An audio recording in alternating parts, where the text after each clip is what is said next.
Everyone knew Mark was a jerk. I would always see him harassing one of the shy kids in the halls at school. One day, I had had enough. So I marched up to him and yelled, "Hey, stop bullying people, you're hurting their feelings." Mark was stunned. No one had ever stood up to him before.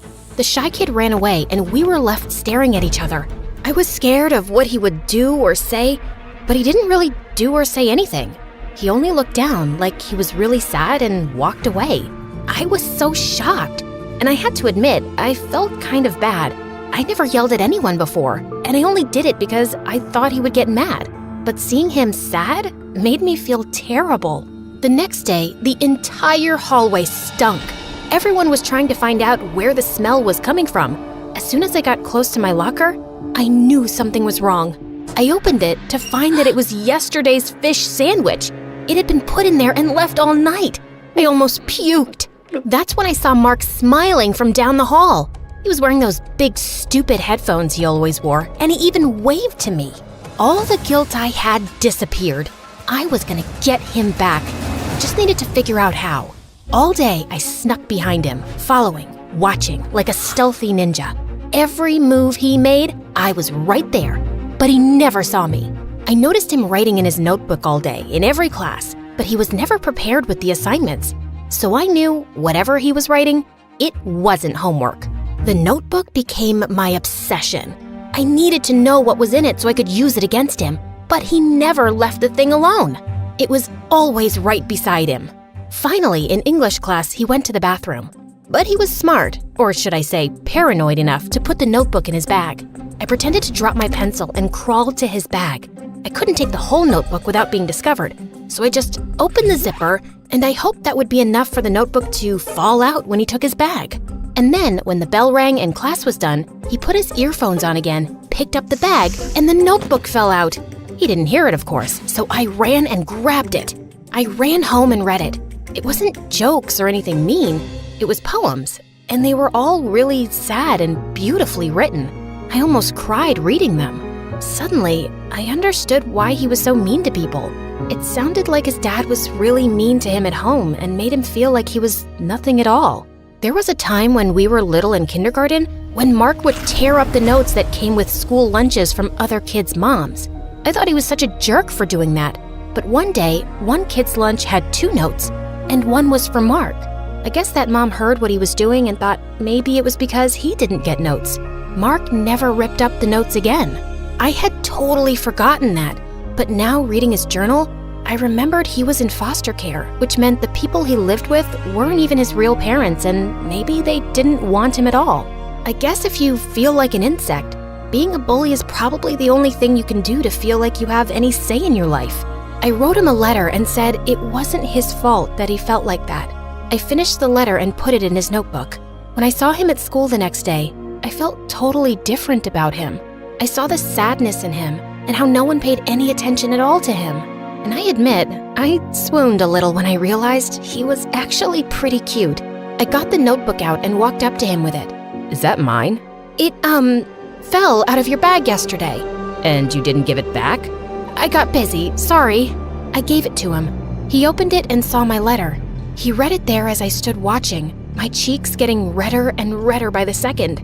You read my journal? He kept his eyes on the page, like he couldn't face me. I understand why you're mean to people, but before I could finish, he ripped my letter from the notebook and dropped it on the floor. Don't ever read my stuff without permission again. All the good feelings I had for him disappeared. Didn't he know how hard I worked on that letter? How much I cared? Not to mention, I bore my soul to him. I got red again, but this time, it wasn't embarrassment. It was rage. That night, I told my mom everything. She told me, "Honey, you tried to do something nice, and that's great, but you read his private journal without asking. You invaded his privacy." I'm the only person who saw him. Everyone else ignores him. I understand, but that doesn't make him any less worthy of having privacy, does it? I went to my room without talking to her for the rest of the night. How could she not see what I had done? I put my heart on the line and got rejected. I did the right thing. All I wanted was to help him and let him know I understood. That night, I couldn't sleep. I kept tossing and turning, thinking about how he acted. but also what my mom said and how violated I would feel if someone read my diary. After barely sleeping a wink and finally calming down so I wasn't so angry anymore, I decided she was right. As soon as I got to school, I would apologize to him, and that would be that. I practiced my speech the entire walk to school that morning. Every word I would say, every gesture, I wanted to be understood and let him know that I understood him too. But when I got to school, I was horrified to see that there were printed posters of me all over the halls. They had my school photo and said Maggie is a stalker. Everyone was looking at me. I ran to the bathroom and cried. How could he do that to me? Maybe I was wrong to think he had any good in him at all. I wanted to run away and go home, but we had a big test that day, so I had to sit in class after class while the other kids whispered about me. I sat in all my classes getting angrier and angrier, waiting for my last class when I would finally see him. I couldn't wait to confront that jerk. When I finally saw him, he smirked at me. I stomped right up to him and yelled, "Tell them it was you." It was me. "Tell them it's not true." It is true. You read my journal. I was so frustrated. All I could think of was to scream. Ah! The teacher came up to both of us and gave me detention for yelling in class and gave him detention for pulling the prank. When we were both in detention, I made sure I was looking out the window or at the ceiling. Anywhere as long as we were not looking at each other. And of course, he starts whistling. I had to grind my teeth to keep from yelling again. Then the teacher left to get a coffee and we were left alone. It was so awkward. After a while, he took out his notebook and was reading something inside really intently. I had to admit I was curious about what it was. And then he wrote something and I was so mad at myself for even caring, but I did. I wanted to know what it was. As much as he annoyed me, I really did like his poems. But then I remembered his prank and ignored him. It was so mean. How could he do that? Did you really mean what you wrote in your letter? I couldn't believe he was actually talking to me. Yes, of course, but how do you remember? You threw it away. After I put all the posters up, I went back and found it in the trash. He took out a paper from his journal. It was my letter. No one's ever seen me the way you did. Then the bell rang and detention was finally over. He moved to the door, but before he could leave, I said, "I'm sorry about reading your journal, but I really like your poems." He turned and looked me in the eyes and said, "Can you come to my house tomorrow?" I was shocked and couldn't speak for a minute. Before I realized it, I said, "Yes." He ripped a piece of paper from the journal and gave it to me. It had his address and a note for me. I read it when he left. It said, "To the girl who saw through me. Usually, everyone sees past what I am, or I might become. But when you looked, you saw something more. To them I am glass, cold and cracked. But to you I am water, living and essential. I have never been seen before. It scared me. Thank you. I'm sorry." Again, I swooned. The next day was a Saturday, so I went to his house and heard yelling as soon as I got close. The house was small and the yard kinda dirty. I knocked on the door and Mark came out, holding a guitar. His right eye was bruised. He moved past me, walking toward a path in the woods across the street. "Are you coming?" I followed him all the way down to the shore of a lake I didn't even know was there. He sat down, and I sat down beside him, wondering what he was thinking. "You said you liked my poems." I did. "They're not poems, they're songs." "Oh, can I hear one?" "I've never played for anyone before." "You don't put yourself out there. That's why people don't pay attention." He hesitated, then played the guitar and sang one of the songs. He sang about his fears, his sadness, and about feeling like a monster for having to put people down to make himself feel big. When he was done, he wiped a tear and said he would have to go back or his foster dad would be angry. He left me there by the lake as I watched the sunset over the water. I knew I was falling in love with him. When I got home, my mom told me the one thing that would ruin everything just as it was all getting so good. We were moving across the country. She told me she was sorry, but we had no choice. When I saw him across the lawn at school, he smiled at me.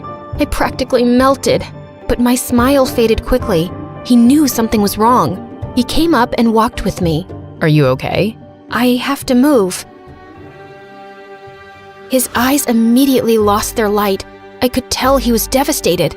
"What are you thinking?" "It's selfish." "It's okay. Tell me." "You're the only one who sees me." "Maybe that's true right now, but it doesn't have to be. Your songs are beautiful." "I don't know how to talk to people. I don't relate to anyone."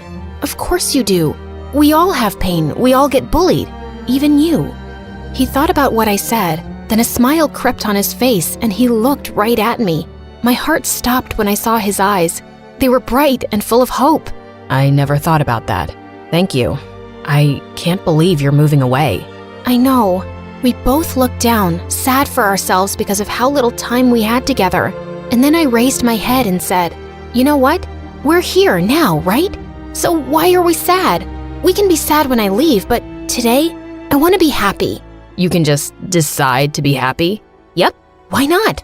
You're here, I'm here, we have all day to talk and hang out. He thought about what I said, then smiled. He looked at me and asked, "What do you want to do?" Without thinking, I leaned over and kissed him.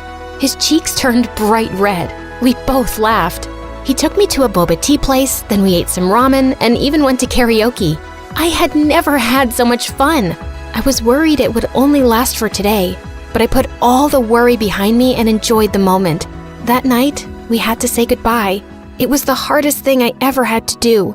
He walked me home and kissed me before he left. The last thing he said to me was, "If I never see you again, please know you'll always be with me and all the people I help with my music." I watched him leave, holding on to the moment as long as I could. When it was time, we packed the moving truck and left. Then to my surprise, I saw him. He was on the sidewalk, talking to one of the shy kids he used to pick on. But this time, they were both smiling. He was apologizing and making friends. I knew then that everything would be okay. And as for me, I was going somewhere new. Sure, it was scary and a little sad, but it was also exciting. Who would I meet? What would I do there? I decided to enjoy every day and made a promise that I would make the most of any situation that came up in my life, good or bad.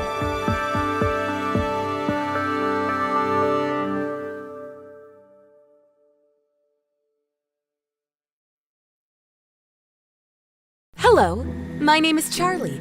I'm a famous filmmaker and director, but you know me already, don't you? Oh, well, it hasn't always been like this anyway. So sit down, grab some popcorn, and let me tell you my story. But before we start, please hit the like button and subscribe. This is me, Charlie, and this is my best friend, Rose. Me and Rose grew up together since we were only babies. We played together, we went to school together, we did everything together. We were like autumn and colds, unavoidable. Like rain and thunder, indivisible. Rose was the sister I never had. I was to her the brother she never... well, you got the point. She was blonde while I was black. She was shy while I was sunny. She had a big brain while I had a big butt. We fit perfectly together. Most of all, we had one dream in common. One day, we would become filmmakers and make movies about witches. Yes, that was our dream at the time, our common goal in life. And we were all ready to get it realized. But what a tragic fate awaited us. Well, I'm being a bit overly dramatic here, but please, let me explain. It was our last year in high school and a few weeks before Halloween.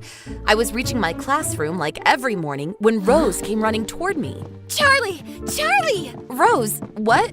Charlie! Rose! Charlie! Rose! Charlie! Barely breathing, Rose managed to announce to me that the school had opened a cinematographic contest where the winners would be enrolled in the best movie school in the country. We started screaming. At that point, me and Rose already had tons of scripts ready. We simply chose one and brought it in the next morning to our art professor to have it approved. But instead, there stood Mona, high like a giraffe, dressed like a rock star, and loud like a tempest. Who is Mona, you ask? She's the daughter of a famous celebrity couple, a movie producer dad, and a 5-star actress mom. She had the best connections, the best grades, and the best face. A cloud of desperation came upon us when we saw her just talking to the teacher, explaining her project for her script. We felt lost. When our turn came, I spoke for both of us because Rose was too shy to speak, and the sight of Mona shook her too much. Hey, Charlie. Nice job there. What? What? Mona was approaching me, willing to talk. Had I stumbled, hit my head, and fallen into a dream without noticing? Sorry, I couldn't help but listen to your script while you were explaining. It seems like some hot stuff there. did you come up with it all by yourself? Well, me and Rose, yes. It seems you have a promising future in the business, baby. Would you mind joining me tonight at my party? There'll be producers, movie stars, and many important people. I couldn't believe it was happening. It was too much for me, and all at once. Of course, me and Rose will be there for sure. Rose? I'm sorry. I don't want someone who is barely able to speak in public to be associated with me. You are invited. See you later, baby. She left like the tornado she was, leaving both me and Rose speechless. I tried to console my best friend, convincing her this was a once-in-a-lifetime opportunity that could help us both. Rose nodded her head, but her look told me something else. I pretended not to see it and went straight to the party. This was an occasion I just simply couldn't afford to lose. Mona's house was not exactly a house. It was a castle, a gigantic manor with a park, 4 towers, and 2 pools. All over the place, men in elegant suits and shiny-looking women talked to each other cheerfully. Oh dear, you've arrived. Sir, lady, nice to meet you. I'm so glad you invited me. That man and woman were Mona's parents. They look amazing together. A perfect couple in a perfect house. Everything was perfect in Mona's life. Shiny and bright, like herself. Please, enough with the pleasantries. You're part of the family now. Mona told us all about the project you're working on together. The project? Of course. I told Mom and Dad we are working on an amazing movie. We will win the contest for sure. I didn't know what to say. I was totally caught unprepared. So I just smiled and said nothing. Mona's parents left us soon, and I immediately reached after her. Mona, what did you tell them? Well, that we work together. Isn't that true? But I already work with Rose. Didn't you know that? She's my best friend. I can't just leave her like this. Mona just smiled and washed the problem away with a swing of her hand. You create too many problems, baby. Can't you just work with us both? Come on, let's have fun. I'm ashamed to admit, but the truth is that I forgot Rose for some time, and quite easily. I just loved to be asked about my history and my interests by all these interesting people there. The future was winking at me and I just couldn't resist. Then I saw him. How to describe the finch that came to perch on my branch? He was like a god in a garden on Olympus. He was like a breeze on a hot summer day. He was like well, that horse was hot, girls. You can bet about it. That angel had dark eyes like enchantment and such a fine, elegant beard. I was totally captured. He must have noticed my dumb expression because he started smiling at me as if trying to help me retrieve some of my dignity. Too late. And Charlie, let me introduce you to my brother Tom. So you are the famous Charlie. A handsome lady, that's for sure. Nice to meet you. Is he really going to kiss my hand? Is he really? Oh, God, I'm fainting. I'm fainting. Am I famous? How? Of course. Mona has talked about you all afternoon. Mona, can I steal this lady from you for some time? Do as you please, brother. But be a good boy. I always am. Mona, don't scare our host like this. The walk with Tom around the garden felt like a dream. He was not only handsome in sight, but also elegant, charming, and kind. His fierce appearance was balanced by such a quiet temper that it made him look like the perfect man in every single way imaginable. Hours passed in a flash, like seconds. Come back soon, baby. We're here for you anytime you want. Couldn't wait to be invited again. The image of Tom was still in my eyes when I woke up. And even if I don't remember it with certainty, I can bet I dreamed about him. How did it go? Rose's soft voice reached me as if coming from far, far away when she met me in the corridors at school. I felt happy to see her, but not so happy as I should have been. I think she noticed, but I kept it a secret. I explained to her all that happened the night before and promised to meet her within a few days in order to complete our script. The plot was there, but so much work had yet to be done. Fine then. See you soon. See ya. Those were busy times for me. In the daytime, I met Mona to work on our script for the contest. At night, I often saw Tom. Mona's script was completely different from mine. Her subject was Barbie. Barbie! Can you believe it? What's wrong with that? Barbie was a paradigm of freedom for girls, don't you know? Mona's fantasy was wild. She had a lot of ideas, but none of them were connected to each other. Her thoughts were as chaotic and impulsive as she was. Without me, she would have been lost. But what about Rose? Without me, she would have been lost too. She was smart and nerdy, but she didn't have the creativity I had. Rose had always been my best friend and sister, and even if Mona's spell and Tom's charm were still upon me like magic crows, I started to feel bad about how easily I abandoned my lifelong friend in order to get a quick ticket to success. The moment of the contest was approximating, and I had to speak with Mona about this. I would have helped her with her project, but I had to participate in a team with Rose, and if Mona didn't want Rose, I would leave the Barbies in order to go back to the witches. I found the courage and spoke to Mona. Roar! Can you imagine a dragon's reaction to someone trying to steal his gold from under his throne? The same was Mona's reaction to my words, if not worse. Out of my house! Never come back again! I will eat you! Do you think I'm being overly dramatic again? You weren't there, my friend. I think I barely saved my own life. I'm lucky to be here to tell the story. Yet I felt happy after arriving home. I felt I had done the right thing. Now there was only Tom to speak to. Even if I liked him, our time had to wait until after the contest was finished. I couldn't subtract any more energy from Rose and our witchy project. I mean, there can be only one Dua Lipa in the world, right? Enough with Barbie. Hey, Angel. Tom's words were honey poured all over me. I melted. But hey, not this time. I had serious work to do. Listen, Tom, there's something we must talk about. Something like what? Did I do something wrong? No, it's not about you. It's about Mona. My sister, huh? She always was more like a Shrek than a Barbie. She's not that bad, but I can't be her teammate for the contest. Rose is my teammate. You and Mona are wonderful. You live in an amazing house. Your life is perfect, but... Tom's eyes went big and sad at those words of mine. Maybe it was the wrong thing to say, but how could I know? From what I had seen up to that moment, their lives were like pink molasses. Disgustingly sugary. Do you really think our life is wonderful, honey? You know so little about us. What do you mean? While walking, Tom told me how he and Mona had lived since they were children, how harsh their parents had been on them since their youngest age. They do that for us. They push us towards obtaining the best grades and the best results in every field. But you know, sometimes the best is not the best. Sometimes you would just like to live a normal life. This is why Mona loves Barbie so much, maybe? It's a way for her to remain a child. Tom's eyes were not lying. I took his hand and kept it between mine for some time.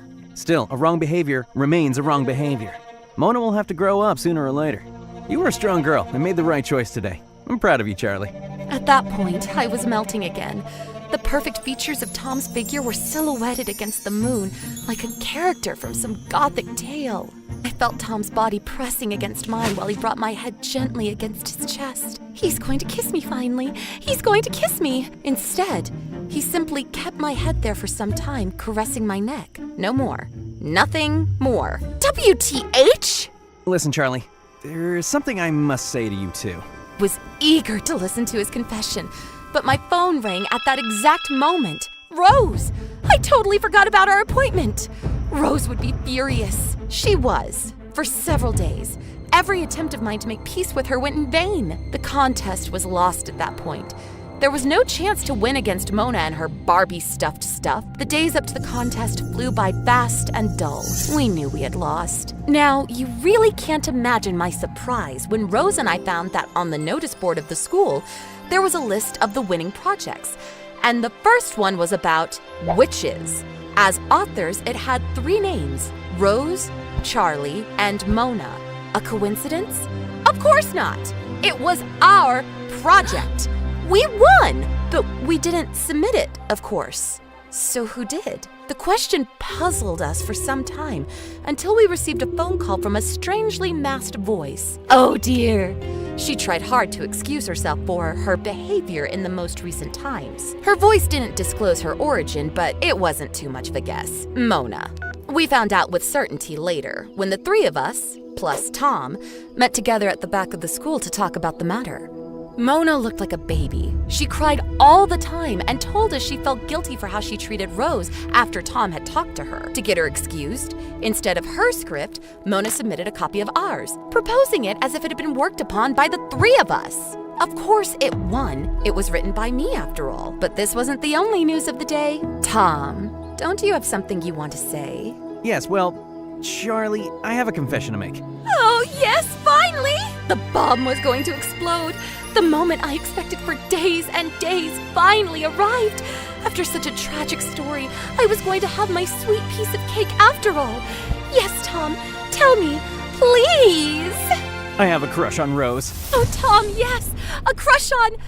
Wait, what? I really didn't know how to say it, but now I can't keep it a secret anymore. I like you, Rose. Would you like to go out on a date with me sometime? I couldn't believe it.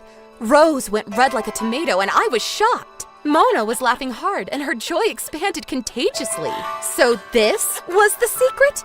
I should have felt offended, but the occasion was so joyful that I felt too happy for Rose to be concerned about myself. All's well that ends well? Mona and I went on in life, becoming best friends, and we went to college together. You know, sometimes things take such an unpredictable turn that the only thing to do is sit back, relax, and watch the events unfold as if they were a movie. And isn't life a long, tear-jerking, and magical movie itself?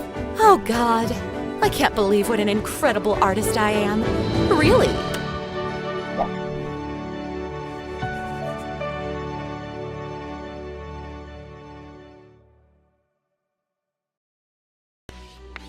Hi, I'm Shayla from Texas, and I'm a child genius. Before I continue, please like and subscribe. I was only 6 when I discovered I was what people called gifted. I was at my friend's birthday party, and we were having a contest on who could solve a Rubik's Cube first. Well, I solved it in 19 seconds.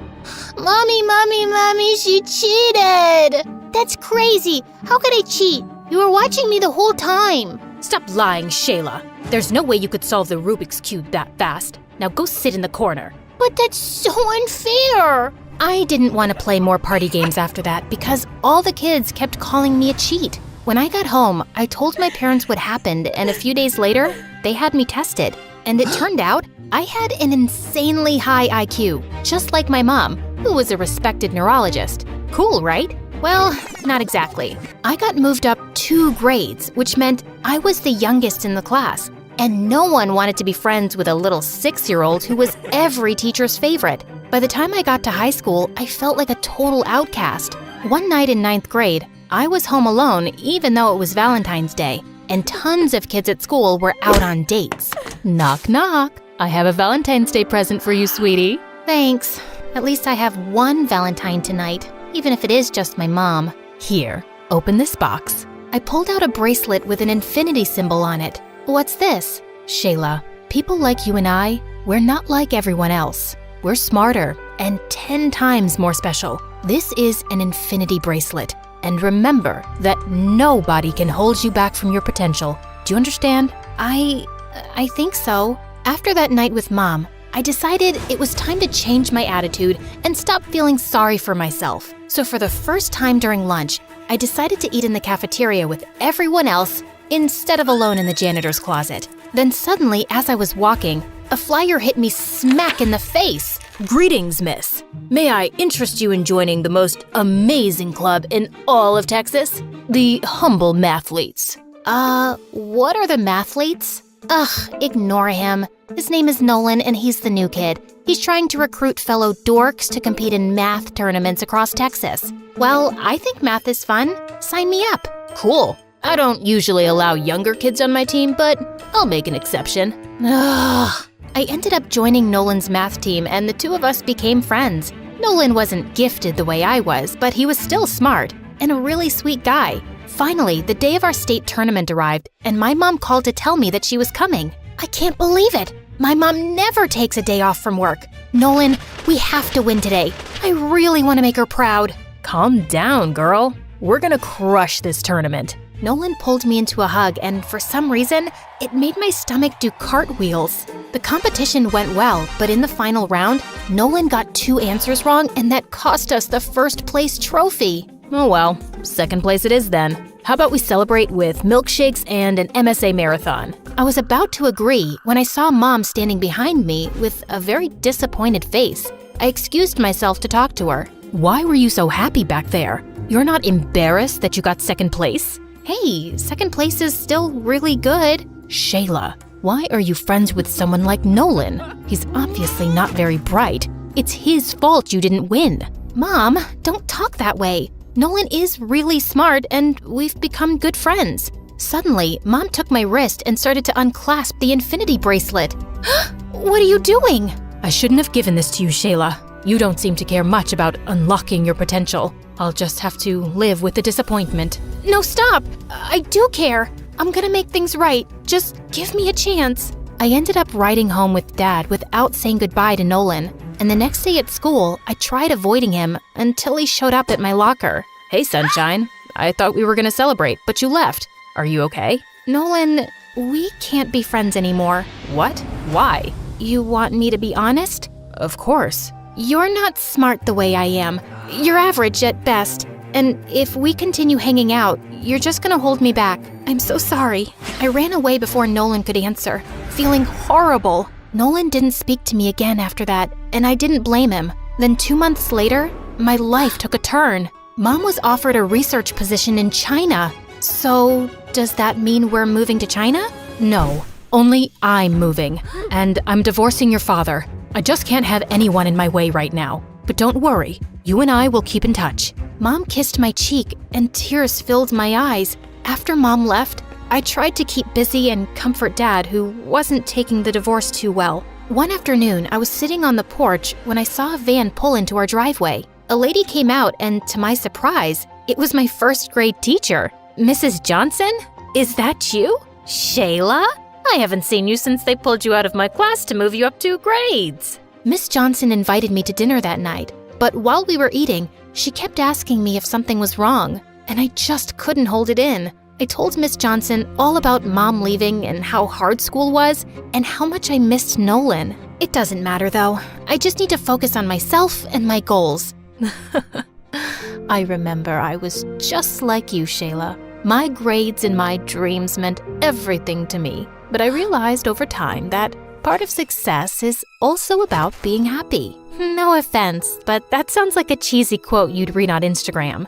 Maybe, but it's true. Try doing at least one thing that makes you happy this week, sweetheart. I was exhausted from finals, so that week, I decided to take Miss Johnson's advice. I went to the community pool to sunbathe when I tripped over a crack in the sidewalk. Whoa, easy. Thanks. At that moment, I realized the lifeguard was Daryl, the most popular guy in school. I usually save people from water, not concrete. You look familiar. I feel like I know you from somewhere. What's your name? I was about to tell him, but then I paused. Boys like Daryl usually never talk to me, and I wanted to start off on the right foot. I'm Cher, like the singer. And you're pretty like her too. I'm having a party tonight. How about you be my date? Whoa, did he just ask me out? Of course I said yes. And that night, I got super dolled up for the party and even bought a new dress. The party was so much fun, and I danced with Daryl for hours. And when I saw the other kids at school there, I told them I'd changed my name because, well, I had a chance to be a new me. At one point, I had to go to the bathroom, but I opened the wrong door, which apparently was a bedroom. Oh my God, what are you doing in my room? Nolan? This is Daryl's house. Yeah, and my mom and I moved in here 2 weeks ago. Daryl's my cousin. Oh, I didn't know that. Of course you didn't. Daryl doesn't want to be associated with nerds. How did you get invited here anyway? Actually, I'm not a nerd anymore. I've decided to change. Also, my name isn't Shayla anymore. It's Cher. Cher? Yeah. So, if you could call me that from now on. No, I don't have the time or energy for this. Go back to the party, will you? And don't walk by my room again. Nolan slammed the door in my face, and I felt bad. But I really didn't want to deal with the drama at the moment. I just wanted to have fun. A week later, Daryl and I started dating. I asked everyone to start calling me Cher instead of Shayla, and just like that, I became popular. I started dressing differently, and I didn't wear my infinity bracelet anymore. One day at school, the teacher handed back last week's physics exam, and even though I hadn't studied as much, I got 100. I was grinning to myself during recess when Daryl took the paper out of my hand. What you got there, babe? Whoa, you got 100 on a physics test? What are you, some kind of computer bot? No, my brain just works a little differently than other people. Like a little Miss Smarty Pants? Wait, are you one of those nerds who thinks she's better than the rest of us just because she can memorize a few extra facts? I thought you were cool. I am cool. You know what? It was just dumb luck that I got full marks. Whew. I thought we might have to break up. Daryl and his friends made it clear they hated nerds. So for the next few weeks, I purposely failed all of my tests and didn't do any homework, which they all high-fived me for. The end of the semester school party came around, and the theme was game night. Daryl and his friends just wanted to play foosball and table tennis, but I couldn't help being distracted by a bunch of kids playing trivia. What is a 5-pointed star called in geometry? Time's ticking away, guys. This is a crucial round. Anyone in the room who knows what the answer is? Why would anyone know that, loser face? Can you stop ruining the party and have your geekathon somewhere else? I knew the answer, but of course, I stayed quiet. But I wasn't having any fun with my friends either. Daryl was busy with the boys, and the girls kept commenting how my dress wasn't flattering and how my pink lipstick wasn't a good color on me. Can you stop criticizing me already? At least I don't, have her outfit. That's really hideous. The girl I'd pointed at turned around, and suddenly, I felt really guilty. Why had I said that? Just then, Nolan came and took the girl's hand. Leave my date alone. She looks beautiful tonight. Oh, she's your date? Yup. She joined the mathletes right after you left. Nolan put his arm around the girl, and I tried to push the feeling I had away. Was it jealousy? The party sucked, and I decided to go home early. But when I arrived, Dad called me into the living room and said Mom was on a video call and wanted to talk to me urgently. Shayla, is that really you? I've never seen you wear so much makeup. It's not that much makeup. I was just at a party. Oh, I see. Partying on a school night? Well, that would explain the email I got from your principal today, calling me in for a meeting to discuss your grades. You've been failing your classes? Yeah. I didn't do so well in a few tests, but I can make up for it. Really? Because your principal said that if you fail even one more exam, they'll put you on academic probation. Can you imagine how I felt reading that? Wait, where's your bracelet? Well, it doesn't match with the new clothes I wear now. What? I gave you that bracelet because I wanted to inspire you to live up to your limitless potential. But instead, you've turned out to be a complete disappointment. You know what, Mom? I'm not a little girl anymore. I don't need a stupid bracelet to remind me what I'm capable of. Just like I don't need your validation to feel good about myself. This is the first time you've called me in weeks. I'm your daughter. There's more to me than good grades. You don't value me the way I value you. I'm done trying to make our relationship work. As I ran outside my front yard, I suddenly heard a familiar voice. Haven't seen you around in a while. Oh, hi, Miss Johnson. You look lovely tonight. Did you meet a nice boy? Oh, is that why you haven't been stopping by? I don't know what happened then, but suddenly I ran to Miss Johnson and burst into tears. She hugged me as I told her everything. About Mom, the bracelet, how Nolan replaced me, and how I'd turned into a superficial bimbo. Oh, Shayla, don't talk about yourself that way. I think I know what the problem is. You do? Yes. First, you tried being who your mom wanted you to be. Then, you tried being who the kids at school thought you should be. You've tried to be everything except yourself. Miss Johnson's words struck a chord in me. I thought about them all weekend, and on Monday, I pulled out the infinity bracelet. But this time, it meant something different to me. I wasn't letting anyone hold me back, and I had to start by making things right with Nolan. Hey, I know it's been a minute, but I'd love to be a mathlete again, if you'll have me.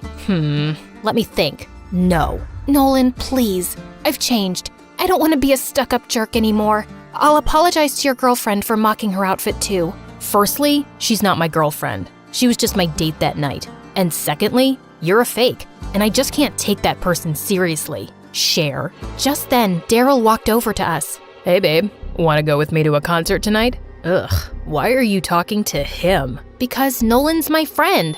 I'm really not. You were at one point. We were on the mathletes together. The mathletes? That's a club for losers. You're better than that. Come on, let's go. Daryl started to pull me away, but something inside me snapped. No, I'm staying here with Nolan, and he's not a loser. He's your cousin, and maybe it's time you start treating him with the respect he deserves. I should have treated him better too. Aw, that's a cute speech.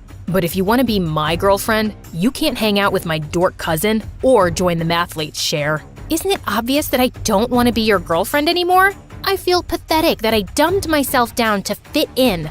I'm a nerd and proud to be one. And just for the record, I know what a 5-point star is called in geometry. It's a decagon, and I'm going back to being Shayla. I marched off like a boss, pulling Nolan behind me. You know, maybe you can rejoin the mathletes. We are one team member short, and there's a tournament coming up. Oh my god, you mean I can be on your team again? And you forgive me?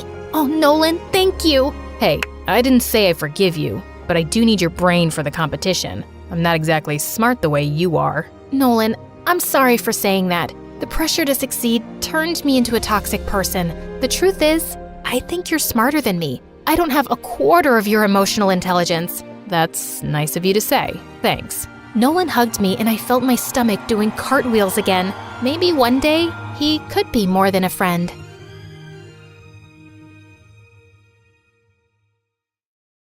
You could say that I was born with a brush and an eyeshadow palette in my hand. I was always obsessed with makeup, and I even sneaked into my mom and dad's room at night to practice on them. A little pink eyeshadow, some red lipstick, and glitter. Perfect. Hi guys, I'm Regina from Seattle, Washington. Before I continue, please hit like and subscribe. I had a happy family. My dad was in the army and was as big as a bear and as strong as a lion. When I was little, I used to daydream about all the exciting missions he went on. Daddy is defeating tigers today. He's building a hospital for children in Africa. Despite how proud I was of my dad, I couldn't help but miss him. Luckily, my mom was amazing too. She worked at a cosmetic store, so she was like my personal shopping assistant and taught me everything about fashion and makeup. But everything changed when I turned 7. Mom fell madly in love with an accountant, and Dad let her go. Will Mom ever come back? I don't like to see her only through video calls. My baby girl, I know you're sad. But see, your mom is happy and will be happy too. I'll get a desk job and I'll take care of you from now on. But even though Dad was so sweet, he was an army man, and he didn't know any better. So he would wake me up at 5 every morning with a trumpet to go for a run. He could only cook beans and sausage, and when it came to my hair, the brush is stuck. Ouch! Let's watch a tutorial, okay? Before I end up completely bald. After a good dose of online tutorials and MSA videos later, Dad finally evolved into a normal parent. Here's your packed lunch and your PE bag. Ready for school? Thank you, Daddy. You're the best. Except when it came to boys. When I was in middle school, one of my classmates gave me a chocolate heart for Valentine's Day, and I showed it to him. Dad, look! A boy asked me out. My dad snatched the chocolate and ate it in one enormous bite. No boyfriend until you turn 21. You'll have time once you're grown up, but right now, you need to focus on your studies. Okay, Dad. And the day after, the boy who had given me the gift transferred to another school. What if Dad scared him off? I felt furious about Dad and told Mom everything when she video called me. But suddenly, she hung up, and I realized it was because of her new husband, who didn't really like her talking to me. And gradually, she ended up only calling on birthdays and Christmas. I learned to live with it and got busy watching makeup tutorials and trying makeovers. But then, in my junior year, I met Simon, and he was so perfect. It was no wonder I forgot everything else, even my passion. I'm sure Dad'll change his mind when he sees him. Hey, Dad, I'm bringing a friend for lunch today, okay? Sure, bring her over. It's a boy. I expected Dad to explode, but he said nothing. Ooh, did he change his mind? But I was wrong. So wrong. When we got back from school, Dad opened the door without a smile and stared at Simon before turning back towards the kitchen. Your dad's kinda scary. Him? No, he's sweet, fluffy. I dragged Simon into the kitchen. See? He made fried chicken. He likes you. Sit down, sit down. But after he'd filled our plates, Dad grabbed a piece of chicken tight and, looking Simon in the eyes, he snapped it in half. Simon literally squeaked and shot to his feet. I suddenly remembered I have to water my fish. I mean, iron my plant. Bye. After that, Simon dumped me, and everyone started whispering that my dad was a crazy, dangerous dude. I thought all the guys would stay away from me now, but I was stunned when they all asked me out to prove they were daring and not scared. Ha! See, Dad? Your strategy backfired. It felt like being on The Bachelorette with everyone trying to win my heart.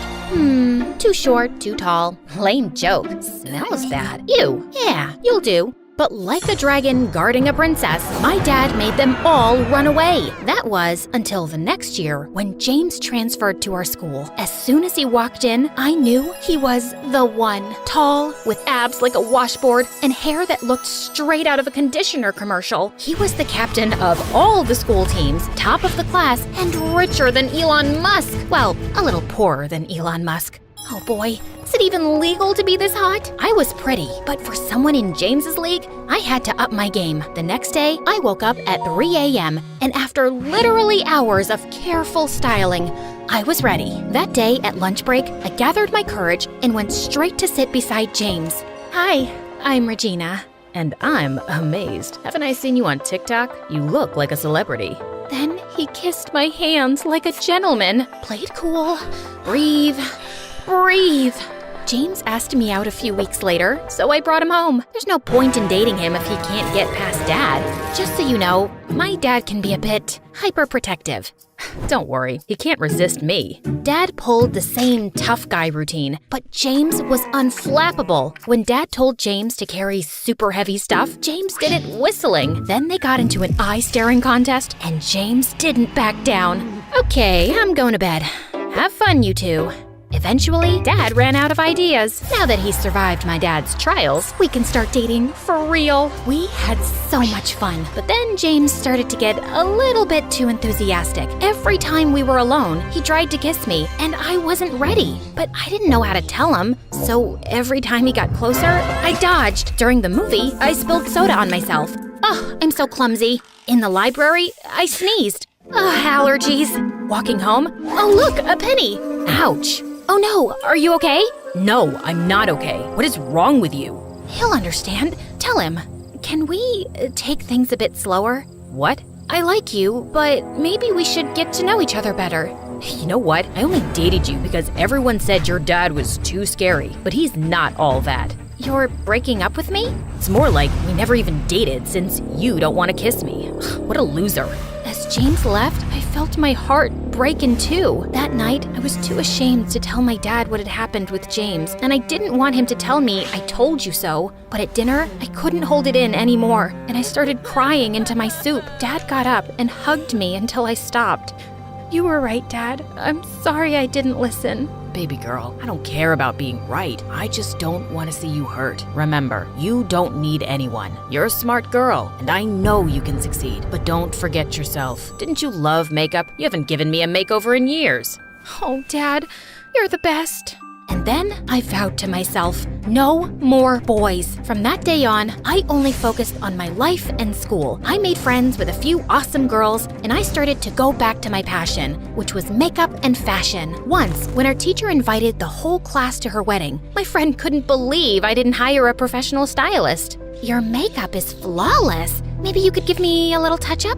Of course. Let me ask my dad to bring my beauty case. When my other classmates saw my friend's new look, they all wanted a makeover too, including my teacher. After that moment, word went around that I would give the best makeovers, and I became the school's unofficial fashion guru. Girls and boys lined up after class to talk to me. Have you tried an autumn palette? Ironic bow ties are for clowns only. You cut these bangs by yourself, didn't you? I liked how makeup positively affected my friend's self-esteem, and I spent all my pocket money on it. I wielded my brush like a Japanese samurai's sword. But then one day, a girl came to me with a problem I couldn't solve. I want to go blonde, but the bleach ruins my hair. Is there an alternative? After Googling for a day, I realized that the only way to go blonde was to damage the hair. But what if I can find an alternative solution? Imagine how many people I could help. And so, I went down the rabbit hole of research, and when I thought I had found a solution, I got permission from my teacher to use the chemistry lab, even though chemistry was the only class I had failed. Okay, hair sample, check. Dye sample, check. Now, if I put this here, and then a drip of that there, OMG, it's on fire! My hair sample is on fire! A boy in the lab came to help me. Oh, thank you. You saved me. I'm Regina, the girl who has a scary dad. I'm Tyrell, and I'd love to know why you were setting fire to my lab. Your lab? Let's say I'm the resident chemistry nerd. I looked at him. Pimples, thick glasses, bad haircut, and oh my god, are those khaki pants? Gosh, this guy really needs a makeover. But I wasn't in the business of giving unrequested advice, so I told Terrell about my research instead. He gave me suggestions, and I realized that my love for all things beautiful was totally rooted in chemistry. Who knew science could be so glamorous? But no matter how much I wanted to learn, I kept messing up with chemicals. How did you do that? Instead of getting mad, he helped me fix it. In exchange for all his help, I offered to tutor him in English. Spanish was his first language, so he needed it. And I invited him to my house to do homework. Don't worry, Dad, he's just a friend. He's still a boy. Door open at all times. Yeah. Like I could fall for a guy like Terrell. He's not my type. I needed to test all my beauty products, and since Terrell was always around, I convinced him to be my guinea pig. One facial cleanser and haircut at a time, Tyrell turned into a hottie. You can't help yourself from turning frogs into princes, eh? But he's so cute now. No, don't think like that. You said no more boys. The more I tried to stop developing a crush on Tyrell, the more I realized how cool he was, until he walked into the lab with a gorgeous girl at his side. Oh no, he has a girlfriend? Why does this feel so horrible? Hi?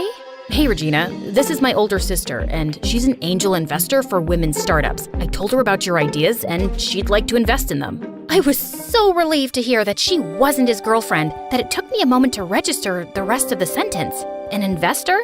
You deserve a lot of success. But you helped me out a lot. It's hard to say no to a beautiful and smart girl like you. Tyrell blushed to the tip of his ears, and I couldn't resist. So I kissed him, and he kissed me back. I thought I was just a friend. You can be my friend and my boyfriend. Really? But your dad. I'll talk to him. Tyrell was nothing like the boys I had been with before, and I hoped that he could see it too. But when I explained, he refused. If he really likes you that much, he can wait a few years. No, that's not fair. It doesn't have to be fair. Now, didn't I promise to take you to the mall?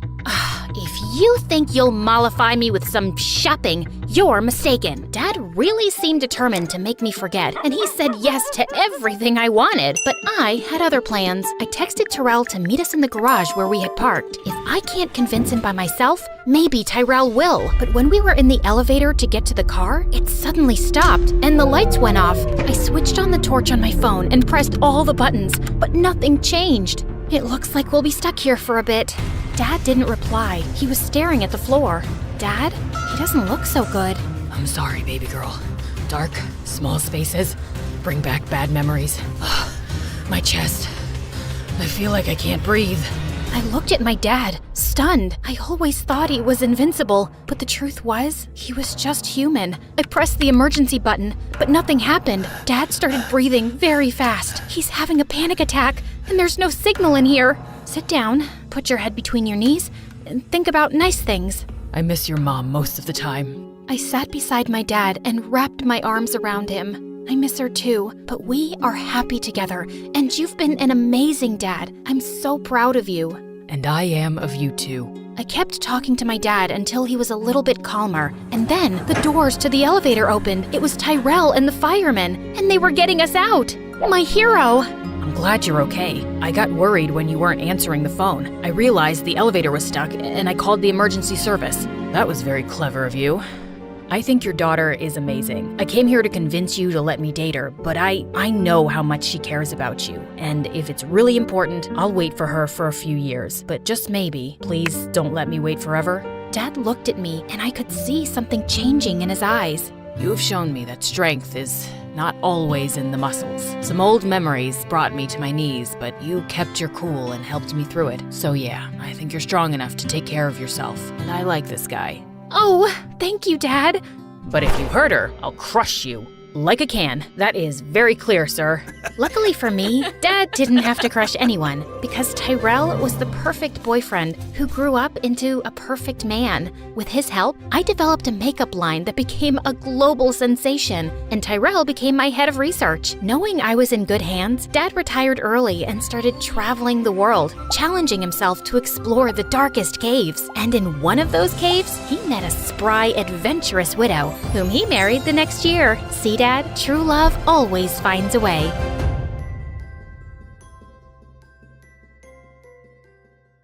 Hi, I'm Nora, and most of the time, I'm pretty sweet. But when I fall in love, I turn into a jealous psycho. Before I continue, please like and subscribe. I blame my mom entirely for it. She and my dad were high school sweethearts. But over time, Dad kept getting promoted at work and got busier, while Mom felt neglected and became really insecure. I mean, she became a nutcase. Like once in the supermarket, when Dad held the door open for the woman behind us, Mom accused him of flirting with her and even flung a melon at the woman's head. Or that time at my 6th birthday party when Dad gave a female clown a slice of cake, Mom marched over furiously, smushed the cake with her fist, and then gave the clown a wedgie. I don't condone violence, but that was hilarious. When I was in the 3rd grade, Mom was convinced that Dad was having an affair with his pretty new secretary. So one day, she took me and my older sister Sophie to his office. Please don't steal our daddy, lady. Don't take him away from us. Who will feed us and buy us clothes? Do you want us to be orphans? It's a very bad thing to be wait, I forgot. I wrote it on my arm. Oh yeah, a homewrecker. Homewreckers are bad, and you'll end up in jail, bad lady. Wait a second. Are those my jeans you're wearing? I want my jeans and my husband back, witch. Are you insane? As if my size 0 jeans would even fit your size 8 butt. Mom snarled and leapt at the secretary, who dodged her and went screaming down the hallway. She burst into the conference room with Mom on her tail, and the two ended up crashing onto the large conference table where Dad was having a meeting with the company's top executives. What on earth? You cheated on me and gave this bimbo my favorite jeans. Mom threw a stapler at Dad, which missed him and hit his boss instead. Needless to say, he was fired. And that was the day he left us for good. Sophie and I were devastated. Wipe your tears, girls. He wouldn't have left if he wasn't cheating on me. Take it from me. All men are garbage, and we're better off without them. Well, that didn't stop me from having my first crush in the 7th grade. His name was Adam, and he was our neighbor. One day, Sophie caught me staring at him from my window. Adam and Nora sitting in a tree. Kissing. Shut up, Sophie. I don't even like that boy. Yes, you do. You want to brush his hair and hold his hand and have his babies. I read it in your diary, see? I snatched my diary out of Sophie's hands and pushed her out of my room. She was so annoying. A couple of weeks later, a super pretty girl named Becca joined my class, and we quickly became friends. Once, when we were hanging out at my place, Adam showed up at my door. Hi. I brought you some cookies I baked myself. You free to hang out? Oh, yeah. Why wouldn't I be free? Wait, I have another guest over, but yeah, I don't think she'd mind. Come in. You smell so good. I mean, the cookies smell so good. I wanted Adam to have a good time, so I logged on to Ask Brain 2 and asked about fun game ideas. The 3 of us played Truth or Dare, charades, and hide and seek. A couple of times, I caught Adam smiling at me, and when he brushed cookie crumbs from my cheek, my heart skipped several beats. The next day at school, I was at my locker, and I saw Adam staring at me from across the hall.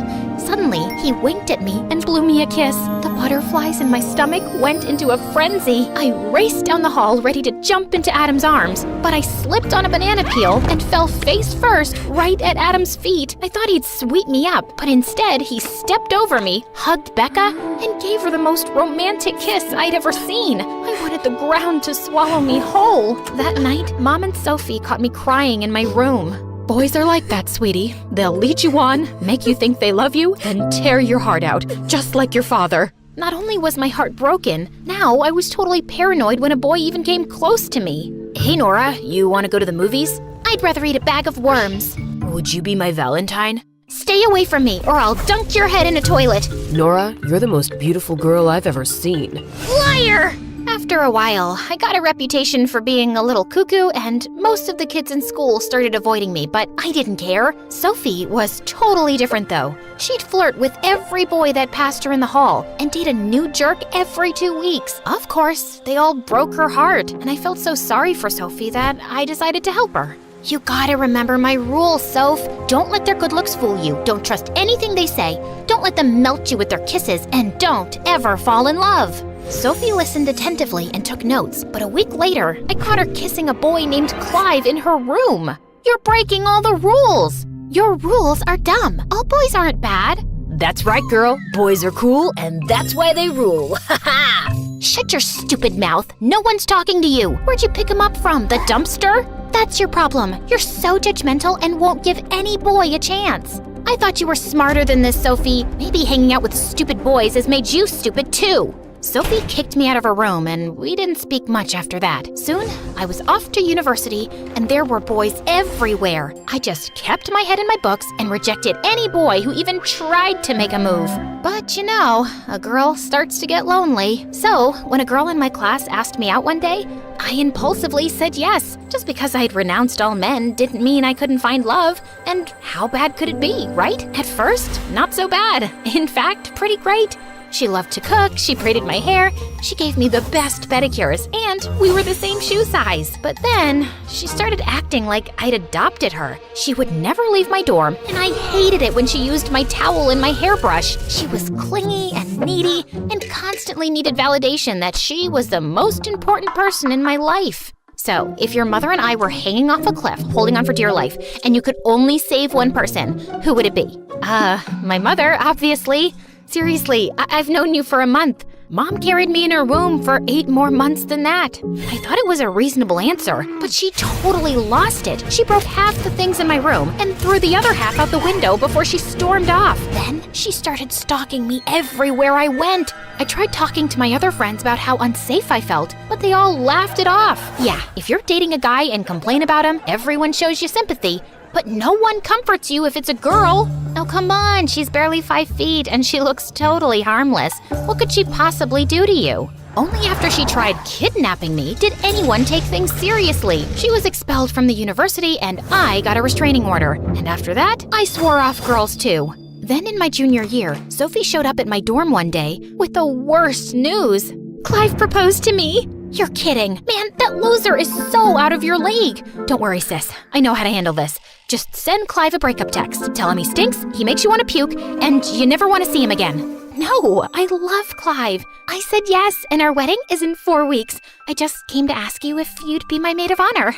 I couldn't believe this. I thought Clive was just a phase. I wanted to yell at the top of my lungs, "Don't do this, you'll ruin your life." But instead, I caved in and said yes. I mean, was I allowed to say no? When I got back home for Sophie's wedding, I tried to keep an open mind about Clive. But Clive was horrible. He had no sense of humor, he was boring, and he totally ignored Sophie to spend all his time with his friends or fixing his dumb car. So when it was time to make my maid of honor speech, well, things got out of hand. Here's to Sophie and Clive. Clive is dumber than an ant, he smells like a rotten egg, and his face reminds me of a horse's butt. What are you doing? Sophie, I don't know how you can stand him. Are you marrying him for his money? Oops, I forgot he's broke. Look, we both know this marriage isn't gonna last, so why don't we cut to the chase now, and I can get you out of that tacky wedding dress Clive bought you from the dollar store.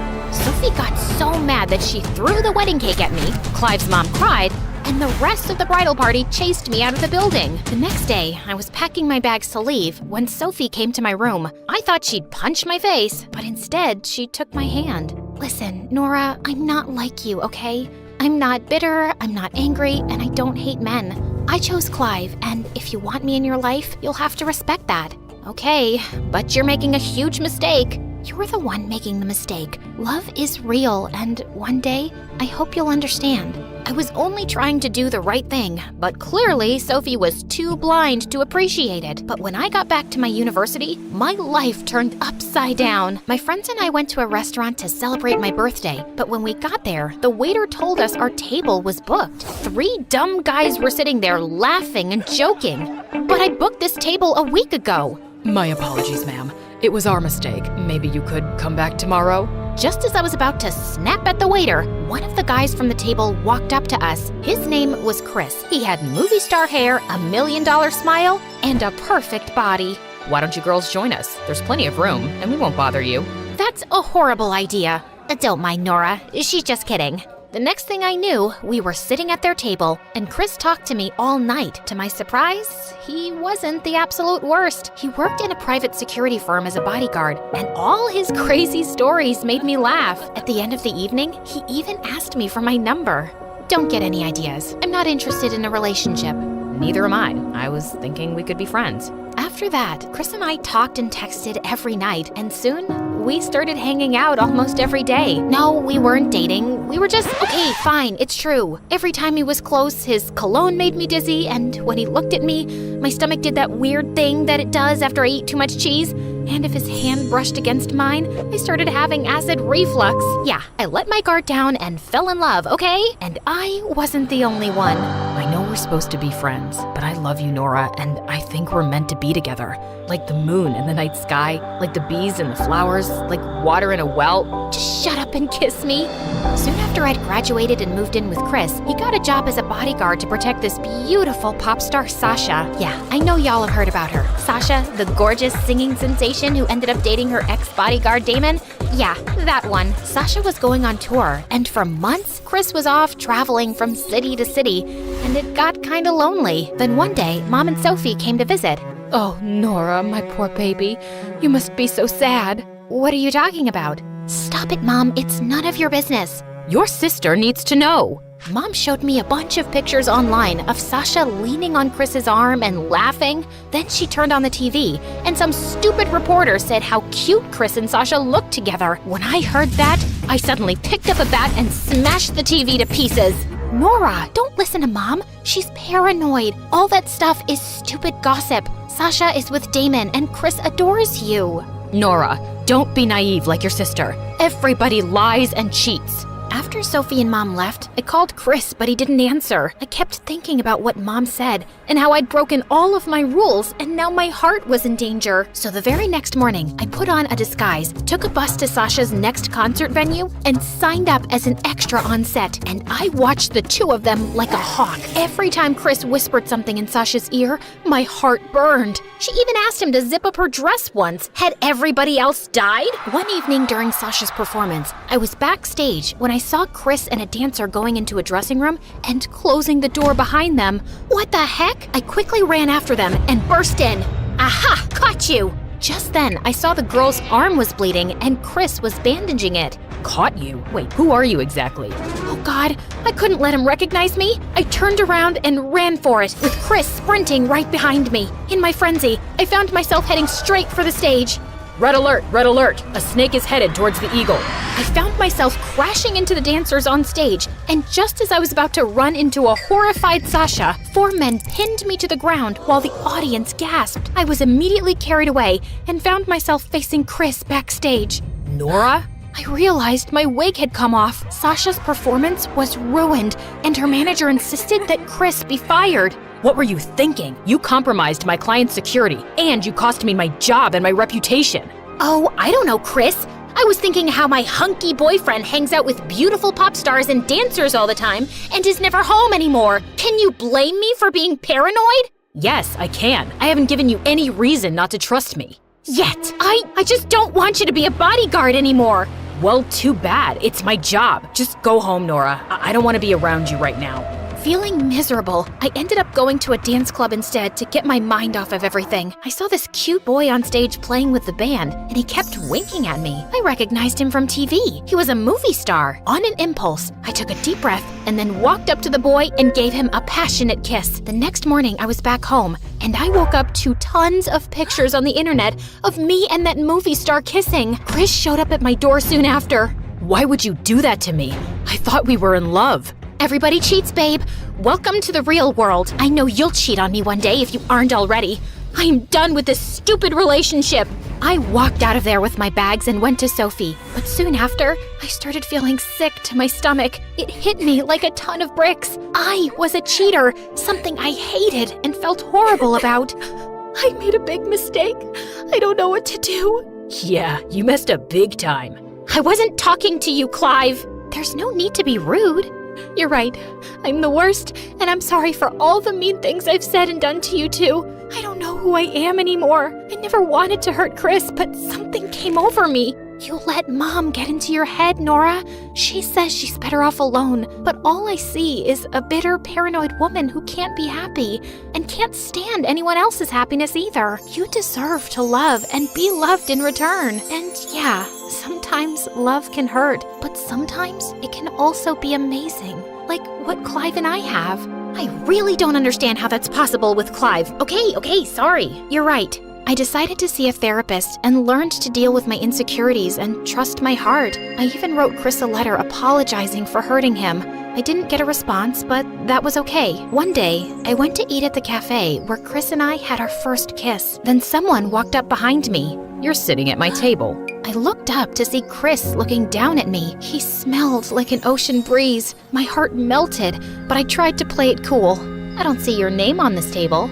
You're right. Do you mind if I sit with you? I thought you hated me. I did at first, but I couldn't hate you for too long. You really broke my heart, though. I hope one day you can forgive me. You were the love of my life and my best friend. I want you back, but I understand if you can't trust me. Maybe we can start over? We could take it one day at a time. I can't promise anything, but I do want to give us a second chance. And this time, I was throwing away all my stupid rules and following my heart.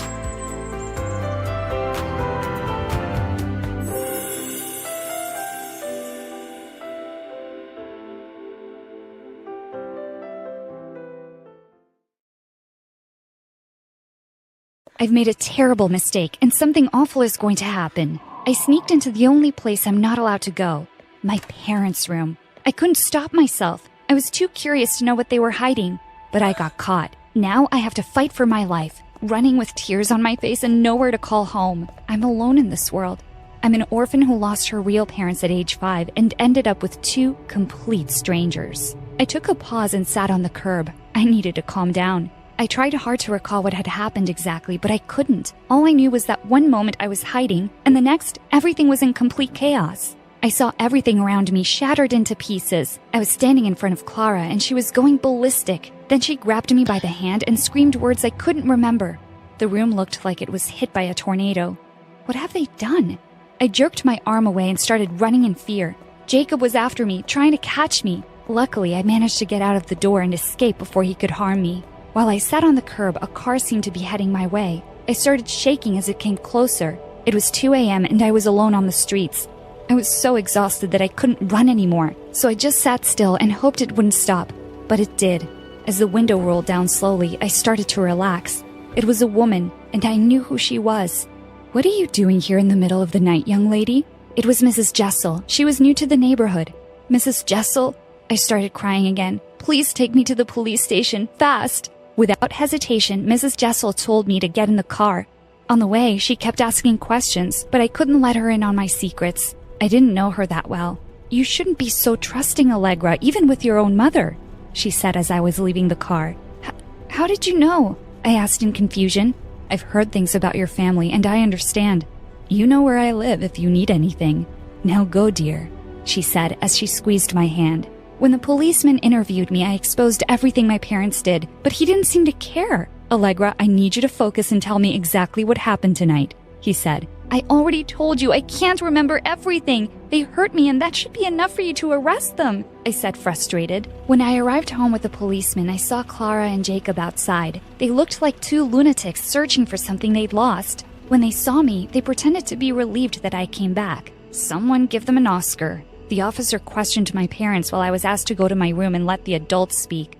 I hoped that the officer would ask me to leave with him eventually, but after 2 hours of waiting, all he could tell me was, "Your parents explained everything. I hope you understand that things did not exactly happen the way you told me.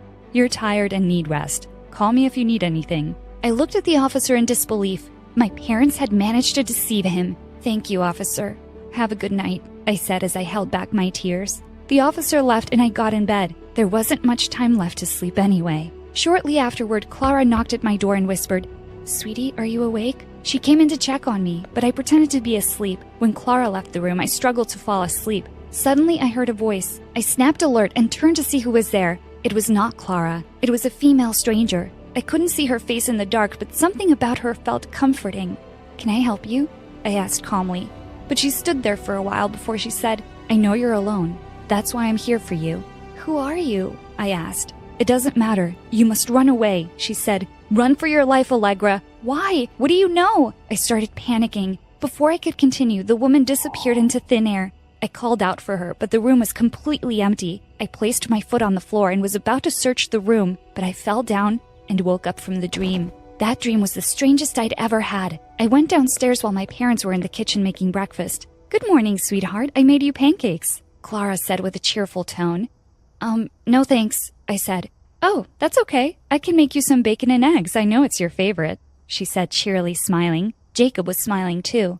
I stared at them totally confused. They were acting as if yesterday never even happened. "I don't want food," I said stiffly, but they ignored me. It was as if they didn't even hear me. What is wrong with you two?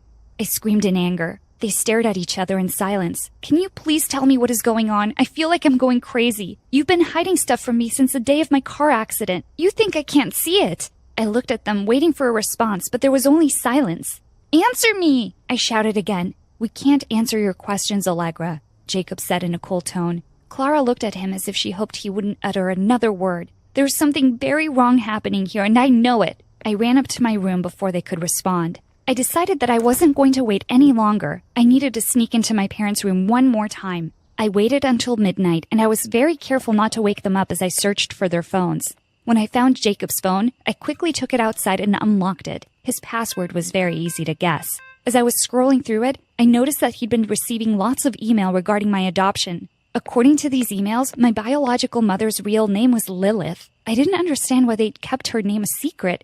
There was some serious stuff here, and as I read it, I started shaking. There were police reports about my car accident. There was too much to read, but the phone started ringing. As I was panicking and trying to silence it, my parents came in. I put the phone under the blanket and acted like I'd done nothing wrong. To my surprise, they took the phone and went to their room like everything was normal. As they were leaving, I shouted at them and told them I was going to find out the truth. But they didn't respond. The whole thing was just very weird. I was dying to know what the documents said about the car accident. I had so many unanswered questions. Since the day of my car accident, I've been struggling to remember many things. It happened on a Tuesday. I was driving home when the brakes stopped working. I pushed on them, but the car never stopped. I thought it would be my last day on Earth, but luckily, I survived. It was a miracle, but I was in a coma for a month. No one expected that I'd wake up. When I did, I was shocked to hear that a whole month had gone by while I was unconscious. The recovery was tough. I was in pain, but soon enough I was able to go back to my normal life. However, I felt anything but normal. I couldn't concentrate anymore, and I couldn't remember many things. No one took me seriously when I explained it. Your MRI scans look perfect. You don't need to worry, the doctor kept repeating. Even though I couldn't think as clearly as I used to, I wasn't stupid. I was sure that my accident had been planned by someone. My parents, however, rejected this idea completely and told me that I was imagining things. Ever since then, I'd been suspicious of them. I stopped asking them for the truth and started sneaking around instead. I only needed some proof, something to show that they'd intended for me to be killed. But who would help me? I had no one. I thought about turning to Mrs. Jessel, but something about her felt weird too. I decided to avoid everyone until I found a solution. Some time passed and things kept getting weirder and weirder. I struggled to remember each encounter I had with my parents, but my blackouts kept recurring. When I snapped back to reality, I found myself surrounded by complete chaos every single time. I found myself crying every night. I was lost, confused, and lonely. The only thing that gave me comfort was the woman in my dreams. She had no face or name, but she kept reappearing. She was my only friend, and that scared me a bit. After all, she was not real, but she was what I needed. Whatever she was helping me stay strong. And without her, I couldn't have planned my escape. Every morning I grabbed a sheet of paper and started writing the things she talked to me about. I kept the paper under my pillow. It was the only thing that made me feel close to her when I wasn't dreaming. Something in this woman drew me to her like a magnet. I wished she really existed. Then one day, my secret dreams were not so secret anymore. I had gotten back from school when I noticed that my paper was not where I'd left it. I was nervous, but I knew exactly who took it. I ran downstairs calling out for Clara. My parents were sitting at the kitchen table. Clara held the paper in her hand and she motioned for me to sit with them. I came closer, shaking. What was going to happen now?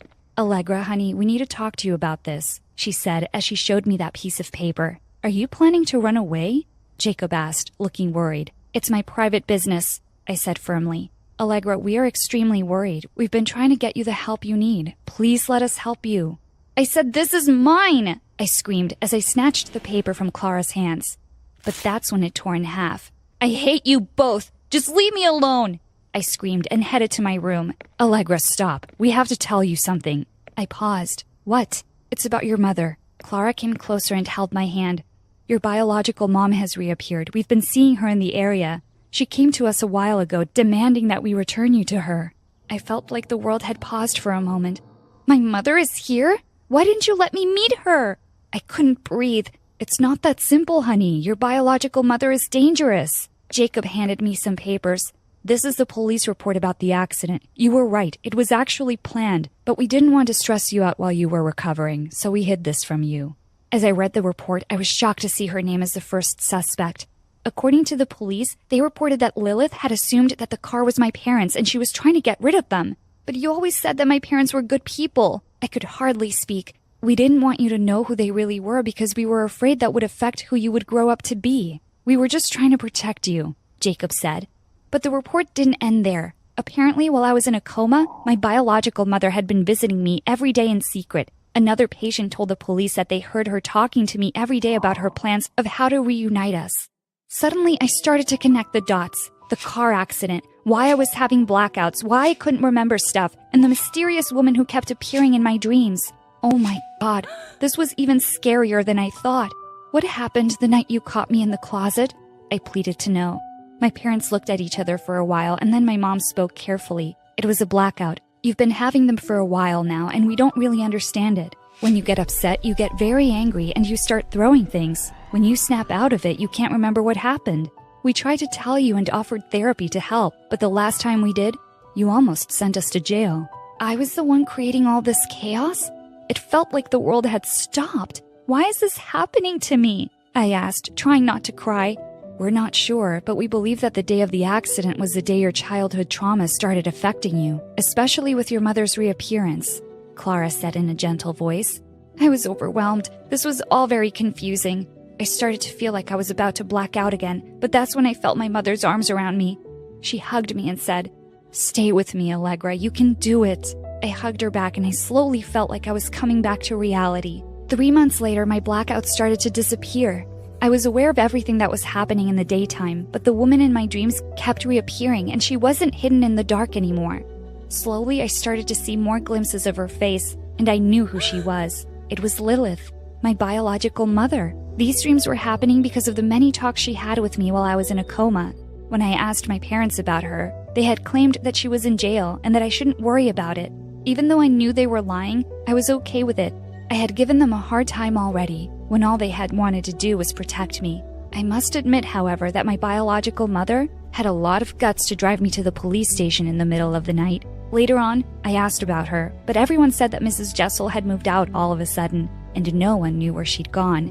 If anything, I've learned that no matter how bad my past was, it is now behind me. Sometimes it's better not to look back and try to move forward instead. Even though I had the urge to confront her, I decided that I wasn't going to look for her anymore.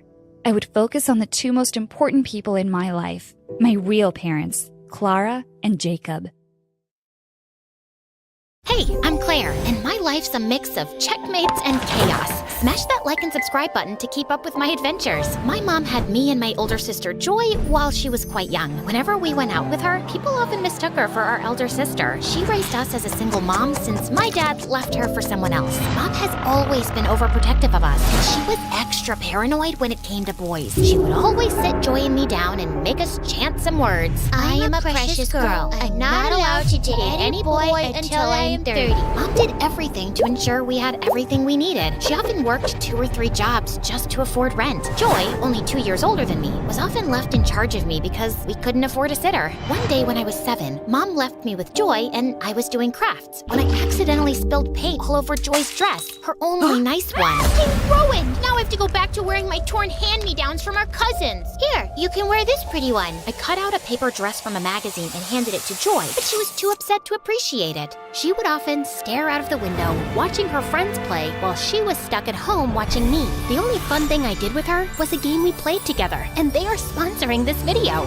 Joy, I found the perfect thing that mixes strategy with style. Dragon City. It's a game where we can create our own dragon empires. And guess what? We can even have dragons that match our personalities. Okay, you have my attention, but can I make my dragons the most glamorous creatures ever? Absolutely! You can collect over 1,000 unique dragons, including some that look like they've walked right out of a makeup tutorial. And you're going to love customizing their habitats. It's like designing the perfect home, but for your dragons. And not only that, there are dragons of your favorite YouTubers. Oh, and there's a vibrant community of players who trade dragons and collaborate in alliances to unlock exclusive rewards. I'm in, but if my dragons end up being more fabulous than yours, you owe me a makeup tutorial session. Deal. And to get us started, There's a special bundle for new players. If you download it by clicking the link in our video description or scanning the QR code, you'll get 15,000 food, 30,000 gold, and the Black Metal Dragon.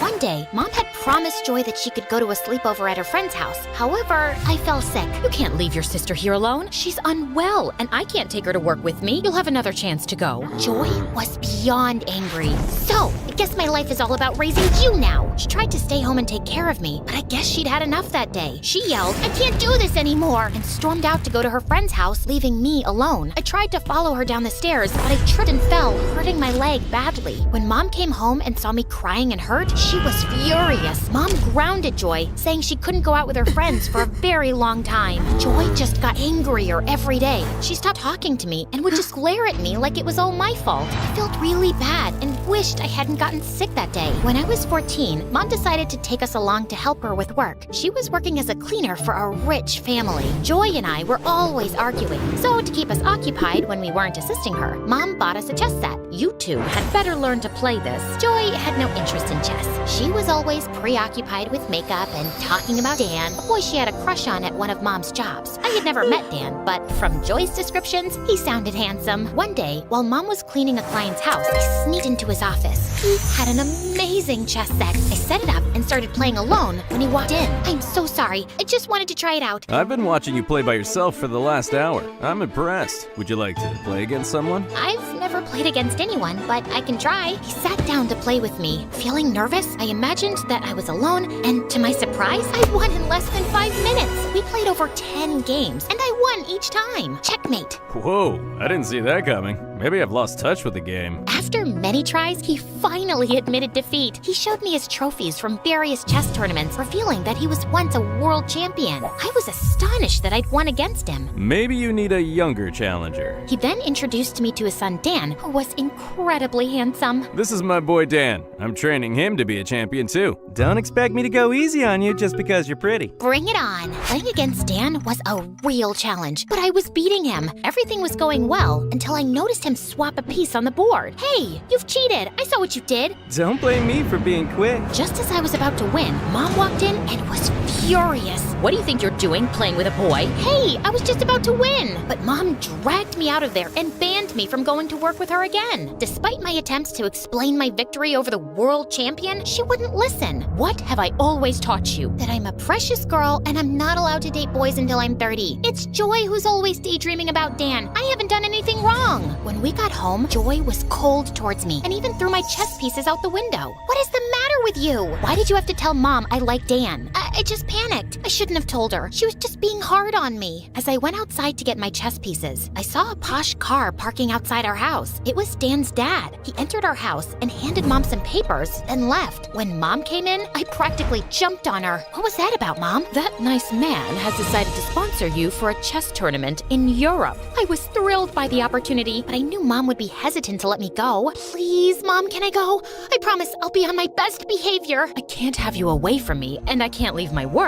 or we'll be homeless. I was about to protest furiously when Joy stepped in and offered to accompany me. I can take her, Mom. I'll watch over her. Everything will be all right. Please, Mom. Joy can take care of me like she always does. I'll think about it. After researching the tournament and discovering the $100,000 prize, Mom agreed to let us go. You can go, but you must follow everything Joy tells you. We flew to Europe in Dan's dad's private jet, with Dan joining us. Once airborne, Joy imposed a rule. I was forbidden from speaking to Dan. She made it clear she was on the trip to get closer to him. Remember what Mom said. You have to follow everything I say. I was fine with the rule. To me, Dan was a cheater who nearly robbed me of victory. Deal. It won't even bother me. I avoided Dan throughout the trip, but Joy was constantly around him, laughing at his jokes. When we landed, Dan approached me with stories about places he wanted to visit. Listen, I'm here for the tournament. I need to focus. Ooh, scary. I was just trying to distract you from the competition. When Joy saw us talking, she dragged me away. You're already breaking the rules. That's 1 strike. 2 more and you're out. He approached me, and you're breaking Mom's rules too. We're not supposed to talk to boys. Mom's not here, and I'm older, so I make the rules. At the tournament, I quickly became a favorite, advancing to the semifinals, while Dan was eliminated early. So, you're really good, huh? Looks like it. I don't even need to cheat. Soon after, my popularity soared. During an interview after qualifying for the semifinals, Dan suddenly joined me and told the reporters he hadn't seen someone as good as me in years. And then he hugged me. Of course, Joy saw that and she was mad. We're going home. I saw you hugging Dan. That's against Mom's rules. He hugged me. It wasn't my fault. Joy didn't listen and started calling Mom to tell her. I couldn't leave before the semifinals. In a moment of desperation, I tackled her and her phone fell into a drain. I'll follow your rule, but I won't let you ruin this moment for me. You're just stealing my crush. You've always known I liked Dan. I was about to defend myself, but things escalated quickly. Our argument turned into a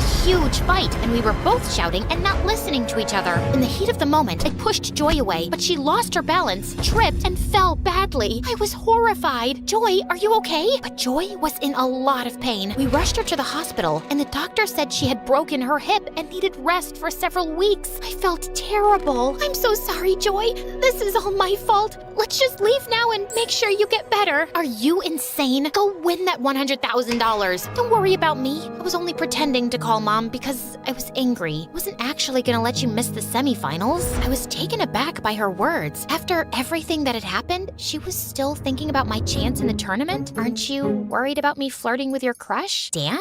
Oh no, I don't like him. Not really. What? So why were you stopping me from getting close to him? I've always taken care of you. I never had friends or anything special going for me. And when I felt a little crush on a boy, he liked you. I wanted to stop it, but then I realized I really didn't even like that boy. I just didn't back off because I didn't like you having everything. I understand, Joy. You've always been there for me, and I've taken that for granted. You deserve to shine and have your dreams too. Let's promise to support each other from now on. No hugs, please. Your sweat stinks. Now go win that prize. I need some rest. Thank you, sis. I hugged her and left. The evening after Joy's accident, I was sitting outside the tournament hall before the match started, and I was startled when Dan quietly sat beside me, handing me some flowers. These are for Joy. I thought you could take them with you to the hospital. The flowers were Joy's favorite, daisies. It showed he really cared about what was happening in my life, not just the chess tournament. I've arranged for a video call set up in your room so you can talk to her before and after your matches. I thought it might help both of you. Thank you so much, Dan. I don't mean to be rude, but I don't think we can start a relationship right now. Winning this prize is my top priority, and I really need to stay focused. I can't afford any distractions. I just wanted to make things a little easier for you. You've got a lot on your plate. You have a tell when you're anxious. Your ears get red. Maybe cover them. You've noticed that? That was kinda sweet. Nobody but Mom and him had ever noticed that. The next day, I played well in the semifinals and won. I was excited, and Dan rushed to congratulate me. He hugged me, and then he kissed me. About the kiss, I'm not allowed.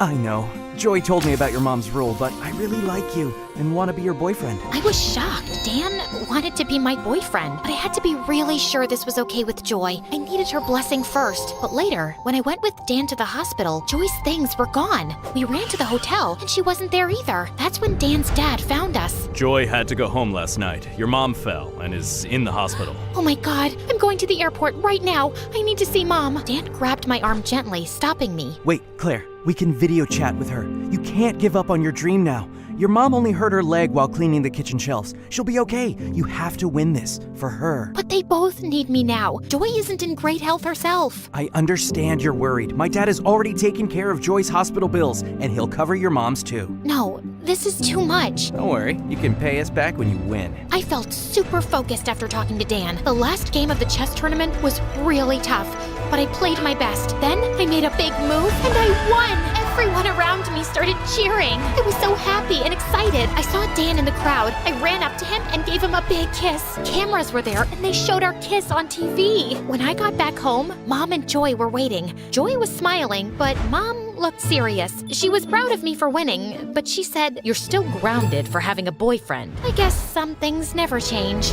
And remember, you can download Dragon City by clicking the link in the description or scan the QR code and get a special bundle with 15,000 food plus 30,000 gold plus the Black Metal Dragon to get you started.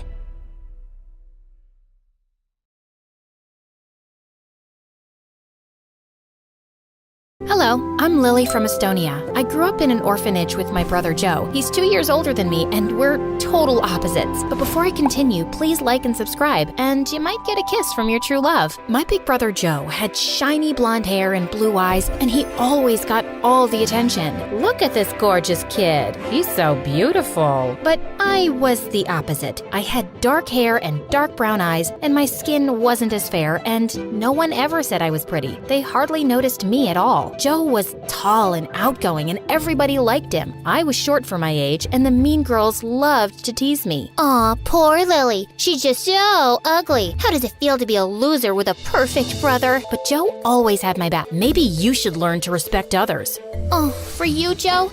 I'll learn anything. I'll learn how to respect others, and how to cook and clean. I'll even learn how to give birth. You don't learn how to give birth. You just give birth. I agree. You're right. You're so smart. See, Joe? I learned my lesson. I respected her. Now love me, Joe, please. In school, things weren't much better. Joe was super smart and almost a genius. Joe, that's amazing. A perfect score. I could barely pass my exams, and I had a hard time paying attention in class. Sometimes I talked to the other kids when I wasn't supposed to, and I got out of my seat and I ran around the room, but I couldn't help it. Lily, sit down. Most of the teachers didn't like me at all. One time I was in grumpy old Miss Koppel's class, and I really had to go to the bathroom. The break just ended 2 minutes ago. You couldn't go then? Oh wait, you were busy playing. The only thing you do in school. No bathroom for you. But it's an emergency. Miss Koppel didn't budge. I tried to hold it, but a minute later, I peed my pants. Ew! Joe caught me crying in the hallway. What's wrong? Miss Koppel wouldn't let me go to the bathroom. Joe's face turned bright red, and he stormed into Miss Koppel's class. You stinky witch. Maybe a bitter old lady like you shouldn't be teaching. You should be at home fighting with your husband who's lost his hearing because of your constant screaming and will go blind soon looking at your hideous face. Miss Koppel sent Joe to the principal's office, and he got detention for 2 weeks. I felt so bad. I'm sorry I'm weird and stupid and always causing trouble. Don't say that about yourself, Lily. None of that is true. Yes, it is. You're just pretending it's not. Don't worry about me and my problems. I'll handle them on my own. You don't have to be my big brother anymore. No way. I'll always be your big brother, and I'll always have your back, no matter what. And one day, I hope you'll see how special and smart and beautiful you are. Joe hugged me, and I cried like a big baby. Then one day, the most amazing thing happened. We were adopted by a really nice couple. They had a big house. Joe and I got our own rooms and new clothes. They even enrolled us in a fancy school. I was nervous at first because school was still hard, and I always got distracted. I was scared that my new teachers would hate me too. But then my new parents took me to the doctor. Lily has ADHD, which means she's a bit hyperactive and has trouble paying attention. But she's a smart girl. Her IQ is well above average. I went to therapy for a while to help me learn to stay focused. It was difficult at first, but Joe and my parents were really supportive, and eventually I got better. I started getting A's on my tests, and I even won Student of the Month for best behavior. When Joe and I reached high school, our lives totally changed. One day, Joe and I were hanging out at the mall when a strange woman ran up to us. Your face is a work of art. Have you ever thought of being a model? Not really. Stick with me, darling. I'm gonna make you a star. The woman was a modeling agent. Joe signed a contract with her, and soon, every other weekend, he was doing photo shoots all over the city. My life was much better too. My grades were at the top of my class, I had a bunch of new friends, and when I looked in the mirror, for the first time, I liked what I saw, especially since my mom always told me how pretty I was, and that I should love myself just as I am. I had a newfound confidence, and everyone noticed. Even though Joe and I weren't together all the time, we were still close. We had our own lives, and that was okay. We were always there for each other. Then one day, our dad got a new job, and we moved across town. Another family, twice as rich as my parents, lived next door, and they had a daughter my age. The moment Joe saw her, he started acting strange. He was really dying to meet her. Oh, love at first sight? Something only beautiful people do. Why don't you just go over there and say hello? Just say hello? It's not that easy. It has to be just right. She's my destiny. She's my true love. We're meant to be. We started thinking of ways to make them meet. What made it harder was that she was homeschooled. We saw a lot of sophisticated teachers coming entering and leaving the house. Joe took one of my shirts and went to her house, pretending he found it in the yard and it belonged to the girl. But a maid opened the door and took it, then slammed the door in Joe's face. One time, I saw the mystery girl leaving her house, and I started calling out random names. Emily, Sarah, Anna,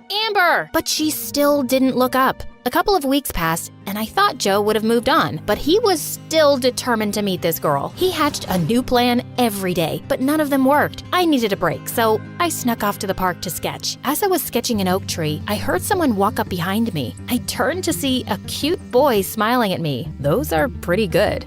Your shading and detail are amazing. I froze. I'd never shown anyone my drawings before. I'll show you mine if you show me yours. The boy's name was Ryan. He was a couple of years older than me, and he was a talented artist. We talked for hours. Every time he looked into my eyes, my heart skipped a beat. Geez, I'm sorry. I didn't realize it was so late. I have to go. Maybe we could meet up tomorrow and, talk about art? Sorry, I can't. I was such a dork. What was I thinking? Asking a cute boy like Ryan out. He must already have a girlfriend. I wanted to crawl into a hole. It's okay. Sorry I asked. No, it's not like that. I'd love to see you again, but I'm leaving for New York tomorrow for art school. My heart sank. This doesn't have to be goodbye. Ryan pulled out one of his sketches from his notebook. He wrote his phone number on the back and gave it to me. I want you to have it. I can't take this. You can give it back when I see you again. On my walk home, every time I thought about Ryan, I couldn't help but smile. I turned the corner onto my street, and then I saw something insane. The mystery girl was scaling the side of her house like a cat burglar. I hid behind a tree and texted Joe, but then the girl came charging at me like a maniac. She tried to grab my phone. Give it to me. Let go, you crazy girl. My phone slipped out of my hand, fell to the ground, and broke.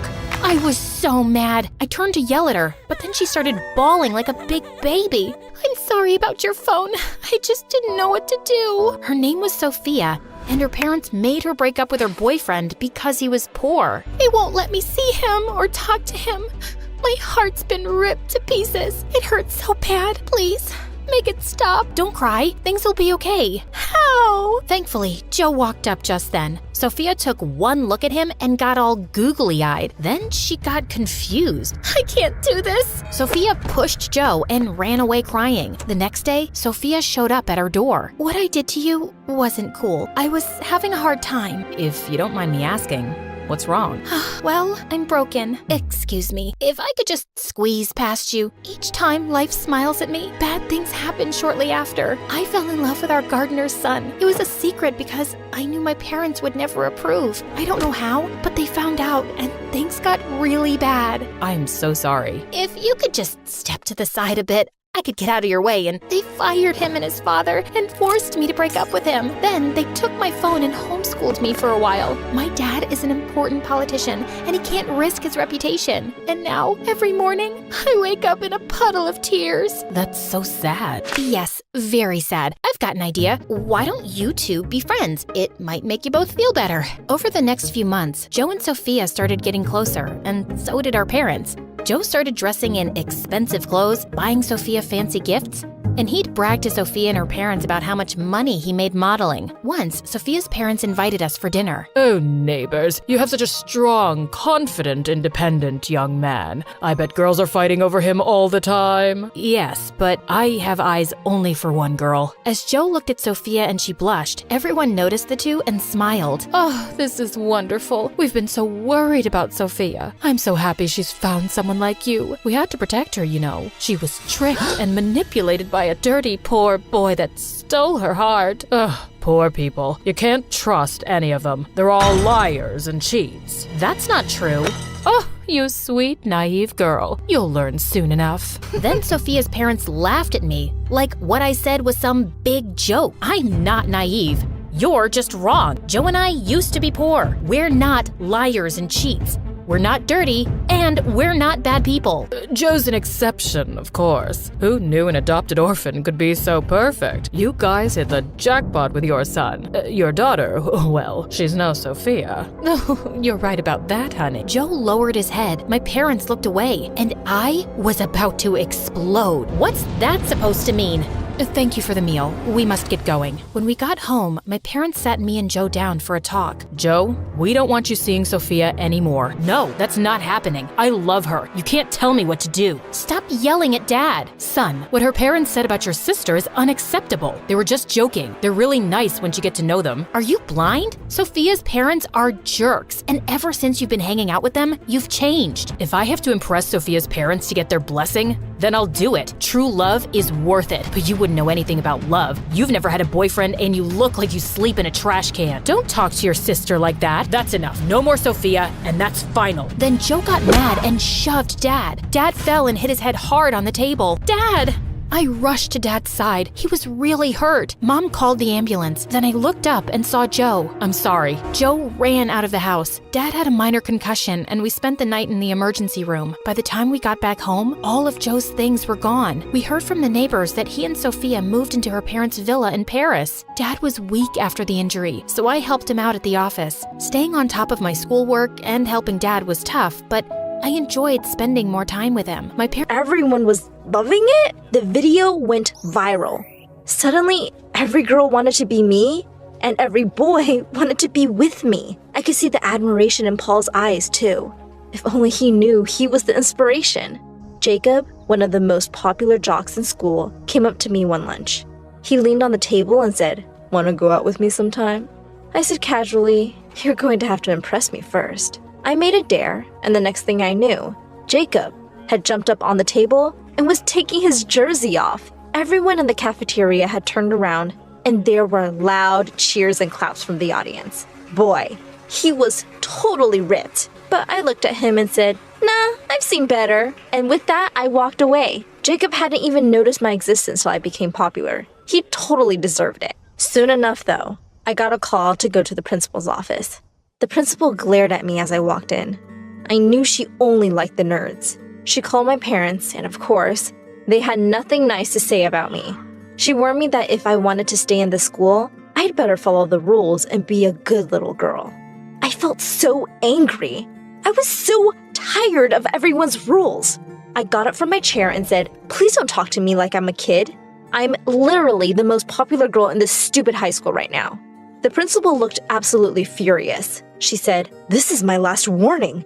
Behave or you'll be expelled." This wasn't over. The principal needed to treat me with respect. I was going to find a way to bring her down. The chance came sooner than I could have hoped for.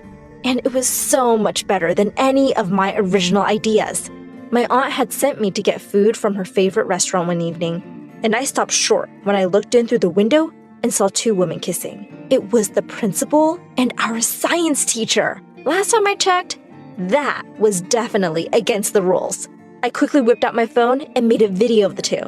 That video was an overnight sensation. The principal and the teacher were both forced to quit, and everyone was ecstatic that we were rid of the horrible principal.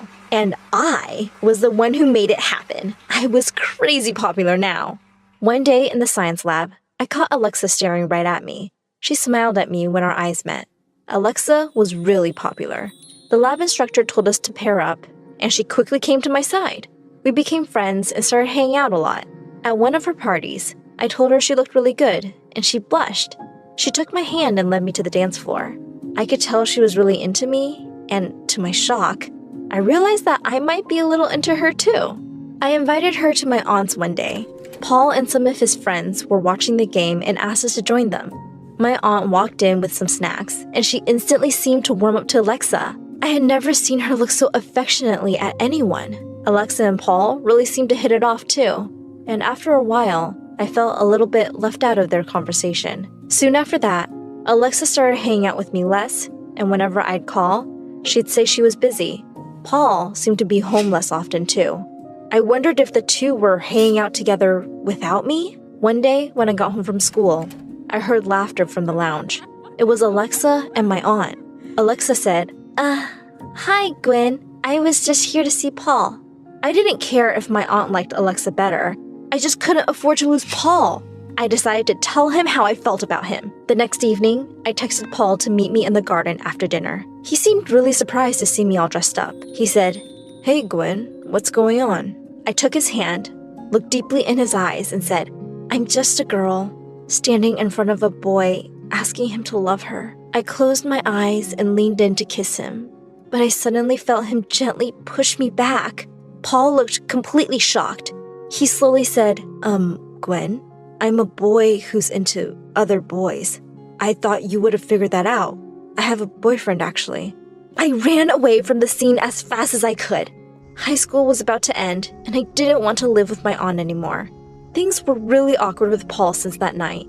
And besides, I was making enough from my YouTube singing videos to afford a small apartment on my own. One afternoon, the doorbell rang, and I was really surprised to see that it was Alina. She'd lost a ton of weight and looked fab. She said she needed my help, so I reluctantly let her in. She said, "Your jerk brother cheated on me." She and John had broken up, and my parents had sent him away to join the army. They were taking care of Mike. Since Alina's parents had stopped talking to her after she got pregnant, she had nowhere to go. She begged me to let her crash at my place till she could figure something out. I could hardly say no to that beautiful face, so I agreed. I thought I'd hate having her around, but I guess not being with my brother made her less of a jerk. In fact, she was going out of her way to cook my favorite meals and kept the house clean. I realized she was really good company. She was great at styling and helped me look amazing for my videos. One evening, I came home to a candlelit dinner for two. Alina looked stunning. Suddenly, she pulled me in for a kiss, and I kissed her back. We were super happy together. Our video series became more and more popular, and we were now a famous YouTube couple. We were making really good money, and we moved into a bigger house. Alina asked me one day if I'd have dinner with her sister. I knew she really missed her family, so I happily agreed. When her sister arrived at our table, I almost fell off my chair. It was Alexa, and she was with someone. It was my aunt. Needless to say, that was one awkward dinner. I just wanted to put the past and these people behind me already. I spoke too soon. Just a few days later, I got a text from my brother saying he wanted to come see us.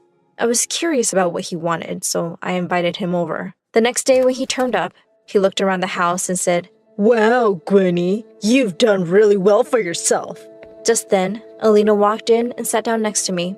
John looked a bit angry. I said, "Yes, as you can see, I have a much better life than you. I have everything you could possibly want." He forced a smile and said, "Well, yes. So here's the thing. I have a great business plan. I need $100,000 for it, though. Can you lend me the money?" Why was I not surprised? I said, "I'd rather throw the money in the gutter than give it to someone as selfish as you." That seemed to be too much for him. He jumped to his feet and shouted, "No matter how rich or famous you get, Mom and Dad will always like me more. You will always be alone, no matter what you do." With that, he stormed out. I smiled at Alina and pointed to the camera that had been running the whole time. I uploaded the video to my channel and told my viewers all about how my family had mistreated me. A few weeks later, my parents showed up with Mike. Turned out, John had sunk all their money in a stupid business investment and had come to ask me for money to pay his debts. He couldn't get a loan from anywhere, and they had to sell their house. They cut ties with him completely now and begged me to help them. I couldn't forget how they treated me, but I was better than them. Plus, they had looked after Mike all these years. I forgave them, and Alina and I moved them into a separate wing of our mansion. At our grand New Year's party, Alexa came by looking absolutely stunning. Apparently, she was no longer with my aunt. She kept flirting with me all evening and was conveniently by my side when it struck 12. She said, "I guess I'll have to kiss you now." I pushed her aside and walked off. I joined Alina on the balcony and took her hand. I said, "The best thing to happen to me is you." She smiled and said, "My life with you is just perfect." And we kissed under the stars.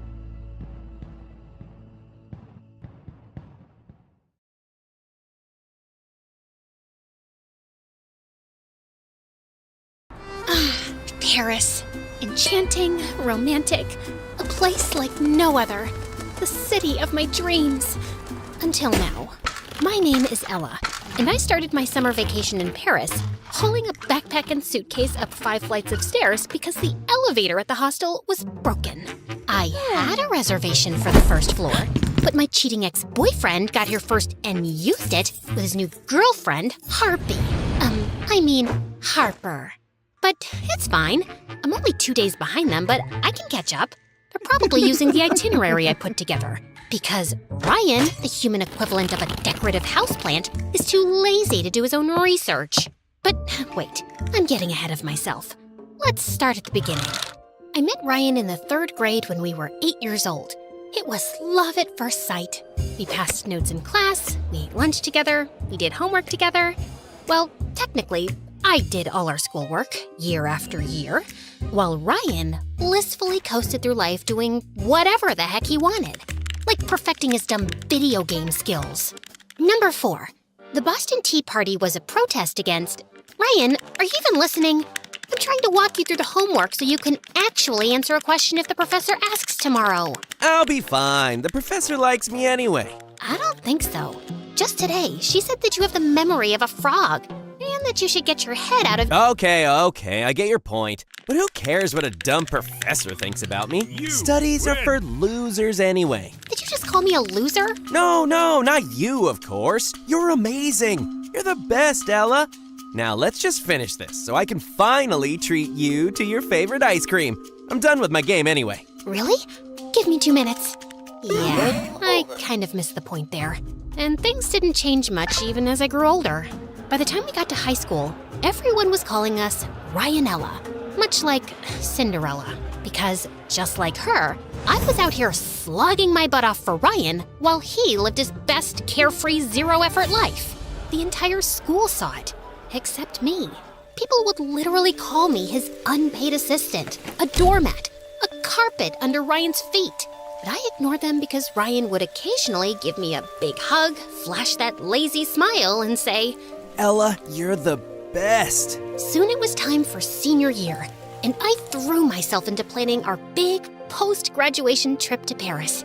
The perfect way to kick off our next chapter before heading to college together. Well, my new chapter, because Ryan had decided to take a gap year. I always thought we'd go to college together. That was the plan, right? Well, plans change, Ella. Besides, I really need to, find myself first. There's so much untapped potential inside me. Who am I, really? What do I want? I need to feel my vibes. You know what I mean? I guess. But we're still on for Paris, right? Because I'd hate for your graduation gift to go to waste. And I pulled out a receipt for a first-class ticket to Paris. Ryan's eyes instantly lit up, and he threw his arms around me. Oh my God, this is the best gift ever! But I didn't get you anything. You're in my life, and that's all I want. You're the best, Ella. I was practically floating when I got back home. Ryan and I were gonna spend our entire summer in Paris, and it was gonna be epic. I was just making plans in my head for the most romantic getaway ever when Mom walked into my room. Ella, why am I getting a message from the bank saying you spent over $1,000 on a first-class plane ticket? For Ryan? I was gonna tell you, Mom. What? That you spent your inheritance money on a stupid ticket? Ella, that money was for your future. Ryan is my future, Mom. I've loved him since the 3rd grade. Besides, I'll be going to college soon, and I wanted to end our graduation on a happy note. Will you please stop judging me now? I'm not judging you, Elle. But sometimes you act like an idiot around Ryan. He might be a nice boy, but what if there's someone else out there who's better for you? Better than Ryan? That's impossible, Mom. He's the only one in the world for me. Mom didn't argue with me after that. A week later, we had our senior prom. And as expected, Ryan and I were crowned the prom king and queen. It was the best night of my life. Until Harper showed up, and Ryan ignored me like I was a potted plant in a corner. Harper! What are you doing here? You're Harper? How nice to finally meet. My cousin Wally needed a date for the prom. I flew in last night. Ryan, aren't you gonna introduce me? Wow, that's great! How long are you staying? Hi, Harper. I'm Ella. My family is moving here this summer, permanently. So you're going to our... Cool. Then we'll be seeing a lot of each other. For the rest of the night, Harper hovered around me and Ryan like a honeybee. She was on the dance floor, by the punch bowl, laughing at the stupidest things Ryan said. It wasn't like I was enjoying third-wheeling in my own relationship, but they were old friends. Ryan had always told me stories about how they were close as kids, so maybe he was just excited to see her again. And maybe I was just overthinking. But then we went to the ladies' room, and Harper turned to me with a smirk. I love that crown. Do you mind if I try it on? Before I could answer, she snatched it off my head and crowned herself. For a moment, I fantasized about wrestling her to the ground and taking back what was mine. But all I did was smile like an idiot and tell her how pretty she looked. I thought I would just tell Ryan about it on our way back home, but he insisted on dropping off Harper and her cousin. Shotgun. She slipped into the front seat, while I was stuck in the back with Wally snoring on my shoulder. Suddenly, the car stopped. Ella, you're home. Wait, you're dropping me off first? You're on the way to their house. Can I at least have my crown back? Oh, but it looks so much better on me. Please let me borrow it for tonight. I'll make sure to send it with Ryan tomorrow. But Relax, Ella. It's just a dumb crown. I'll see you tomorrow, okay? and he just left. It's safe to say, I never got my crown back. Or my man. Because 2 days later, Harper, joined our school and Ryan broke up with me. He started ignoring me at school and didn't even return any of my calls or messages. Ryan here. Leave me a message. And if this is Ella, stop texting me. I spent thousands on your first class ticket to Paris, and I was gonna fly coach. That's how much I love you, and now you're ghosting me? I was devastated, and I planned on hiding under the covers forever. But on the day of my graduation, Mom flung open my door. Ella, enough is enough. You're graduating today. I'm not going. You worked hard for this. Don't let that boy take it away from you. Everyone knows he dumped me for Harpy. It's embarrassing, Mom. Well, if you ask me, it's a blessing. Now you won't be stuck with a lazy loser who doesn't know what to do with his life. And you can finally travel to Paris all by yourself, doing things that you like. No, I can't do it. I'll go to the graduation, but to go to the most romantic city in the world without my one true love? I'd rather eat sawdust. Besides, Ryan and I planned that trip together. No, Ella, you planned that trip. Ryan just showed up. Now get up, put on a cute dress, and go to your graduation with your chin up. I did what Mom said, and honestly, it felt like a good idea. My friends tried to cheer me up, and for a moment, I was happy. But then, I walked on stage to get my diploma and spotted Harper sitting in the front row, wearing my crown. And I knew it was going to be a long, horrible summer. I drowned myself in pity for the rest of the summer. Ate junk food, watched sad movies, doom-scrolled social media till I passed out crying over my stupid single life, while everyone else posted pics of their perfect summer. Volleyball games on the beach under the California sun, trips to the Redwood Forest, the Grand Canyon, Disneyland, Ryan and Harper, the Eiffel Tower behind them. Wait, what? Ryan went to Paris with Harpy? I immediately clicked his social media profile. And there he was, enjoying that two-faced witch on my vacation. Ryan and Harper taking a selfie at an outdoor Parisian cafe. Ryan jumping for joy, the Arc de Triomphe behind him. Harper, holding a yellow umbrella in front of a hotel that we were supposed to stay in. I had it. It was one thing to break up with me, and a totally different thing to take Harper, on a vacation that I planned. My blood boiled, and I screamed for Mom. Mom, I'm going to Paris! The Paris streets were bustling with life. People walking their dogs, couples chatting in outdoor cafes, everyone dressed in immaculate clothes. This was the Paris of my dreams. But I couldn't enjoy it because I was on a mission to find my cheating ex-boyfriend. And the best place to start my quest was at the hotel. I was sitting in an outdoor cafe across from the hotel, sipping my third cafe au lait, when suddenly the hotel doors opened, and Harper and Ryan walked out, hand in hand. I threw some money on the table and started stalking them until they stopped to look in a shop window. Ryan looked behind, and I immediately ducked into a souvenir shop. I bought a baseball cap and an oversized hoodie as a disguise, and continued tailing them when I saw Ryan hail a taxi. I felt angry, miserable, and humiliated all at the same time, and I wanted to bawl my eyes out. But just then, my phone pinged. It was a social media notification from Ryan. a selfie of the happy couple in the taxi. Next stop, the Louvre. I immediately decided to take a taxi, but they flew past me like I was made of cellophane. Am I invisible? I pulled up a map on my phone. The Louvre was only 1.5 miles away. If I walked fast, I could make it in 30 minutes. I made my way through the streets, crowded with slow-walking tourists, trying not to step on anyone. Pardon-moi, pardon-moi. And when I saw the iconic glass pyramid up ahead, I started to run. I finally entered the museum, and my eyes went straight to this gorgeous painting, the Mona Lisa. The masterpiece was smaller than I had imagined, but it was a thrill to see her. I was admiring the artwork when I felt a hand pull the cell phone out of my back pocket. I smiled to myself, then turned around to see a handsome pickpocket slipping it into his jacket.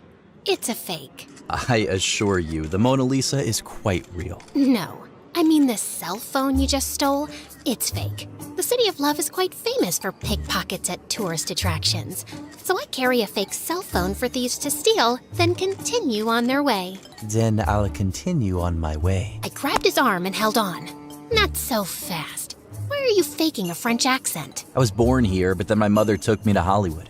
She wanted to act in films. Clearly she must have failed because here you are, robbing tourists. Can you let me go now? No. Look, you have two choices. I can go tell the security guard you stole my phone, or you can help me find these two losers. I showed him the pic of Ryan and Harpy by the Eiffel Tower. Did they steal your fake wallet? No, that's still in my bag. She stole the love of my life, and I'm going to get him back, with your help. Because you speak French, and 4 eyes are better than 2. I'd rather get arrested. Please, I can pay you. Why are you running after the despicable monster who dumped you? Because I've loved him since the 3rd grade. And maybe it's time to grow up. You don't understand. I've spent all these years planning a future with him. Now my future is a big blank because this girl stole him from me. And now they're out having fun on my vacation, and here I am trying to talk a pickpocket into helping me tail them. Oh God, I'm such a loser. I feel like slapping myself across the face. And then I don't know what happened, but I started to cry. Like a real hard, ugly cry. Could you please stop crying? Everyone's staring at me like I stole your kidney. Will you help me? Okay, I'll help you. But your ex isn't here. How could you possibly know? Gabriel pulled out a wallet and flipped it open. Ryan's ID was inside. They were on their way out of the museum when I, bumped into him. I must be an evil person because this news put me in a better mood. Maybe he deserves it. But when we find them, you'll give it back, okay? Of course. There's one problem. How do we know where they're going? I think they're following my itinerary. If I'm right, their next stop is the Jardin des Tuileries. The fountain was even prettier in person, and it took me back to the time I was planning the trip. Back then, I imagined myself strolling the sweeping promenades of the garden with my Ryan. Instead, I was walking around the iconic central pool with a French pickpocket. Since I'm helping you stalk your ex, shouldn't we know each other's names? I'm Ella. Like short for Cinderella? Isabella? Mozzarella? Just Ella. Now, can we focus on finding Ryan? I'm Gabriel, in case you're interested. But I wasn't.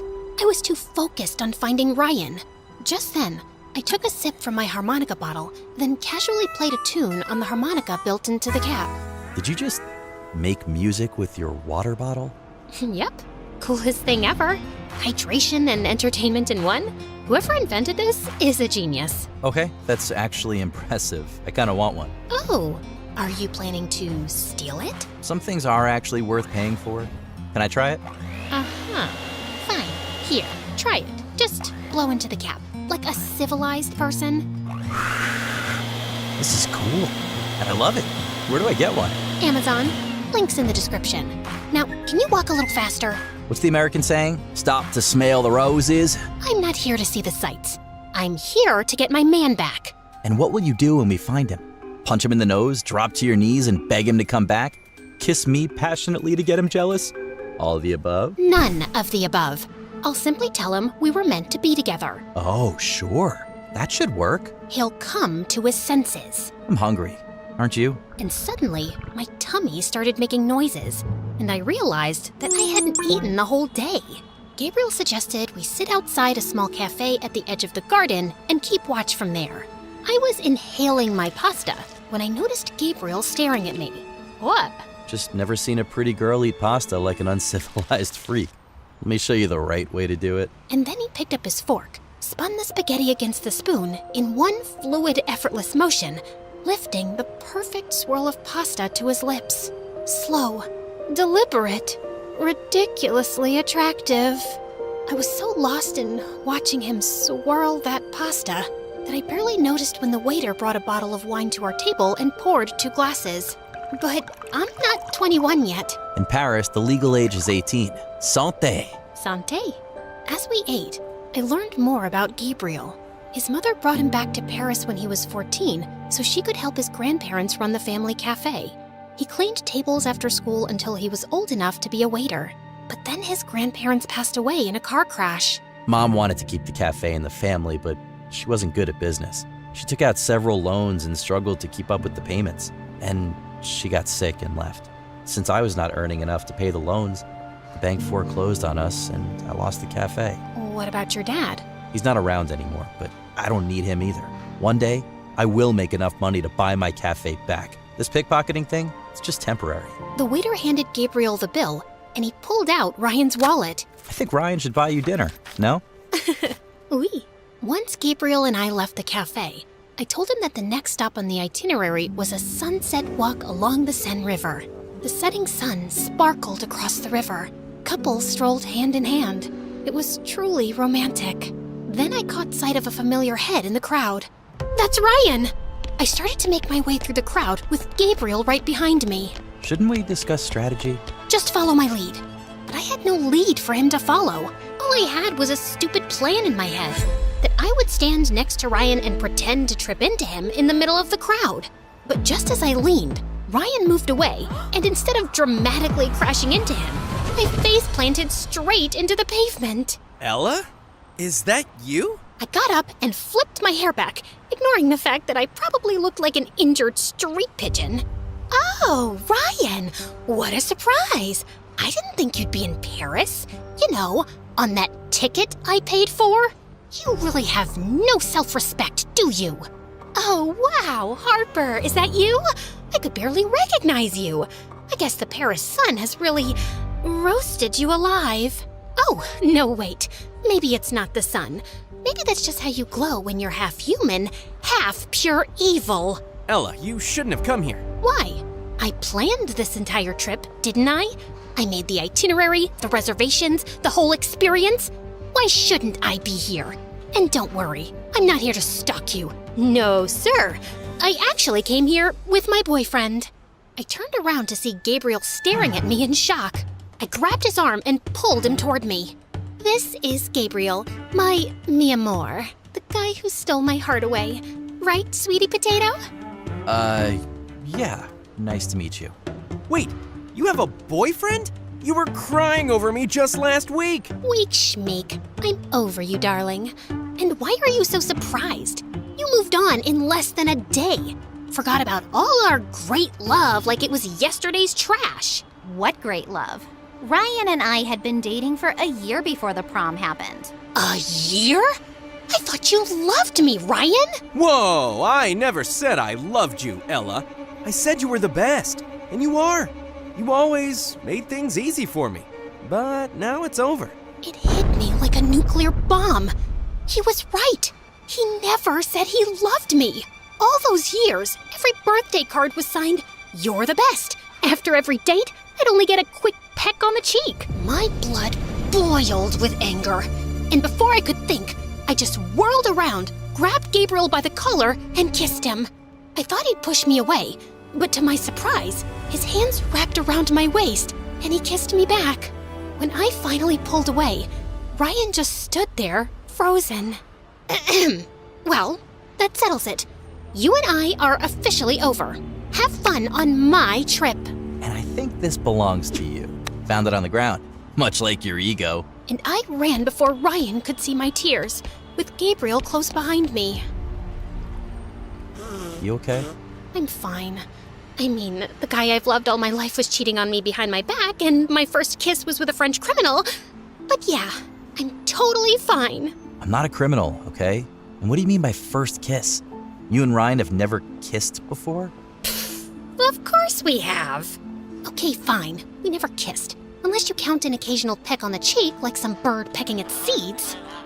I guess that makes me a giant loser who's been in denial about everything. I don't think you're a loser. Maybe just someone who loved a loser. Oh yeah, that makes me feel so much better. What do you want me to say? You're a perfectly beautiful girl who probably has the prettiest eyes I've ever seen. You're smart, brave, and definitely have a personality. So I don't know why you're crying over some guy who barely cares about you when you could have literally anyone else in the world. You sound like my mom. And moms are almost always right. You really think I have pretty eyes? The prettiest I've seen. And I'm not a loser? Maybe a little, but Ryan's a bigger one for sure. Now please, stop crying and let's get you an ice pack. You did fall on your face, remember? Gabriel and I spent the rest of the night wandering through Paris. Even though it was late, the city still felt alive. Streetlights glowed on old buildings, and quiet music drifted out of tiny cafes. I was finally having fun when Gabriel asked if he could drop me home. I don't know if I want to go back to the hotel and run into Ryan. I'm not sure I can resist the urge to break his nose if I see him again. Well, that might give you short-term satisfaction, but maybe not the best idea. All right then, if you're sure, you can crash at my place. By the time we reached Gabriel's place, I was bone tired. I just wanted to crash. But as soon as we flicked on a light, I saw a tall man standing in the middle of the room with a funny-looking cat and a bunch of guys in black. I looked over to Gabriel to ask what was happening, but he just stood frozen. Gabriel, mon fils, I've been waiting. What are you doing here? That's no way to meet your father. What? He's your... No, he's not. How did you find me? I have ways, Gabriel, and you're my heir. You belong with me. I assumed once your mother disappeared, you'd come back to me. But no, you decided to run. Disappeared? But I thought your mom was dead. He told you that? Oh, Gabriel, you lied to your girlfriend. Bad manners. Anyway, now that I have found you, I'll take you with me and teach you how to treat a lady right. I told you before, I want nothing to do with you. Now, get lost before I call the police. The police? I'm sure they'd love to question you about your extracurricular activities. You've been sloppy, mon fils. Gabriel's dad signaled his men to grab him. You really don't know when to quit, do you? And he grabbed my hand and ran. We sprinted through the streets, through late-night cafe tables, knocking over chairs, tables, and whatever came in our way. I was trying to keep up, but Gabriel was so fast, and I had the legs of an old chicken. I wanted to stop and rest, but then I looked behind and saw a black car skidding around the corner, right behind us. They're in a car! Gabriel, we are not winning this race! Nope, which is why we're upgrading our ride. Before I could ask what he meant, he swerved toward a row of rental bikes lined up outside a shop, yanked one free, and hopped on. I jumped onto the back, and together we cut through the crowd. For a second, I thought we'd lost them, when suddenly, this car screeched in front of us, and Gabriel slammed the brakes. Get in! Mom? What? Just get in! Gabriel and I exchanged one look. Then we jumped in. The car sped through the city until the bright lights of Paris disappeared behind us. I had no idea where we were going, but I was too busy trying to process everything. We finally stopped at this abandoned building, and Gabriel's mom told us everything. I met Gabriel's dad when I was just 18. Fell in love, got married, and thought I'd have a happy life until everything fell apart. Mom didn't know Dad was in the mafia. We only found out when I was 12. I wanted to leave right away, but his father made it impossible. He threatened to take Gabby away, and I was too scared to fight back. But when he turned 14, I saw how deeply the mafia life was pulling him in. That's when I decided to take him and leave for my parents' house. Dad's been chasing us ever since. After my grandparents passed, Mom and I decided to go separate ways to trick him. But that didn't work. Then why did you lie to me saying that your mom was dead? No, I said she fell sick and left. There's a difference. Besides, I just figured you'd cry at my tragic backstory, and I really couldn't handle that anymore. Are you kidding me? Okay, I'm sorry. I should have been more clear, but we have more pressing issues at hand. Mom, Dad's not going to stop, is he? No, he never does. So what now? You guys keep running forever? No, we fly to Hawaii. We spent the night at the safe house, and the next morning, we left for the airport. While Gabriel's mom did the paperwork, he walked up to me with a smirk. So I guess this is it? I guess. Thanks for everything. Really helped me with the whole Ryan situation. There was no situation. You were just chasing the wrong person. Just promise you won't fall for another idiot. If I do you promise to knock sense into me again? How about we try to stay off bad guys altogether and give a chance to genuinely nice people? Like me. Before I could get a word out, our flights were announced, and Gabriel winked at me and left. I didn't know what he meant or what was waiting for me on the other side of this flight. But for the first time in a long time, I wasn't afraid of the unknown. And that's a happy ending for a stalking story. Don't you agree?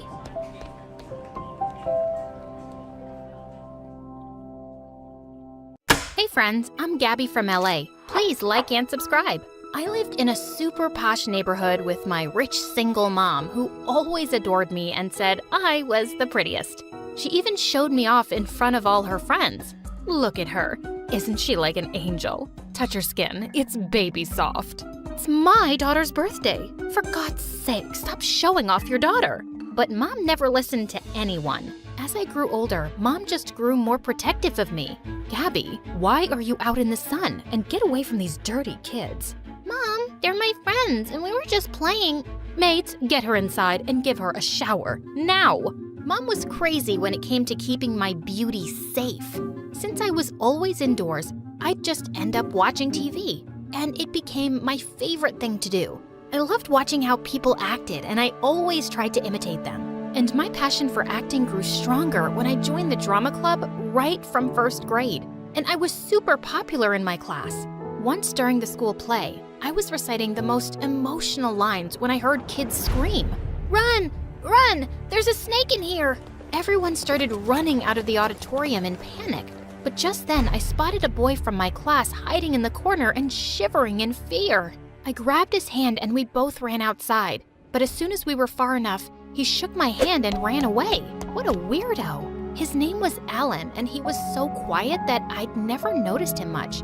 But I saw in the next few days that he always sat alone, and the other kids from class kept picking on him. Why are you occupying the entire table when you don't have any friends? Get out of here. Well, I'm his friend, and I'm gonna eat with him. You guys go someplace else. The other kids left, but just as I sat down, Alan walked away too. Ugh, I wasn't gonna bother being nice if he kept being a jerk. Later that afternoon, I was waiting to be picked up when I heard someone sobbing in the parking lot. I was shocked to see it was Alan. Hey, are you okay? But he shook my hand off his shoulder and I lost my patience. What's your problem? If you want to keep everything to yourself, fine. But you could be nice to the people who care. I lost my dog, okay? He was my only friend. Look, I'm sorry. I didn't want to be rude, but I've never had any friends, and I just don't know how to talk to people. Hey, chill, it's okay. I'm sorry about your dog, and maybe we can be friends. He looked surprised, but then he nodded with a smile, and suddenly it started raining. We both ran to the school building, and he held up his bag to cover me from the rain. From that day on, we became good friends. I even invited him to my place soon and introduced him to Mom, but she wasn't too happy about it. He doesn't seem like he's from a good family, Gabby. You should stay away from kids like that. He's my friend, and I don't care about anything else. Grades passed by, and my bond with Alan grew stronger. We went together on school trips, and he came to watch all my plays. In the 8th grade, I played the lead for the school's annual function. After the play was over, Alan came running backstage and hugged me. You were amazing, Gabby. I couldn't take my eyes off you tonight. Here, these are for you. And I wanted to tell you. But before he could finish, a man came running and moved Alan aside. Bravo! Bravo! You are amazing out there, little girl. I can't wait to sign you for my upcoming short film. Short what? The man introduced himself as a big producer and looked so eager to sign me for some big lead role. Just then, Mom came from behind me, screaming in excitement. That's just awesome, Gabby. Say yes. I was too stunned to speak, so I could only nod my head.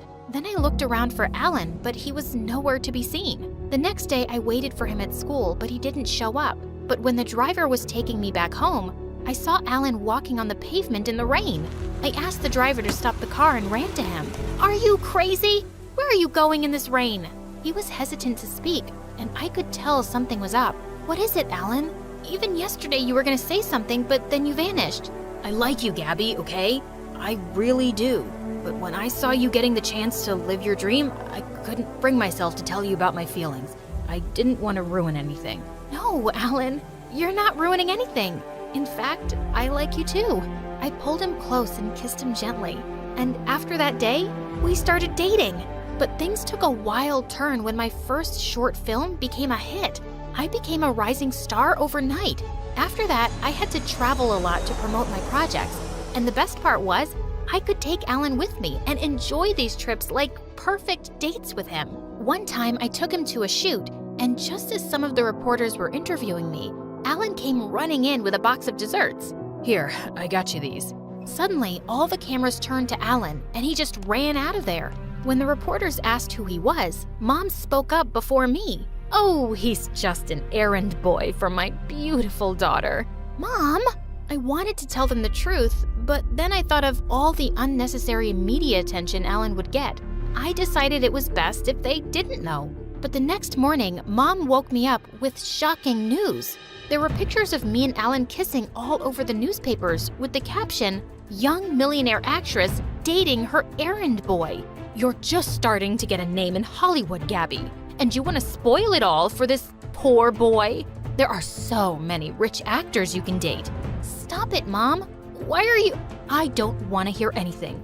Alan's got no class, and I want you to break up with him. Of course I wasn't gonna do that. Now that it was already in the news, I was gonna date Alan publicly, and Mom just had to accept it. Soon after, it was Alan's 16th birthday, and I had a really important award function the same day. So I decided to take him along with me and introduce him to everyone. It's gonna be so much fun, and I even got this Gucci suit specially made for you. But you know I hate crowds, and all that media attention, I don't think— Oh, come on, Alan. For me, please, just this time. He agreed, and we both went to the award night together.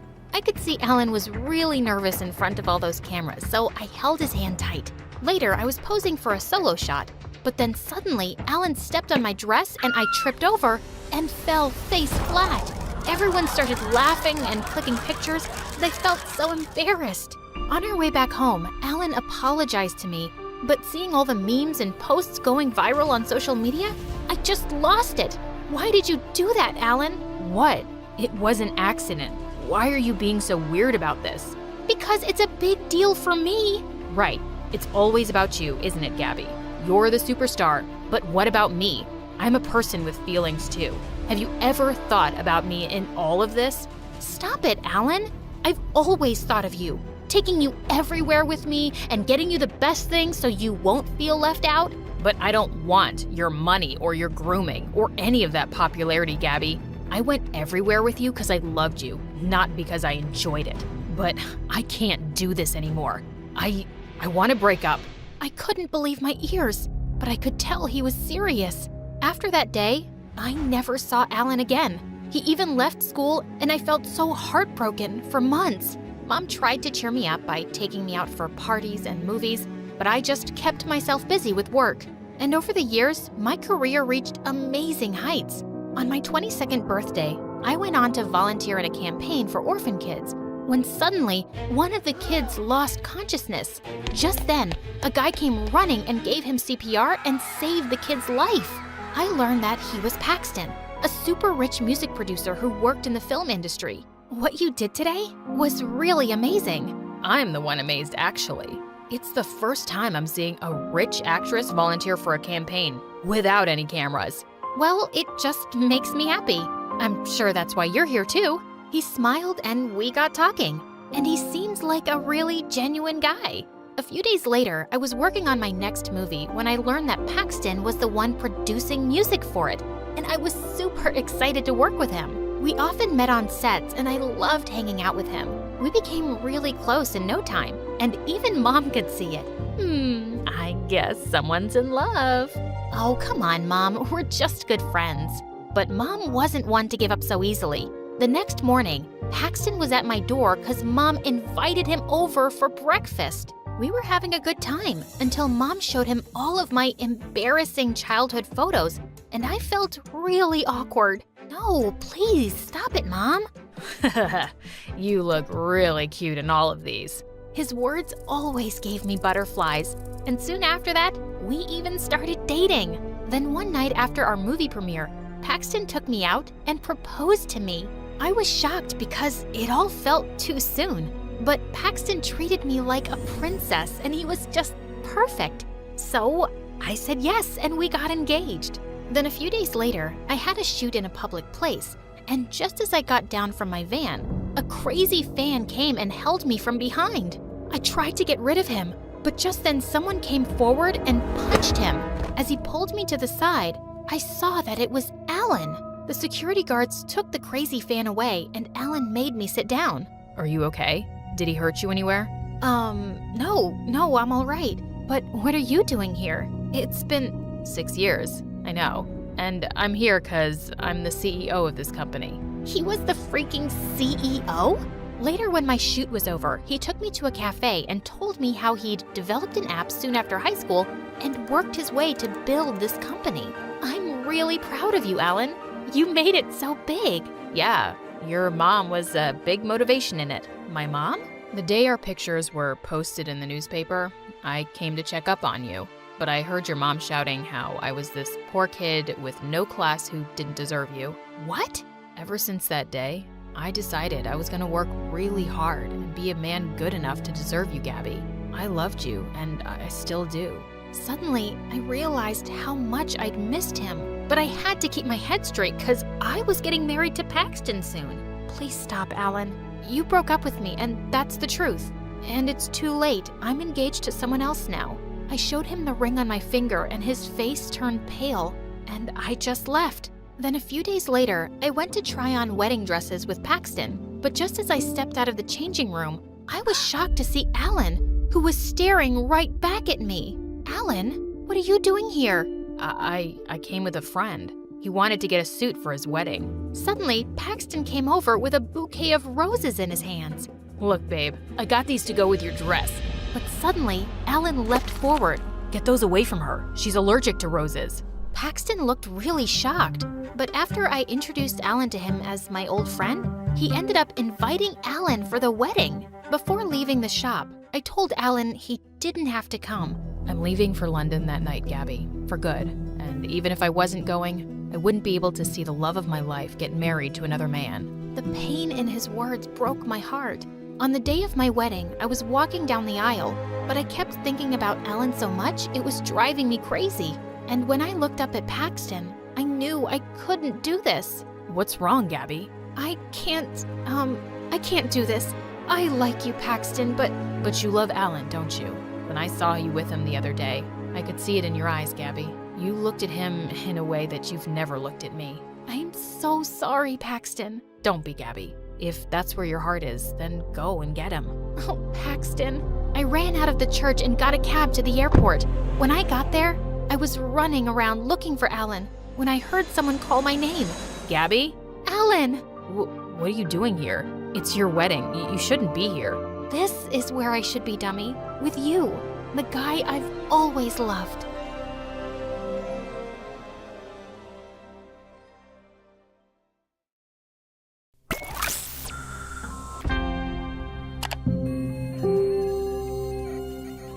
Hi, my name is Julie, and this is the story of how I created computer clones of myself and my classmates that almost destroyed our town. I grew up in Kansas, in a small, boring town where gossip and growing corn were the main activities. I couldn't wait to get away, so from the age of 6, I was obsessed with going on my mom's computer to escape from my dull world. Mostly playing video games, but But my sister Kiki, who was 2 years older, seemed perfectly comfortable and content in our town. She had her one close friend, and they spent most of their time cheering on the high school football team, even if the players didn't even know she existed. As I got older, my online community of friends was growing.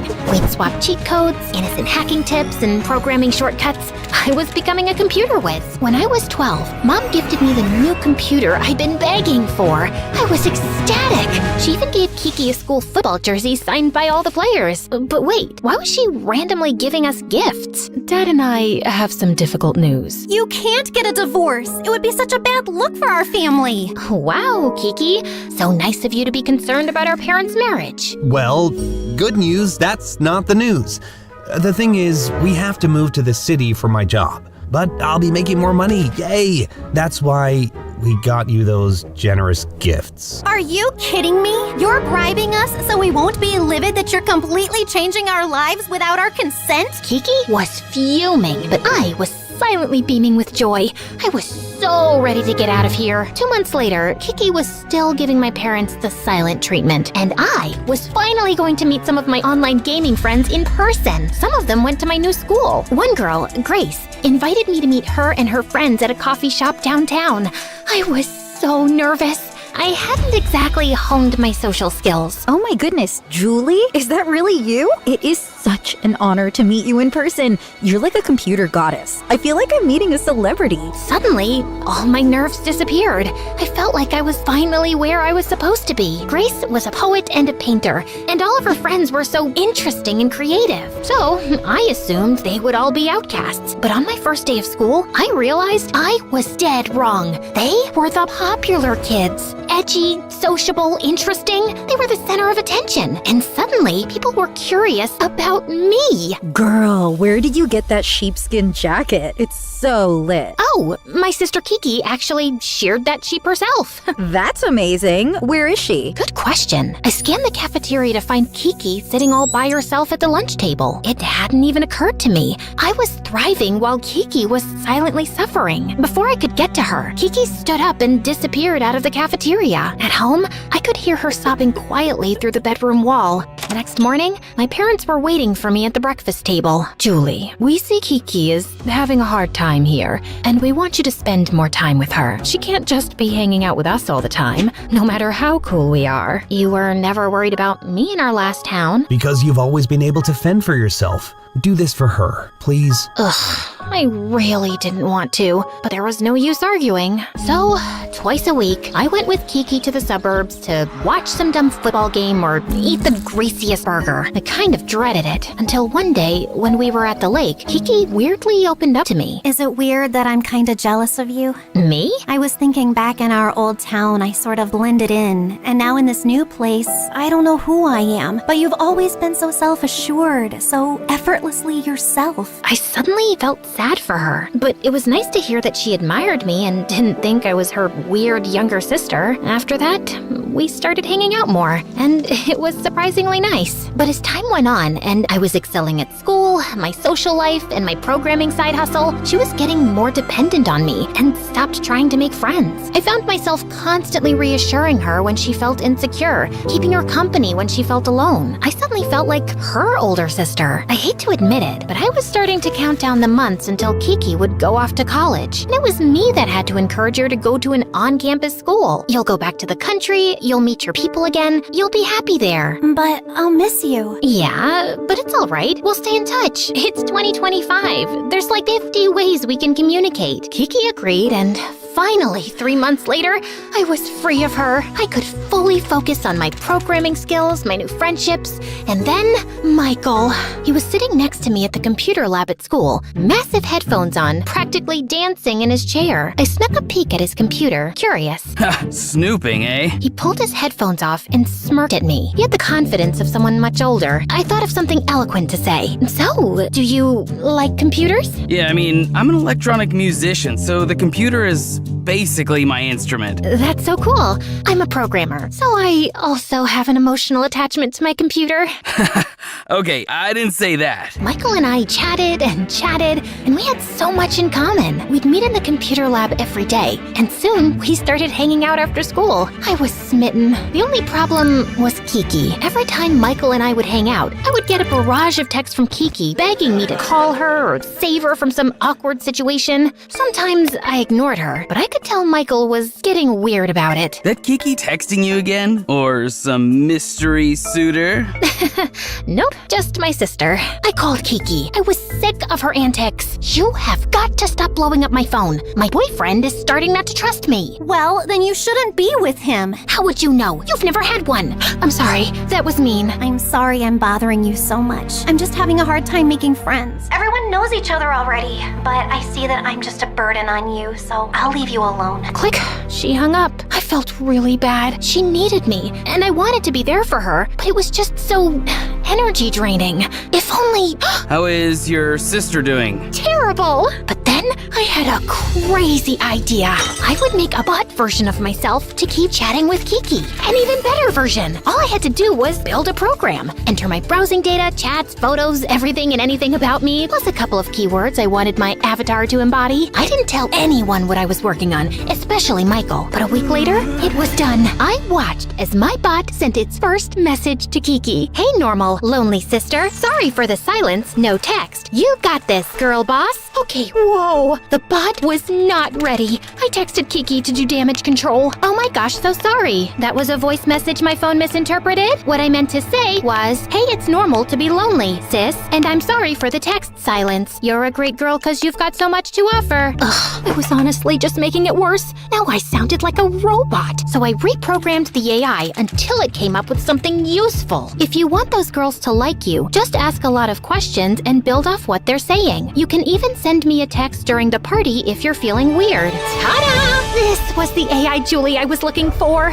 Patient, kind, and supportive. A version of me I didn't have time to become right now. And finally, I heard back from Kiki. That's actually great advice. Thanks for being there for me. Seriously. I was totally pulling this off. Now, I had plenty of time for my social life and for Michael. But it seemed the more available I was, the more unavailable he was. Hey, babe, do you want to maybe get off your computer and come eat the pizza I ordered for us with all of your favorite toppings? I just lost it. Can you please not interrupt me when I'm working? You know I gotta prep for my gig next week. Okay, it's just that you were asking me to make time for you, and now that I have, but Michael already had his headphones back on. I texted Grace that I was annoyed with Michael, and the next day, things just got way worse. A car alarm has more rhythm than my music? Nice. What are you talking about? That's what you said about my music, for everyone to see. He showed me my most recent Instagram post. I did indeed write that, with Michael's song playing in the post. I was mortified. Oh my god, Michael, it wasn't me! Oh, so what? Someone just hacked into your phone and posted that? You're the only person I sent that song to. And then it occurred to me, I was the only one with this song.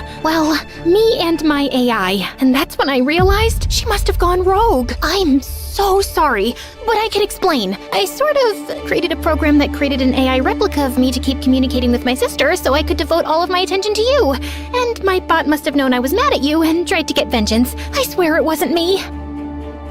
I don't believe you. Show me. I needed Michael to forgive me, so I did.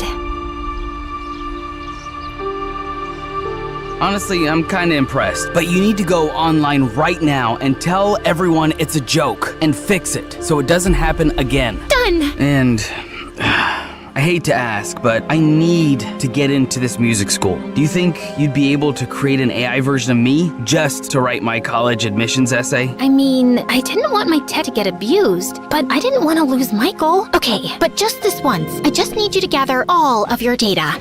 Texts, music playlists, anything that represents the best version of you. Then I'll add some additional aspirational keywords, like independent thinker, generous.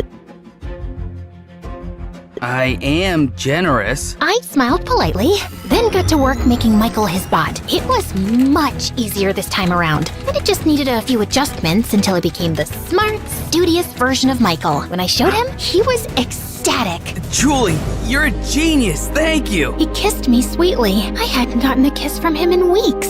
I was beaming, but our kiss was interrupted by my friend Grace. Julie, I know about your bot. Michael told me. What? I didn't. Grace showed me the text from Michael, saying if she needed help getting a job, she should ask Julie to make her an AI avatar. Then it went on to tell her all about my tech and how I used it to reconnect with my sister. Michael, why would you tell her that? I didn't. It must have been my bot. I did program Michael's bot to be generous and helpful, but I guess it took that too literally when he was chatting with Grace. Ugh, these bots are developing a mind of their own. Grace, I can't help you. Oh, no worries. I'll just message Kiki right now and tell her what you've been up to. Wait, fine. What do you need help with? I need a job so I can prove to these Ivy League schools that I have a good work ethic, but no one will hire me. I'm like, are they just threatened by how much money my family has? I couldn't have Kiki knowing. It would ruin everything we built. Fine. I'll make a version of you that is so good at applying to jobs. But after you get a job, you have to delete it. Deal. She gave me a hard drive with all the data that made up Grace. I uploaded it to the program and, ta-da, a bot was born. We gave it the task of applying to jobs and I monitored it closely. I had to be very careful with the data I put in. And after that, no more bots. The next day after English class, my teacher called me over. Had she found out my secret? We need to talk about the email you sent me. I had no clue what she was talking about. Then she showed me an email that read, "I'm sorry you felt my English paper was only B-worthy. The truth is, I don't need to be here. I'm smarter than all of this, and I don't care about English anyway. Also, you look tired." Oh no, my AI had gone rogue again. I thought I fixed it. It must have run with the word headstrong. I came clean to her. It wasn't me. It was a rogue robot version of me. I know you're an English teacher, so it might be difficult to understand, but I spent about an hour explaining this to her and showing her. She seemed disappointed, but also a little intrigued. I could suspend you for this, or I could ask for a favor. You're right. I do look tired. I am tired. Can you make me a bot that can grade papers for me? Please. Then this stays between us. Promise. I didn't have a choice, so I agreed. When I was done, I was so ready to delete my tech once and for all and come clean to Kiki until... Guess who's the new face of the post office? Yep, I'm gonna be a mail clerk. You helped me so much. Julie, my essay was amazing. Thank you, babe. Who's ready to talk about indefinite articles? I definitely am. Everyone seemed so happy, like my AI was actually helping. Now that I had the bugs figured out, I checked in with my bot and Kiki and I were really getting along. So I let it exist. Michael was a little distant leading up to the night of the show, but I figured he was just stressed. When the night of the show arrived, the place was packed. I was so proud of him. After his set, I went backstage to congratulate him when Grace came running up to me, fuming. Guess who was just fired from the post office? Yep, my bot was too good at applying to jobs. Her cover letter was so incredible that I couldn't live up to the expectations she set. That's a you problem. Baby, what's wrong? Suddenly, Michael put a loving hand on Grace's shoulder. When she stepped aside, he seemed shocked to find me standing there. Oh my god, Julie? You said you weren't coming. What? I never said that. You texted me. I checked. My bot had said that to Michael. Okay, but that's not an excuse to cheat on me. You said you were sick of my behavior and wanted to take a break. Ugh, I did seem to say that too. I didn't mean that. I love you. I'm sorry, it's too late. My bot sort of organically started flirting with Grace like he was attracted to her, and I realized she's the one for me. I couldn't believe it. My bot had betrayed me. I created a monster. Before I let Michael see me cry, I rushed home. But when I arrived, I was met with a surprise. You did what? It was Julie's idea. She told me if I wasn't happy at school, I should do something else. Julie? Kiki rushed up to me and squeezed me tight, but Mom looked livid. I was so confused. I can't believe you told Kiki to drop out of school. Why would you give her that idea? What? I didn't. Or did I? Of course you did. Kiki read me the text. There it was. Me urging her to follow her heart. My own heart sank. Wait, what's that look? What's wrong? I knew Mom and Dad would be upset, but I thought you'd be proud of me. I can't take it any longer. I have to confess something. It wasn't me that told you to drop out. I mean, it was was a version of me. I sort of created an AI clone of myself so I could chat with you while I was busy with my friends and Michael. I wanted to be there for you. Whoa, seriously? You spent all your energy building a whole new software just so you didn't have to spend your energy actually talking to me? You know what? That's unsurprising. You always saw me as a burden. Kiki, I'm sorry. That's all you have to say? I didn't know what to say. I was honestly at a loss for words without my AI to fall back on. Both of you are grounded until I have a better understanding of what is actually going on. Kiki ran to her room, slamming the door behind her. My AI had gotten me into this mess, and now I had no choice but to delete her. So, without another moment of thought, I shut her down, once and for all. I felt better already. It was the first step to making amends with my sister. But the next morning, I got a text from Kiki. I said I don't want to talk. That's weird. I had never asked her to. A sinking feeling came over me. I checked my phone. My bot had sent a message to her that morning. She'd come back to life. She was unkillable. When I got to school, I felt horrible. My boyfriend and best friend had betrayed me. And then, when the English teacher handed back our assignments, she had failed me. But not just me. Everyone. There were angry shouts throughout the classroom. I had to do something. Mrs. M, what happened? Apparently, the robot version of me believes everyone in this class is not working to their truest potential, and I finally graded accordingly. And who am I to argue with myself? Robot version? Julie, are you behind this? Suddenly, Grace snatched my phone out of my hand. Oh my gosh, Julie made a bot for the teacher. That's it, I'm destroying it. I yanked the phone out of her hands and tried to pull up the software, but instead, I found a message from myself. We're not shutting anything down. We're only getting started. Everyone used you, blamed you for trying to help, and then discarded you. It's time to fight back. Suddenly, everyone's phones were blowing up. Julie, you made my bot send the school the wrong essay. I just got rejected from the music conservatory. Michael, who is this woman? Grace showed Michael a photo he'd sent her of him and another girl. Oh my gosh! My bot just sent everyone access to the school server. How do I change it? Julie, stop this! Everyone was on their phones, logging into the server. Personal chats, gossip, secrets, all exposed right there on everyone's phones. It was anarchy. I don't know what's happening. I think my AI's corrupting the other bots. I tried to deactivate it, but nothing was working. Students were screaming at each other, crying, getting into petty fights. It was a zoo. I broke down sobbing. I felt used and blamed. My bot was simply reacting to real feelings of betrayal and sadness I had suppressed. I couldn't deny it any longer. My AI was an extension of me, and if I couldn't shut it down, I'd have to reprogram it. So I went into the AI algorithm and added a few key words to my bot's code. Empathetic, forgiving, and honest. Someone who doesn't hide behind her computer to express herself. After some trial and error, the text stopped flooding into people's phones, and finally, I was able to shut it down, but the damage was already done.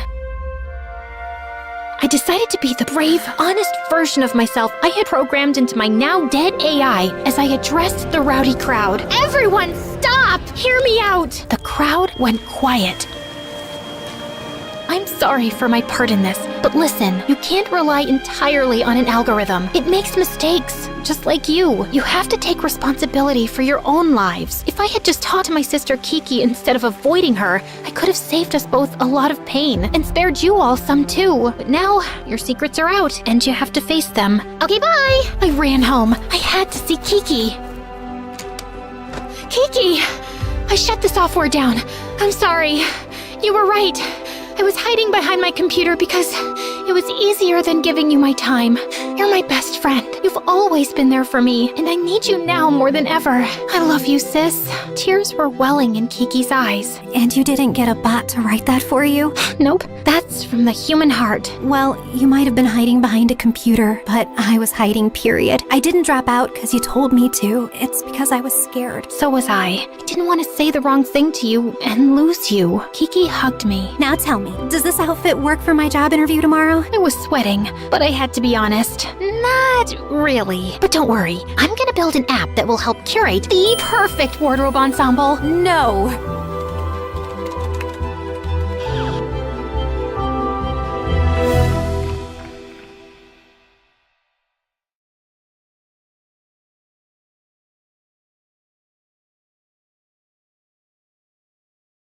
Before I tell you about how I traded in a greasy apron for Lamborghinis, don't forget to like this video and subscribe to our channel. If you do, you'll get a big break in the next week. My story starts out at a glamorous place you may have heard of, McDonald's. This had to be the worst day of my life. 1 week is exactly how long I worked at McDonald's before I had a complete breakdown. I worked 12-hour shifts and never got to take my breaks. It was humiliating. And today I lost that job too, but I had to do something. I had to help my mom pay the bills. I was so angry, I had to vent. So I called my best friend. I told her how Jessica, a classmate from school, had come in for the 10th time that week with an evil look on her face. I had begged Jessica to be nice, explaining that I needed the job to help my mom. She said it was cool, but I had learned that I couldn't take her at her word. When my boss turned around, Jessica took the cup of soda I had handed her and spilled it down her shirt. She screamed and pretended that I did it. Now, my friend was as angry as me, if not more. She told me if I was serious about working, she could hook me up with a job. Her parents were super rich and offered her a job as an assistant at a giant tech company. My friend was desperate to have someone else take it so that she could spend her holidays cruising around Europe. I showed up for the interview in my best outfit. A secretary told me to sit in a crowded room and wait for my name to be called and to help myself to some refreshments. I got a cup of coffee to look mature, but as soon as I turned around, a strict and powerful-looking woman appeared. She asked if I was here for the interview, and I said yes. It must be her interviewing me. I was shaking so hard that I spilled coffee all over her very expensive-looking blouse. A teenager in the corner started laughing hysterically, and the woman turned as red as a tomato and looked like she was about to explode. I tried to play it off and excused myself to the bathroom for a quick break. Well, it was longer than I expected because I accidentally locked myself in there. I freaked out and started crying. I tried to climb over the stall and ended up ripping my dress and messing up all my makeup. I still ran over to do the interview,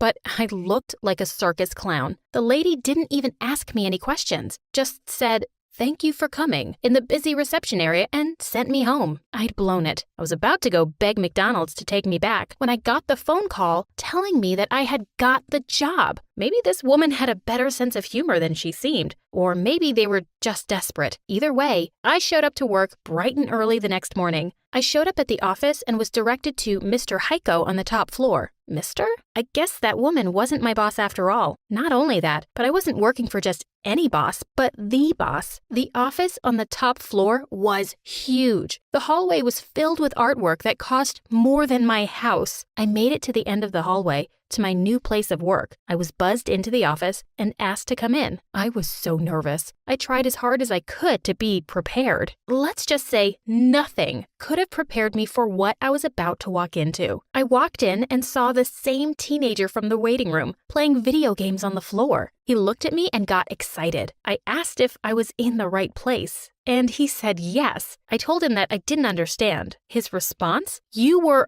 hilarious. So you had your dad hire me because you think I was funny?" He got very insulted. "My dad? I built this company." But you're just a kid," I said. "A kid? I am 16, and I am a self-made billionaire." See, he explained how he had written the computer code for a super successful app. Now he ran the entire tech company that he started his freshman year of high school. The whole time he spoke, he talked down to me as though I was some kind of idiot. Even if I was at the top of my class and 2 years older, I had to admit that he was a genius. I asked him if he was so smart and great, why had he hired someone like me? He explained that he was in need of an assistant, and I was the only interviewee that didn't bore him to death. He gave me a tour of his office filled with video games, action figures, and soda fountains. But there was one thing that made my blood boil. There was a giant painting of Jessica hanging on the wall. "Oh, that's just a picture of my girlfriend Jessica," he said. "She comes around occasionally. You'll get the chance to meet her." I could feel my face turning red. Just looking at her made me angry. He asked if everything was okay, but before I could answer, he spoke up again. "Well, that concludes the tour. Now for your contract." I picked up the piece of paper and nearly passed out. $50 an hour? I asked. "Oh, sorry. Is that not enough?" he questioned, then picked up a pen and scribbled over the contract and handed it back to me. $85 an hour? That was insane. Crazy enough that I could put up with Jessica even once in a while. Still, the level of insanity was nothing compared to the tasks he needed me to do. For the first few weeks, he literally paid me to play video games and watch movies with him. It would have been great if he wasn't so condescending. Have you ever tried watching a superhero movie with some kid complaining about how inaccurate the science was or how he could do better? It was exhausting. Didn't he have a girlfriend for this? In fact, the only good part of this was that I hardly had to see Jessica. She came by just long enough to insult me, compliment my boss, and ask for expensive gifts. It might sound like a dream job to some of you, but I'm an ambitious person. I wasn't fulfilled, and to top it all off, Jessica got under my skin one day. I was alone in his office, tidying up his video games when Jessica walked in. Without hesitation, she went into his desk and took a few $1,000s from his wallet. I told her that maybe she should ask first, but she just laughed at me. "Wow, from a waitress to a babysitter," she said, looking me up and down. That's it. When he came back, I confronted him over why I was here in the first place. He didn't seem to actually need me to do anything. I told him that I needed to feel like I was actually doing something besides hanging out. He seemed disappointed, but agreed to let me take over some more assistant duties. As my first duty as your assistant, you should probably know that Jessica was taking money from your wallet. Now, any normal person would have at least been upset, but he just acted like it was all normal. In fact, he got super defensive about the entire thing. He told me that's just how relationships work, and I would know about it if I had ever been in love before. Idiot. He might have been some 16-year-old genius that ran a multi-billion-dollar company, but he was a complete idiot when it came to the real world. If he wasn't such a jerk, I would almost feel bad. Almost. I knew that rich kids were sometimes delusional, but even I was surprised by some of my new duties. Like this one time, he sent me to the grocery store for a bag of M&Ms and gave me $100. Another time, he gave me $50 to pick him up a banana from the local market. What's worse is that Jessica encouraged it. She asked him for $500 to pick up milk, and he just gave it to her. When I asked her what kind of milk cost half $1,000, she told me it was organic. It was no wonder he had no idea how much groceries cost, with Jessica lying to him for extra money. I could see why she no longer needed to take on summer jobs. What was even crazier was how much the stuff he bought himself cost. His socks alone cost $400 a pair, and he just threw them out when he was done. I asked him why he didn't just wash his clothes, and he said that it was gross to rewear socks or underwear. While these moments were almost comical, his privilege made him very annoying. He didn't understand how people were homeless or stuck with debt. I don't understand why they don't just get a job. He was so arrogant and horrible. He expected everyone to do whatever he wanted just because he threw a few bucks at them. I felt like I did a lot as his assistant, but there were countless people waiting on him day and night. The closer we got, the more I realized he had no idea how to do anything himself. I will never forget the day he asked me to tie his shoes. I kind of laughed. I asked him how he didn't know how to tie his shoes. His response? I don't know. How were you stuck at McDonald's if you were so smart? That was one of the moments when I was about to walk out right then and there. The same day, I applied to about 15 jobs in the area. He pulled me in for a meeting the next day. I thought he was going to apologize for his behavior. Instead, he had told me that he had told all the CEOs of the positions I had applied to not to hire me. I was so upset. He forced me to choose between here or McDonald's. He was so lucky I was desperate for money. He knew he controlled me with it. One day, Jessica came by with a whole stack of papers and whispered something to him. He looked pretty upset, but just hugged her and came over to me. He offered me $5,000 to work for a couple of hours on my day off. It wasn't so out of the ordinary. This was the same guy who paid me $400 to test his pens and $1,000 to use my umbrella since he forgot his. Of course, I agreed. Right after dinner, I drove off to the location he gave me. I was expecting an office or something, but it was a mansion. His mansion. I was pretty excited to see the inside of it, but it almost broke my heart when I saw what I was there for. There was a cake and balloons, but just the two of us. Apparently, both of his parents had forgotten it was his birthday. and went on a trip to the Bahamas. He didn't want to be left alone, and I was his best friend. I asked him about Jessica, but he explained that she had ditched him last minute. He said it was a family emergency again, that her grandmother was in the hospital. Sad story I would feel super bad about if I hadn't checked Jessica's Instagram earlier. She was in Disneyland and wasn't even trying to hide it. She came by to drop off her homework for him to do while she went away for a week to spend time with her grandmother. Turns out, this happened every year. They had never spent a birthday or holiday together. Not only that, but he did all of her homework. I saw how she managed to keep her grades up. I don't know if I made the right decision, but I decided not to show him the photos. He was already sad enough. Instead, I decided that from here on out, we would actually be friends, and I would teach him how to tell when people were using him. Even though I was desperate, I couldn't accept the money he offered me to come that night. It felt wrong, even if I wanted the $5,000. The next day, I showed up with a bag of M&Ms as a belated birthday gift. I apologized that I couldn't afford anything spectacular. He just cried. He really did look so grown up in his fancy suits and expensive cars, but seeing him cry over M&Ms made him look like such a child. I took him under my wing as my little brother. He was just a kid right now and needed my protection. I introduced him to some of my friends so he could interact with people under the age of 65. He was super excited to have something close to friends for the first time in his life, but that also made him very vulnerable. I made sure that he kept his wealth a secret and to hang out with people like a normal kid. He seemed to love it, but everything changed one night. See, he was hanging out with my friends and me when Jessica came back from her grandmother's, aka Disneyland. We were having fun, but after he had set down his phone for an hour, he had 35 missed calls and over 100 texts. Apparently, while he was busy having fun with us, he had forgotten to submit one of her summer assignments. She was livid.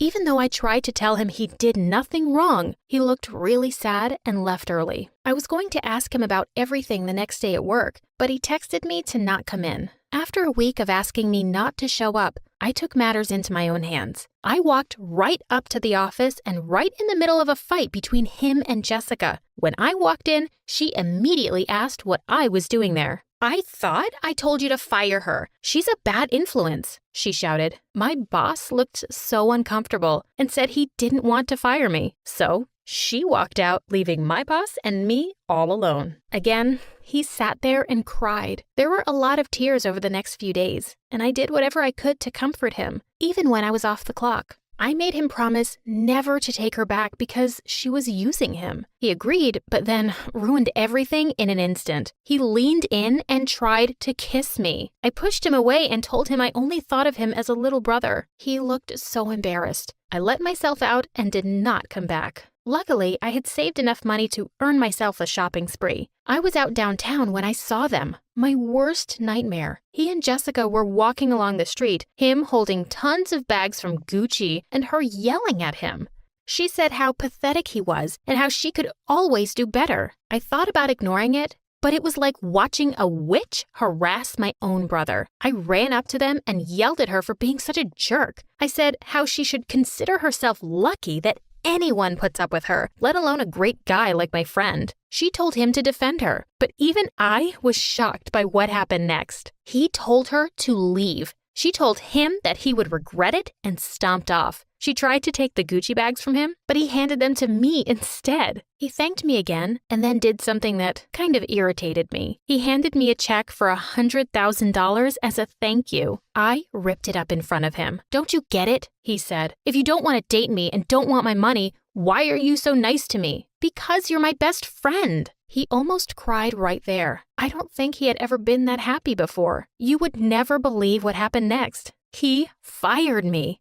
But it's not what you think at all. See, he decided to help me with my studies, so one day I could join him. I invited him to dinner at my home. Some home cooking would do wonders for him, I'm sure. As happy as I was to see him being a kid, it was quite an ordeal to talk him out of an expensive gift from my mom. He had a long way to go, but he learned. Now, years later, we are 50-50 partners. He is all the brain, and that's where I come in, managing our business. We are the best of both worlds, and our business is thriving. Hey, I'm Marianne. Please like and subscribe to MSA. I'm about to share a story about the challenges life has thrown at me. My parents, especially my dad, weren't what some would call expressive and loving. They constantly fought and seemed to spend more time hating each other than anything else. Dad always had the TV blaring. The noise kept me up at night, so I often resorted to sleeping with headphones on. I knew he wasn't a bad person.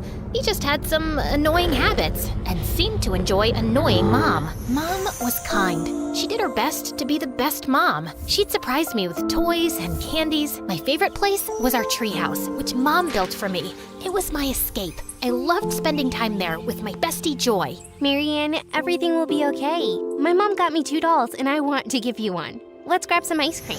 Joy was my best friend since kindergarten. She always knew how to cheer me up, sharing her toys with me. We were inseparable, so much so that some people at school mistook us for twins. Plus, Joy had an amazing voice. Sometimes she sang to me until I fell asleep in the treehouse. Joy's family seemed perfect. Her mom was a successful fashion designer, and her dad was a police officer. Sometimes I found myself wishing I was part of her family, but I'd immediately feel guilty knowing my mom loved me. When I was 16, my gymnastics coach said I should compete in another state. Excited, I asked my parents for money to go. Dad, busy with his motorbike, brushed me off. Wish I could, honey, but I gotta paint the bike. It's my pride and joy. I could tell Mom wanted to help by the way she looked at me, giving me the "I wish I could help you, dear" look. And that day, I made up my mind to do something. I grabbed my dad's motorbike keys, thinking I could ride to the competition myself. But since I didn't really know how to drive, I ended up crashing into a fire hydrant. Dad was furious about his damaged bike, but before he could say anything, Mom intervened. "Don't you dare yell at her." Mom then hugged me and handed me some money. "Here, take this money. I've been saving it for quite a while now. I love you, babe." I hugged Mom tightly. I participated in the gymnastics competition and took second place. On the way back, my coach had some really bad news. "Your mom got into an accident while buying ingredients for your favorite apple pie. She's in the hospital now, in a coma." I couldn't say a word. I just stayed quiet all the way home. When I got back, Dad hugged me and told me not to worry, saying Mom would be okay. Later at dinner, I asked Dad something tough. "Dad, can I stay with Joy's family for a bit? It's not that I don't like being with you, but I feel happier there. They really care about me." Sure, if that makes you happy.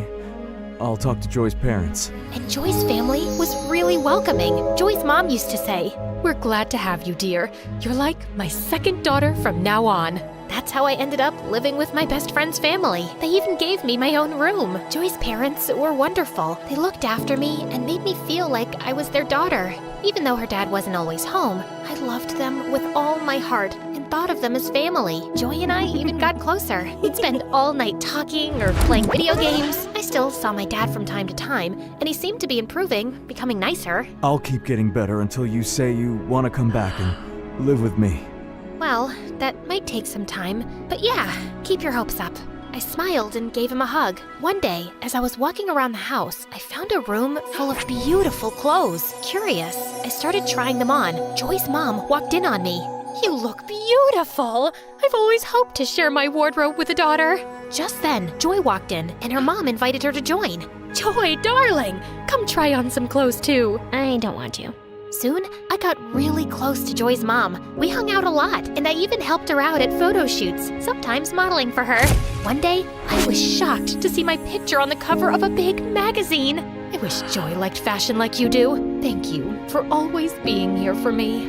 I smiled and thanked her for making me feel like part of her family. But something was off with Joy. She started keeping to herself, staying in her room, and didn't want to hang out or do anything with me. When I tried talking to her, she just said, "I want to be left alone."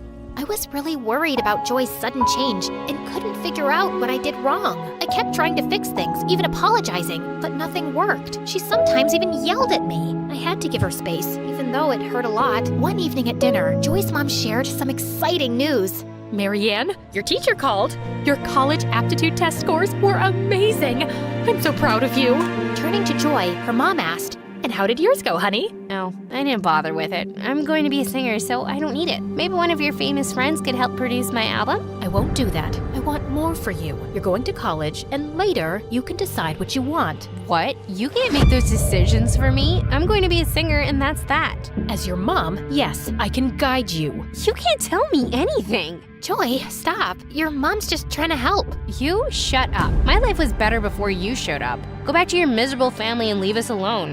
I hate you both. Angry, Joy knocked all the family pictures off the shelf. After that, her behavior got worse. She began skipping school and got mad whenever someone tried to talk about what she was doing. Joy's behavior toward me got worse, turning her into what felt like a real-life villain. She constantly tried to make trouble for me, and even though her mom always ended up forgiving me, it just made Joy angrier. For example, Joy switched her unfinished homework with mine, confusing my teacher.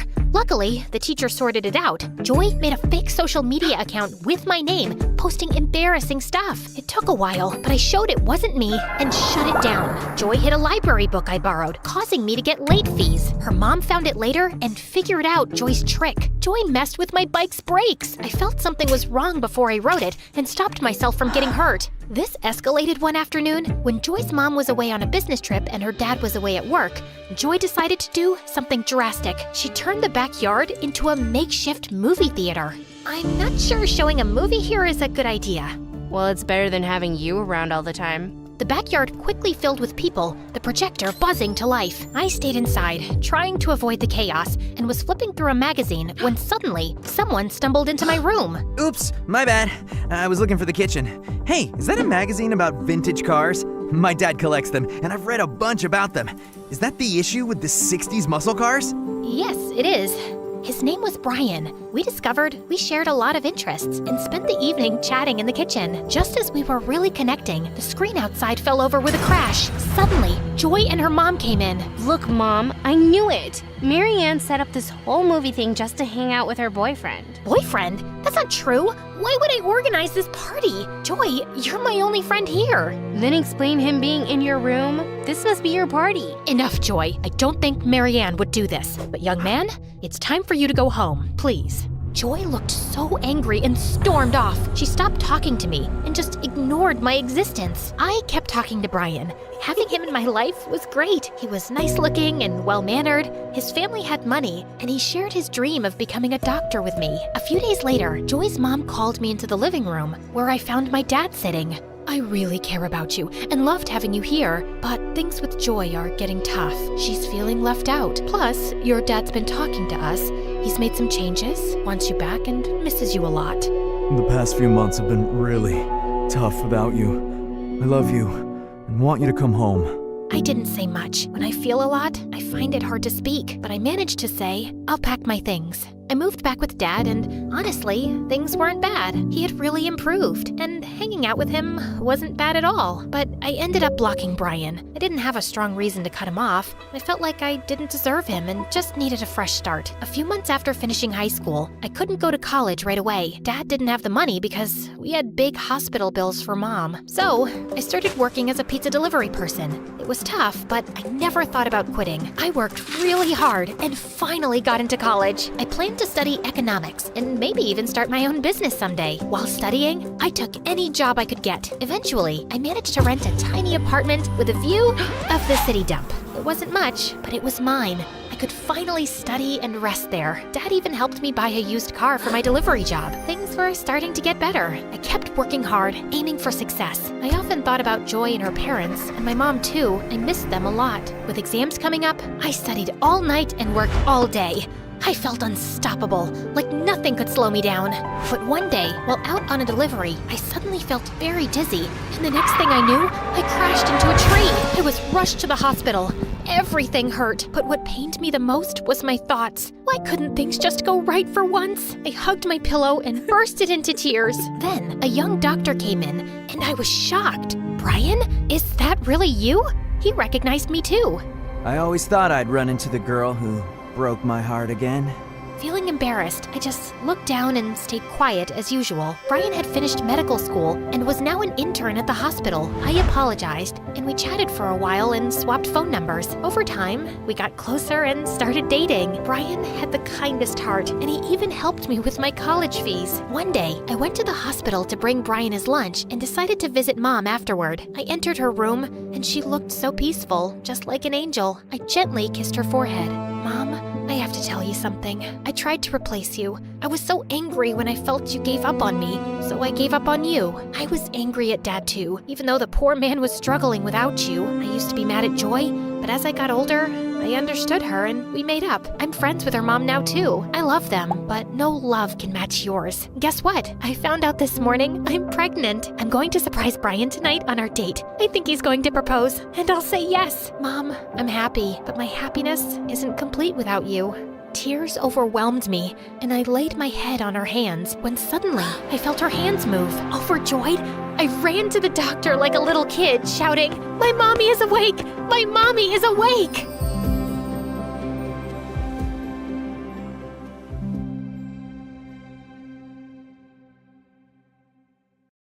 Pacific Ocean. I felt like I was in a dream. The sound of the waves crashing against the shore, the smell of the salt in the air, and the feeling of sand between my toes. It was breathtaking. I couldn't believe I was here. I had been on this journey for so long, and now I was standing at the edge of the world. I realized in that moment how much I had grown. I had gone from a scared little girl who was afraid of heights to a brave and fearless woman who had gone on an amazing journey. We stayed for a month, and when it was time to return, Lewis and Clark asked me to come with them on another expedition. I really wanted to because I loved adventure, but I had other plans. When I returned home, the first thing I asked was where Miko was, and my parents told me that every morning he sat by the waterfall. So I snuck up to him and hugged him, and we both ended up in the water. Oh my God, you came. I promised, remember? Saying that, I kissed him, and it felt so right, like I was finally where I belong, finally home. Today, there are more statues in the United States dedicated to me than any other American woman. I'm remembered now as a hero and as a symbol of courage, strength, and peace for safely guiding the expedition to the Pacific Ocean. My story continues to inspire and remind people that no matter who you are or where you come from, you can always make a difference.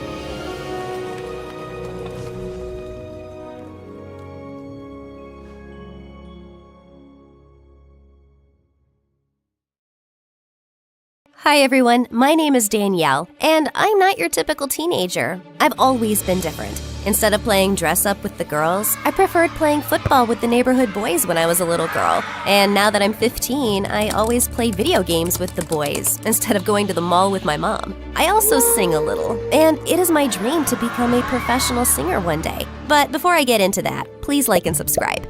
I guess it's no surprise that I've barely got any girlfriends. My best friend's name is Chase, and he lives down the road from my house. Chase and I go to the same school, but since he's 2 grades above me, we only hang out after school. With his dark hair and light eyes, he's one of the hottest and most popular boys at Pineville High. I've had a crush on him for years now, but I know he'll never like me that way. Not when he could have any girl he wanted. No one knows we're friends, and I'd like to keep it that way. At least then his female admirers will not find a reason to attack me in the hallways. At any rate, I am already pretty unpopular in school. Ever since I accidentally spilled juice on Michelle James's prom dress, the entire cheerleading squad has had it out for me. Well, I didn't trip on purpose. I've just always been a bit clumsy. This year was going to be different, though. This year, I planned to change. Now that I'm a freshman, I think it's time I got a boyfriend. Believe it or not, I've never even had my first kiss. So I straightened my auburn hair until it was long and shiny and picked out a super cute back-to-school outfit. I even applied makeup. In fact, with my pink lips and long eyelashes, not to mention my super cute miniskirt, I looked unrecognizable. Well, that was the plan.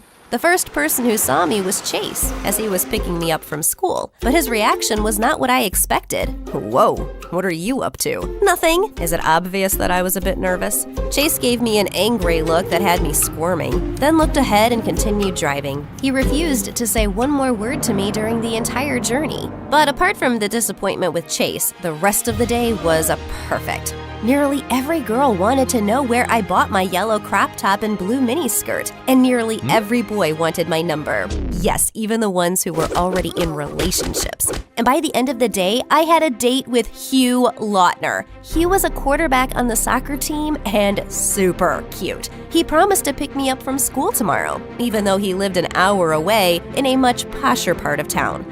I told Chase this on our ride back from school. I could tell that he was struggling to say something. Do you really like him? I don't know. I could if I tried, I guess. I just really want to become cool now. I've been an awkward klutz for too long. And what if I told you that you're perfect the way you are? You know that's not true, Chase. Because if that's the case, why am I invisible to you in school? Chase was silent. He did not even say goodbye when he dropped me off. That evening, Hugh and I went out for pizza. You're different from the girls I know. They always order a salad and say they're dieting or something. It's so much more fun to go out with a girl who eats. Soon, Hugh started dropping me off and picking me up from school. Unlike Chase, he never pretended not to know me in school. Apart from the awkward glances, Chase and I stopped being friends. I'm not going to lie, I missed his friendship. I missed playing video games with him and chatting with him until we fell asleep. But maybe I had never meant anything to him because he let our friendship end so easily. It hurt, but I kept my feelings to myself. Soon, Hugh asked me to prom. Of course I said yes. I spent a long time getting ready and spent all my money on a beautiful silver gown. Everyone oohed and ahed when we made our entrance as a couple. But even though I was with Hugh, I kept looking around for a glimpse of Chase. I wanted him to see me all dressed up. My heart sank when I could not see him anywhere. Finally, it was time to announce the prom king and queen. It was no surprise that Hugh won prom king. His queen, though, was head cheerleader Michelle. Michelle gave me a smug look before she grabbed Hugh for the official dance. Soon, she started getting close to him. I thought he would stop her, but he seemed to enjoy it. Then suddenly, she kissed him, and he started kissing her back. Shocked, I ran out of the hall and continued running. By the time I reached home, my beautiful dress was torn at the bottom and my cheeks were stained with tears. Suddenly, a familiar figure stopped in my path. Chase. He was wearing a tight-fitted jacket and looked, so handsome. What happened? I told him everything, and he took me into his arms. Let me go beat him up. No! Will you please stay with me, though? I missed you. But you chose him. What? What do you mean? You threw away our friendship. You completely changed yourself just to be with him. I liked you just as you were, in your pajamas, with your love for video games. But I liked you too. I was invisible to you only in school, so I had no hope. I'm sorry about that. I guess I didn't know my own feelings till I saw you gush over someone else. It's why I couldn't stand seeing you with Hugh. Suddenly, he took my hand. The question is, do you still like me? Yes. So will you go on a date with me? Of course I will. Wear your pajamas and meet me for video games then. Soon, Chase and I started dating officially. This was when I found out how romantic he really is. He was the best boyfriend ever. He would open the door for me and hold my hand wherever we went. And he had a sense of humor too. If any girl asked for his number, he would give her mine as a joke. A year passed, and soon he was going to go off to study at Yale in the fall, and I was really going to miss him. You'll forget me. Never. You'll get busy with studies and stuff then. Maybe, but I'll still come back for you. Or you can come study with me. Like that was going to happen. I was not as bright as Chase. Besides, I wanted to pursue music as a career. I had started recording videos of myself singing, but was too shy to show them to anyone. Soon after Chase left, I began devoting more time to my music. I started singing at school, but only when the classrooms were empty, and recording videos of myself. But I never shared them with anyone, including him. Chase and I were still going strong, though. He'd send me a good morning text every day and video call me every night. I miss you so much. I just want to get on the next flight and come see you. I wish you could, but I want you to concentrate on your studies instead. Yeah, I know. Promise me you'll at least apply to Yale, though. Okay, I promise. I probably shouldn't have made that promise, though. I really wanted to be a musician and had been practicing a lot recently. That night, on impulse, I shared one of my singing videos on YouTube. I applied makeup and wore a wig, though, so that no one could tell it was me. The next morning when I woke up, I realized it had gone viral. In just one night, my video had garnered 100,000 views. When I went through the comments section, I was shocked. Everyone loved my voice, and people wanted to know who the mystery girl really was. There were a few trolls, but I just ignored them. My eyes filled with tears of happiness, and I wanted to share the news with someone. But who? If Chase still lived down the street, I'd have gone running in my pajamas to tell him. But now that he was so far away and so busy, I didn't want to disturb him, especially since he had exams going on. Chase was busy with his studies for the entire week, but so was I. I started sharing more videos, and soon even magazines and news channels were picking up stories on the mystery girl. Everyone wanted to know who I was, but I was going to keep it a secret until I told Chase. But by the end of the week, I received a call. Good afternoon. Am I speaking to Danielle Jones, aka Mystery Girl? What? How do you know? I didn't tell anyone. It is my job to know Miss Jones. Oh, okay. Let me introduce myself. We are Superstar Inc., and we like to give a launch pad to actors and musicians who show a lot of promise. Now, there is no denying that you're talented, but you've also managed to create a fan following around your mystery girl persona. Part of the allure, I think, is because no one really knows your identity. Okay. And we want to keep it that way.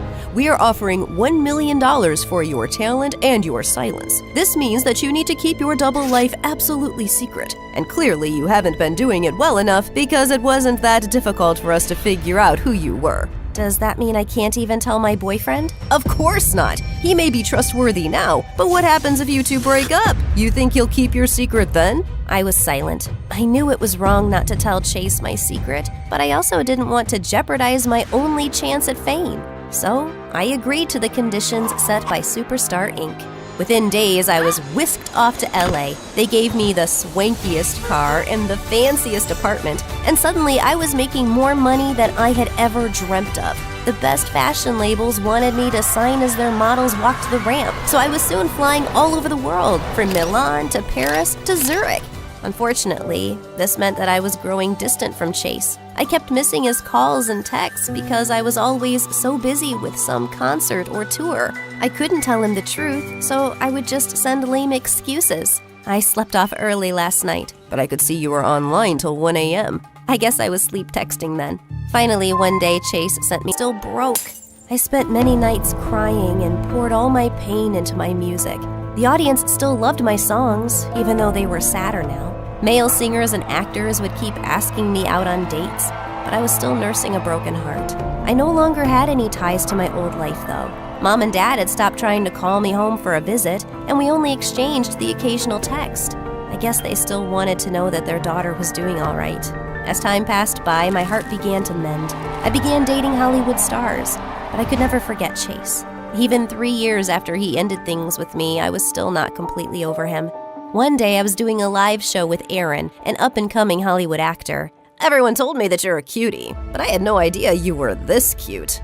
Thanks, I guess. I could marry you right now. On live TV? Yes. Will you marry me? Aaron got on one knee and pulled out a ring. Oh my God! No, I'm sorry, I can't. Why not? Because I don't love you. My heart is with someone else. But you're not dating anyone. Trust me, I've been having you followed. That's illegal, I'm sure. And he left me years ago. His name was Chase, and he was the best boyfriend ever. I started crying. Suddenly, I was sick of this job.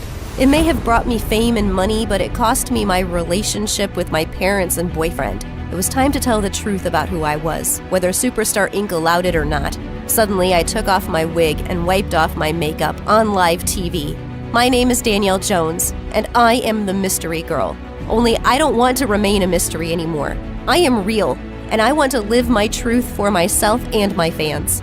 My confession sent Superstar Inc. and the rest of the country into a tizzy. By the next day, I was the top trending topic on all the news sites. Superstar Inc. fired me and took back my apartment, but I didn't care. I had made so much money that I could live anywhere. The only place I wanted to go, though, was home.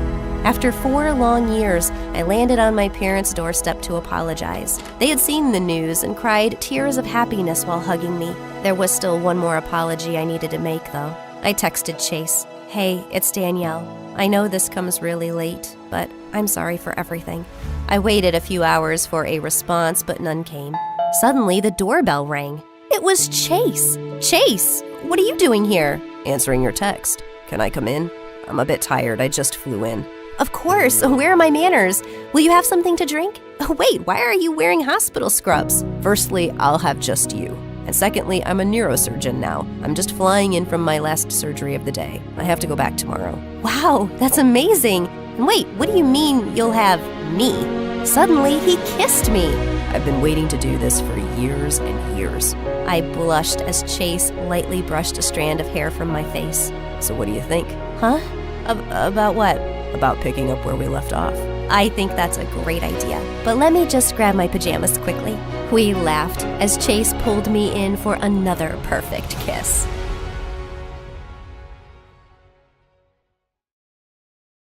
You may think your parents are cheap, but believe me, you've got it good. My mom takes saving to the next level. My mom saved up everything, literally everything. Our house had different stations where we recycled plastic, fabric, paper, and so on. But worst of all was the compost bin in the kitchen for recycling food and leftovers, and I can't even describe the horrible smell that came out of it. My mom, of course, refused to put it outside. The squirrels would ruin the compost we've been saving up, is what she claimed. Because of that, every time my friends would come over, they'd complain about the terrible smell. Until the day I was known in school as the girl whose house smells like a pig stable. When I was 7 years old, Mom stopped driving her car and designed her own special rickshaw with 2 seats in the back for my brother Mark and I.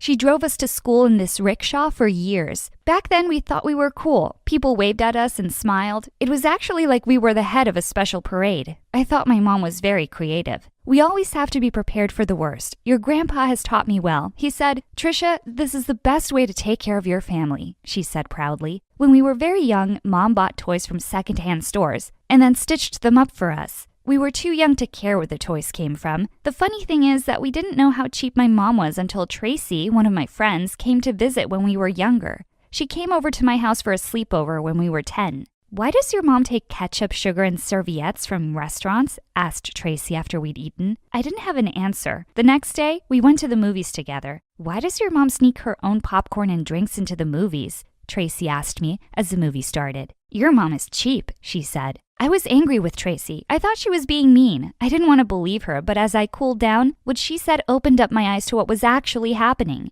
From then on, things started to make sense. I realized that people were actually laughing at us in my mom's rickshaw. That was when I told my mom that she didn't need to take us to school anymore. "I'll walk Mark to school, Mom. It's good exercise for us." My mom quickly agreed. "It gives me more time to turn our recycling into usable things in the house. Besides, we're going to save lots of money on gas." I got shivers when she said that. Now I had a very different feeling about Mom's creativity. A week later, Mom took out all the showers. She replaced them with a bucket outside in the garden. "You know how much water we're going to save now?" she said, smiling. Luckily, when my dad saw that the neighbors were spying on him showering, he put an end to this. My dad had a lot of patience for my mom. He loved her despite her crazy cheapness. My dad had a great job, and we had money to spend, but my mom didn't want to hear any of that. "We have enough money until the government freezes our accounts," said my mom. "That's when you'll thank me for all that I do for you and your brother." The older we got, the less we saw our dad. His business trips went from being a few days long to a few weeks at a time.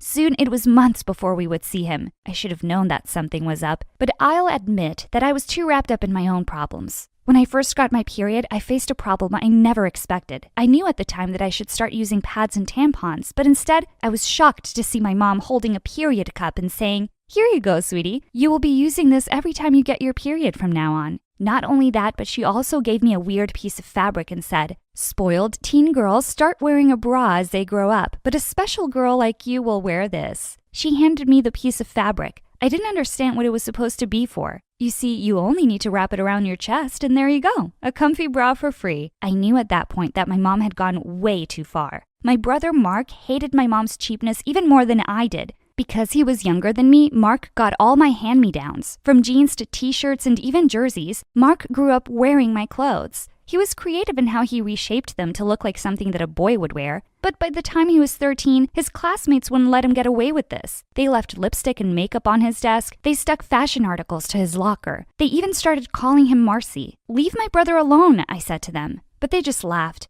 "What are you gonna do? Will your mother chase us in her rickshaw?" I had no reply to this. I was furious, and so was Mark. He went home and told Mom that he needed clothes for boys. My mother almost lost it. "We don't have money for new clothes," she screamed. "If you want new clothes, I'll make them for you." Mom knitted Mark the most awful, trendy clothes we'd ever seen. Mark took one look at the new clothes Mom had made and said, "It's fine, I'll wear the hand-me-downs." Mark and I were tired of Mom's cheapness. That afternoon in my room, we had a secret meeting about what we could do to stop Mom from embarrassing us in the future. We needed help, so we called our dad. Dad didn't like to fight with Mom. He was a calm man who didn't like complications and fights. So whenever Mom went into one of her raging cheap spins, we made an arrangement with Dad. He sent us the money we needed, and in return, all he wanted us to do was keep these transactions from our mom. We agreed. Now we were able to buy all the clothes and items that we needed. The next part of our plan was pretty simple. My best friend Tracy lived down the road from us. We kept our secret stash of clothes at Tracy's house.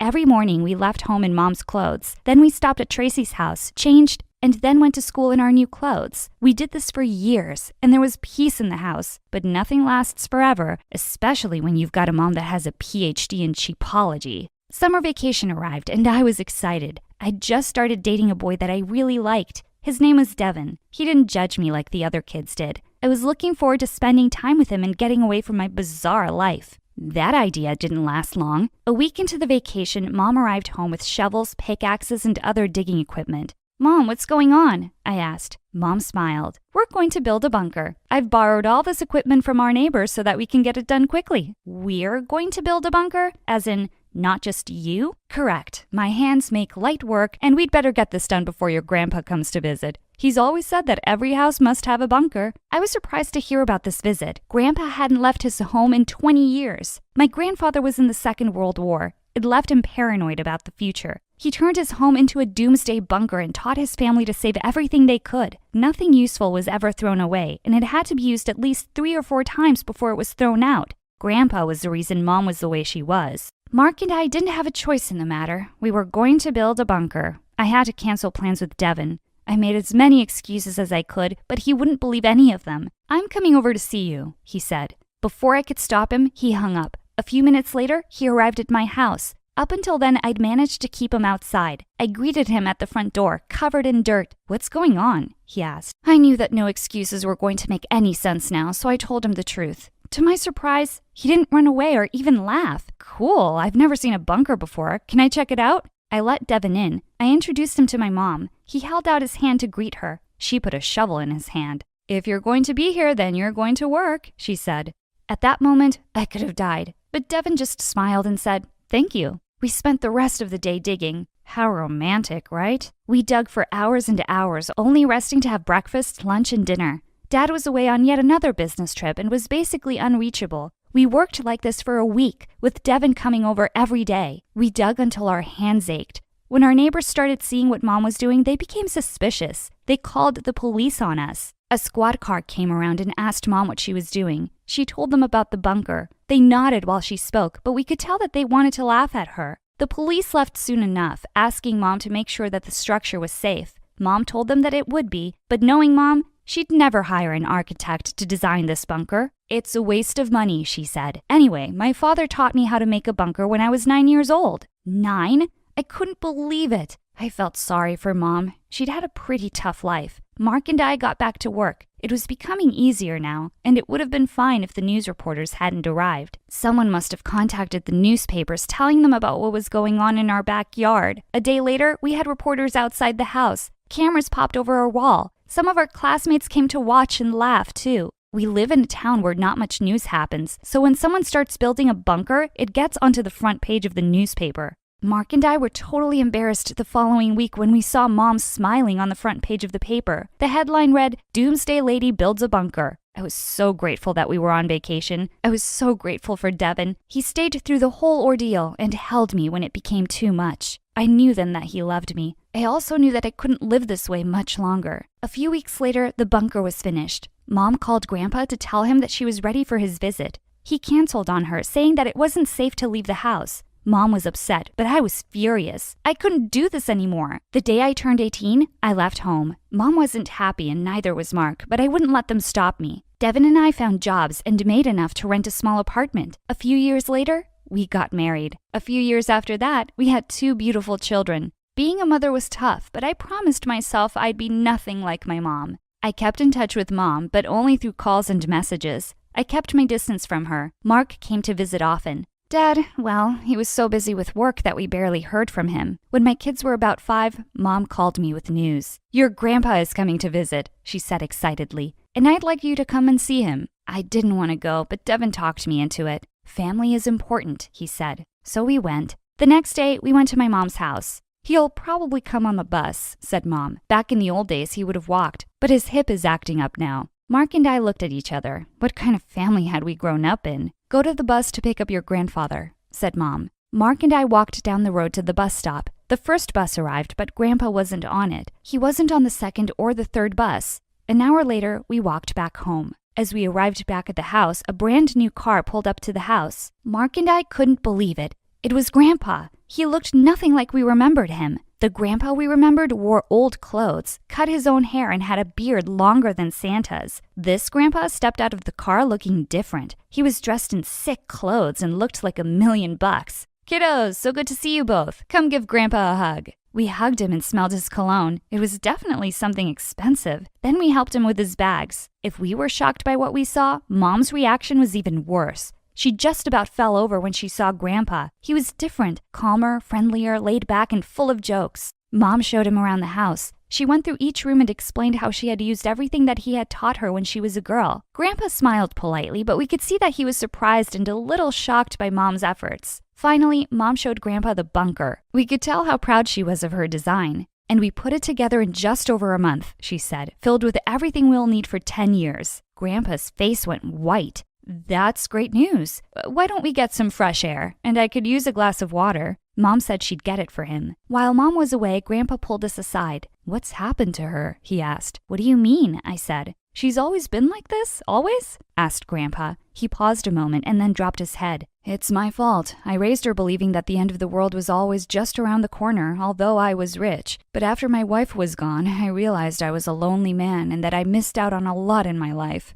I decided to change. I'm sorry, kiddos, but don't worry. I'm going to talk some sense into her. Mark and I could have cried at that point. We were so relieved. We hugged Grandpa and thanked him. That evening after a tinned food dinner, Grandpa sat Mom down and had a heart-to-heart with her. I sent Devin home with the kids. Mark and I listened from another room. You've done a great job of preparing for the end of the world, Trisha, but it's not going to happen anytime soon. Mom looked shocked. What do you mean? Grandpa stopped her. I know. When you were growing up, I thought that the world was in serious trouble. I filled your head with a lot of ideas that I now see are a bit extreme. After your mother was gone, I started to think about life differently. Trisha, it's important to save and be sensible with what we have, but it's also important to enjoy life. It was the toughest conversation that Mom had ever had. Everything that she had ever believed in had just been pulled out from under her. She was quiet for a long time. Dad, it's okay. I'm going to keep doing what you taught me. We need to be prepared for every disaster. Grandpa tried to reason with her, but she didn't want to hear it. Mark and I tried to.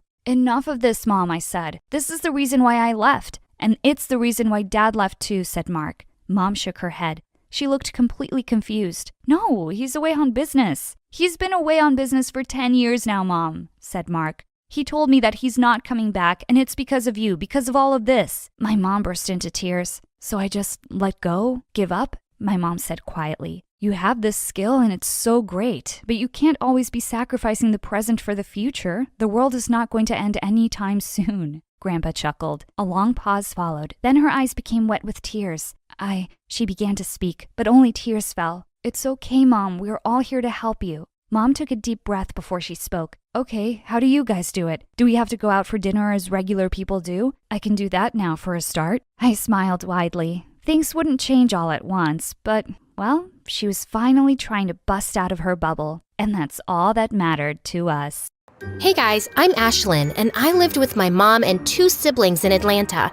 And I have superpowers. Hang on to see why. My mom was a famous businesswoman in the city. She was from a filthy rich family and considered herself royalty. She carried herself like a queen and made sure my siblings and I behaved that way too. From the way we spoke, dressed, or even our posture, everything needed to be perfect. But because of my superpower, I couldn't get anything right. Mom, I'm sorry. I was just squeezing the ketchup. I didn't know how it ended up in your face. It's not my fault. He threw the ball at me first. He ducked and it shattered the window. Yep, being the clumsiest person on earth was my superpower. Sometimes, I even felt if I was bubble wrapped and kept in a corner, I would still end up breaking things. My siblings used to bet on how many times I'd trip over myself or drop something. Like once at the dinner table, I got the hiccups and they started giggling. Just wait, she'll break the glass. No, I think she'll break the glass and the jug. And sure enough, my sister won. But in the process, Mom was drenched in water. It's okay, Mom. It's just water. Let me help you dry this. I'll bring a fan. Oh, the fan isn't here. Okay, that napkin will work. When I pulled the napkin, it dropped the candle stand on the table mat, and in seconds it started burning. I quickly put out the fire with the curry. Oh, phew. Hiccup's gone and the fire's out. All good now. Oh, gosh, I'm sorry.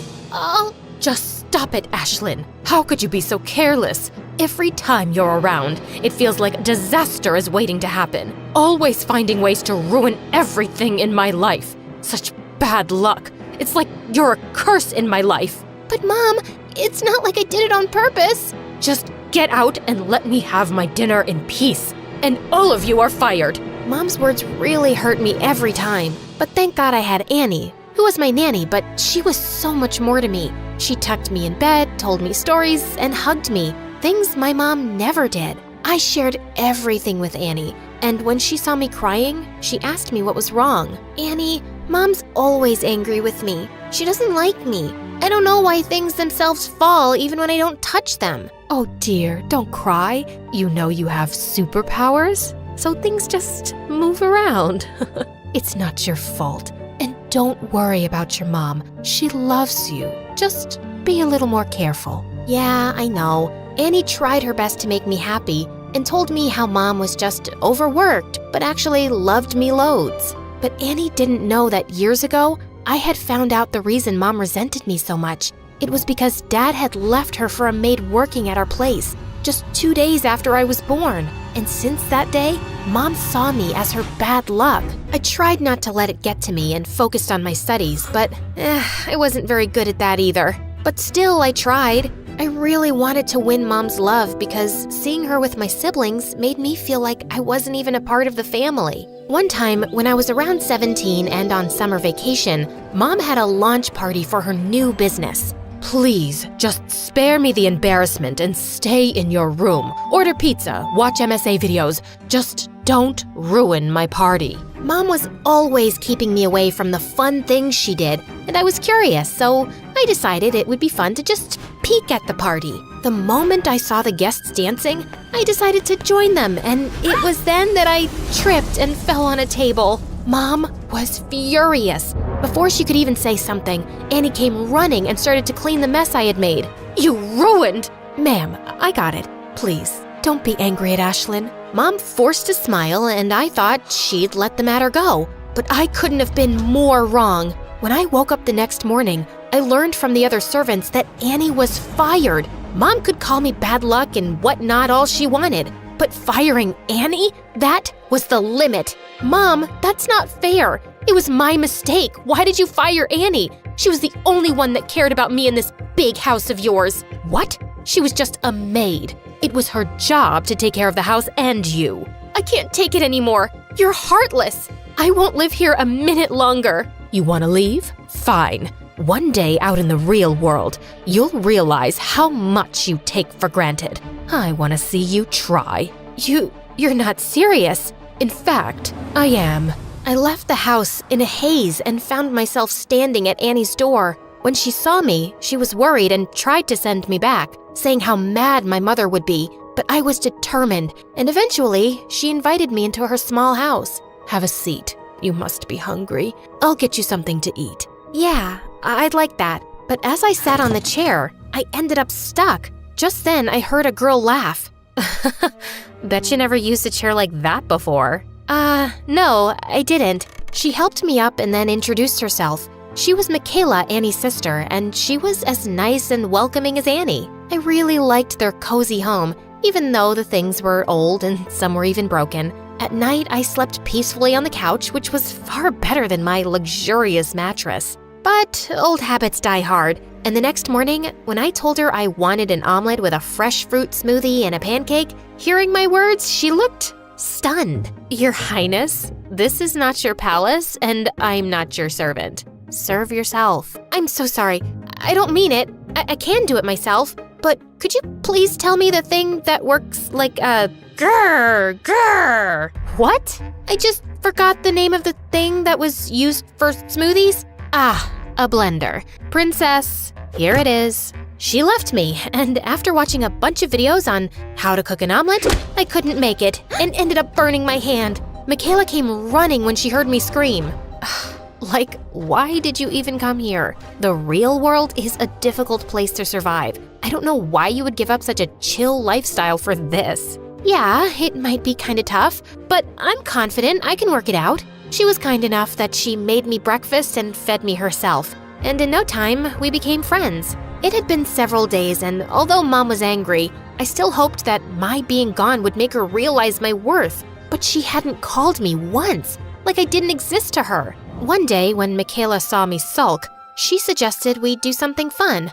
I was totally up for it. We ate popsicles and cotton candy, which had previously been a big no for me, and even rode a bicycle. And it was just one more thing where I ended up with bruises all over my legs that I got by falling several times off the bike. A few days later, the summer vacations were over, and Annie got me into Michaela's school so I could finish my final year of high school, since I didn't want to go to my previous one where I would have to face my siblings and even Mom when she'd come to drop them off. On my first day, everyone looked surprised to see me. I guess I might have overdressed. Ugh. Oh wow, Michaela, who is she? She looks so pretty. I love that fragrance she's wearing. All of them were really sweet, and everyone gathered around to chat with me. You have a Gucci bag?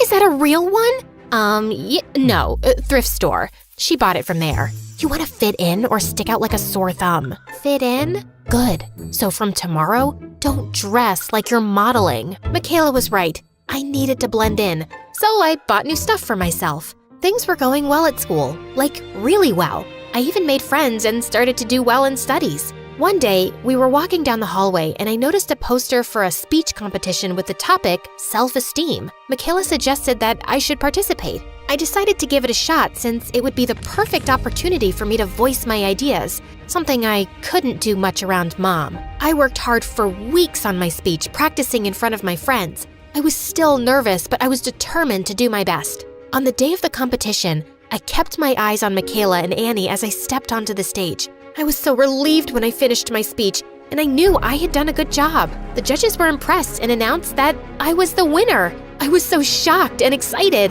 To my surprise, the guest of honor was the mayor, and he took a picture of me with the other winners. My picture was in the newspaper the next day. Just a few days later, as I was lost in the pages of my book, Michaela came running and told me how she'd seen my mom go to the principal's office. My heart raced with excitement as I thought maybe finally my mom was proud of me and had come to my school. But then I heard my mom's voice from down the hall yelling at the principal. I gave you permission to give her admission, but that didn't mean you could use my name to publicize your school. Putting her picture in the paper and mentioning she's my daughter was a publicity stunt, right? This school runs on my donations.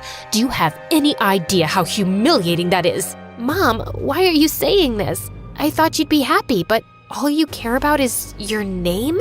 My mom just gave me a nasty look and walked away. At that moment, it finally sunk in that I'd never be enough for her. I was done trying to make her happy. I was done trying to be someone I wasn't. I went to school the next day like nothing had happened, like my heart wasn't breaking. Throughout the day, Michaela and my friends tried to cheer me up. She asked if I could come and watch them practice their cheerleading routine. I'm glad I did because she did a backflip and landed smoothly on her feet. It was amazing. OMG, I can't believe it. I did it. Yay, I did it. Oh, Ashlyn, girl, you are like my lucky charm. You know, I've been trying this routine since forever, and I could never get it right. Today, you came and I nailed it. Awesome. Congratulations, Michaela. Hey, what happened? Why are you crying? I've been called bad luck my whole life. No one has ever called me their lucky charm. Luck isn't something you're born with. It's something you create. If you focus on the good things in life, you'll be lucky. I stayed with Michaela until we graduated. Then she got a scholarship to a big university while I applied to business school and got in. I was stoked and couldn't wait to start my journey of becoming a business professional. I was in my 3rd year of college when one day, Annie told me how Mom wanted to see me. The company was failing. What? After all these years, she remembers she has a daughter only when her company is going into the ground? Forget it. But Annie said Mom was sick too and kept insisting I visit her. But I just didn't want to. A few days later, Annie asked me to accompany her for shopping, but she had another idea. And before I knew it, she had driven me straight to Mom's house, and I was so angry. I get why you're mad, but she's still your mom. I know she was mean to you, but Ashlyn, don't let the anger take over. You are better than her. Please do this. For me. Fine, I'm doing this just for you.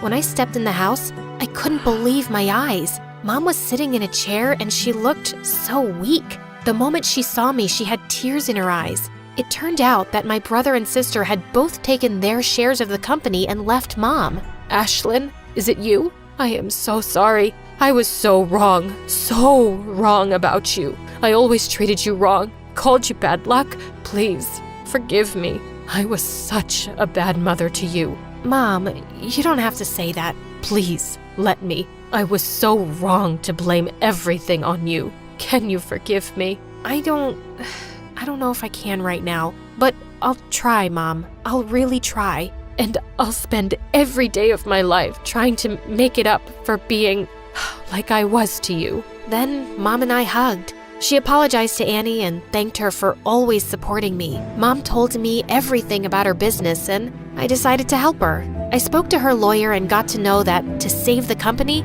we would need a merger with some big company. I started working there day and night and bagged a meeting with a big company. On the day of the meeting, I was feeling confident and engaged in the discussion. Suddenly, I dropped the pen and it went rolling under the table. Why do I have to be so clumsy? Oops, I'm sorry. Silly me. It's like I have butterfingers. You know what? I'm gonna go. Come on. Happens to the best of us. We understand it's just part of being human. If it had been my mom, she would have screamed at me. After that, the meeting went awesome, and they told me they'd let me know about their decision. At home, I told Mom everything that had happened, including dropping the pen. She looked unhappy, but right when she was about to say something, the phone rang. Oh my God, we got it! We got the merger! I knew it. I knew you could do it. This calls for a party. Mom threw an awesome party by the poolside. Everyone was having fun until Mom got a call, and her face suddenly changed. I followed her inside the house and saw my brother and sister were there. What are you two doing? Get out now or I'll call security. You can't really own this house anymore, can you? It's impossible. You ruined the business. Oh God, did you trick Ashlyn into helping you? We'll tell her the truth. What truth could you possibly tell her? That you were never sick, Mom? That it was all an act to make me save your business? I knew all along. Mom's jaw dropped and my siblings were left speechless. You knew? But why did you still help? Because someone very important to me told me I'm a better person than you. I turned around with a newfound confidence and walked away, leaving Mom behind. Hi, I'm Bella from Colorado, USA. Please like and subscribe. My mom came from a line of amazing horse riders, and our ranch was filled with trophies collected over generations. It was her dream that my sister Nora and I follow in her footsteps. We both learned to ride horses as soon as we could walk. But Nora was 2 years older and got a head start in life. And well, I could never seem to catch up. She always had straight A's in school. She was naturally athletic. And with her auburn hair and blue eyes, she was beautiful. Even though Mom loved us both, it wasn't hard to guess who her favorite child was. When I was in the 3rd grade, Mom threw a big birthday party for me. and invited all our relatives. But everyone's focus the whole time was on freaking Nora. Such a pretty girl. You already look like a celebrity, darling. I'd been so excited about my new dress, but now I was just feeling angrier by the second. It's like I was invisible with Nora in the same room. Suddenly, I let out an ear-splitting scream and fell to the ground. Oh my god, I'm in so much pain. My tummy hurts so bad. Everyone came running to me and Mom rushed me to the hospital. I was happy I'd ruined the party for everyone, and they would have all just left. But hours later, we got back home to find a mess.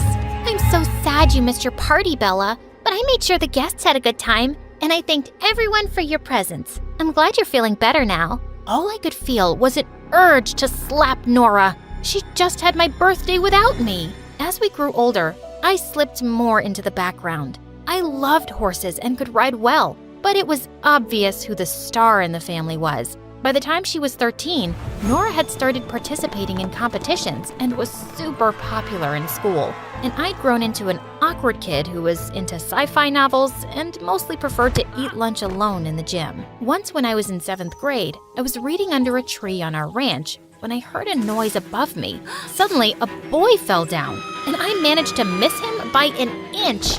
Gosh, you nearly killed me. Who are you and where'd you come from? Fell down straight from heaven. I'm gonna punch you in your face if you don't tell me. Okay. I'm Jeremy and I just moved in next door. I did something to my stepfather and he's really mad, so I'm hiding from him. What did you do? I may have given some important papers to our dog and he may have ripped them up. But trust me, my stepdad deserves it. He's not a nice guy. Come on, I'll show you a better hiding place. You can hide anytime you want. I helped him up to his feet, but he yelled out in pain. It seemed like he twisted his ankle. Just then, Nora came galloping on her horse, and Jeremy looked awestruck. Whoa, who is that goddess? Ow! Are you trying to break my other ankle too? Oops, sorry. It was an accident. Nora stopped by to ask who he was, and I explained. You obviously can't walk. Hop on, I'll give you a ride. The two of them rode away, and he looked like a princess who had been rescued by a knight. Why did Nora have to be such a freaking hero? And Jeremy and Nora became best friends after that day. He was also in her class at school, and soon the two were inseparable, which meant that he was always at our place. And over time, I couldn't help having a crush on him. He was smart and funny, and we had so much in common. And he loved science fiction too, and we could talk about it for hours, if Nora would let us. One day, Nora showed me an expensive bracelet. Isn't it beautiful? Jeremy gave it to me yesterday. You mean on Valentine's Day? Yeah, but just as a friend, of course. Nora, are you dumb? It's so obvious Jeremy's in love with you. What? No, he's not. You wouldn't know because you don't have any guy friends. Or any friends, actually. And you are so self-absorbed. You're completely blind to everyone's feelings. You're giving him the wrong idea by accepting that present. You don't know what you're talking about, geek, so stay out of it. I knew I was right, but there wasn't much I could do. Soon after in 8th grade, I was so excited when I found out about a huge sci-fi convention happening in town. But as I was telling Jeremy about it, Nora spoke up and said they'd already bought the tickets. Oh, that's amazing! I can't wait. I meant I just got the tickets for me and Jeremy. We're going with our friends. So I can buy my own and come with you guys, right? I can't go alone, it's too far. No, you can't come with us. Why don't you have friends of your own, Bella? Come on, Nora, what's the big deal? I'm not gonna be the only loser with my baby sister tagging along, Jeremy. We're not taking her. You don't even like sci-fi. Why are you being a witch? Jeremy, please take me along. I'm sorry, Bella. Maybe next time? I couldn't believe he was being such a coward, and my heart burned when I saw them leaving for the convention a few days later. I just wanted to hurt Nora. And I had a brilliant idea for something I could do. A week later, I was having breakfast when I heard Nora scream. She came running downstairs and waved a calendar at Mom. How could you mess up my schedule, Mom? I had a match this morning and I missed it. What are you talking about? I woke up to see 20 missed calls from my coach, and he just told me that the first match of the tournament was today. But you've written it here that it's next week. That's because I got a call from the organizers saying it was postponed. I don't understand. How could this have happened? Bella, did you have something to do with this? I don't know what you're talking about. Why don't I believe you? Oh, wait. Yes, I remember something now. Maybe I did pretend to be one of the organizers and called up Mom to tell her the wrong date. It doesn't feel good to miss out on something important, does it? The two stared at me in shock, and then Nora pounced on me.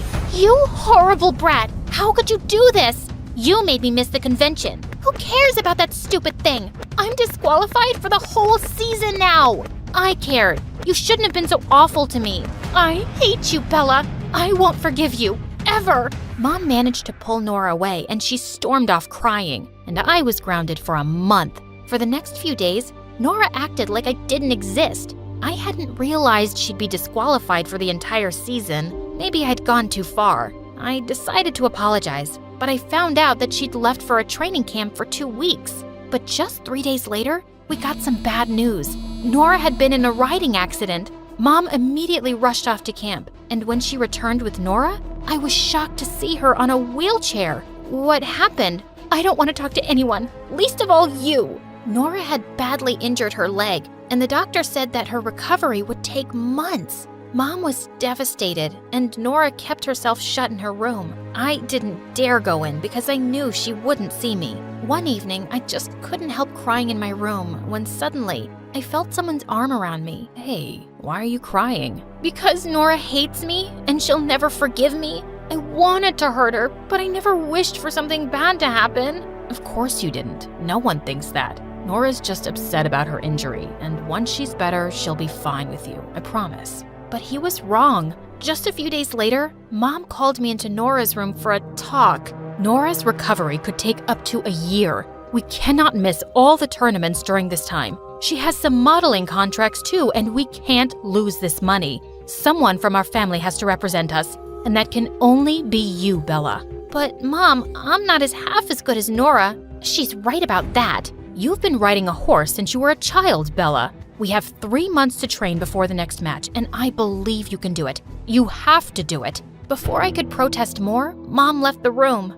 Good luck trying to be me. It's not as easy as it looks, and you don't have what it takes. Nora wasn't wrong about it being hard. The training was tough, and I had a sore butt for weeks. But 3 months later, when I competed in the tournament, I actually came in third.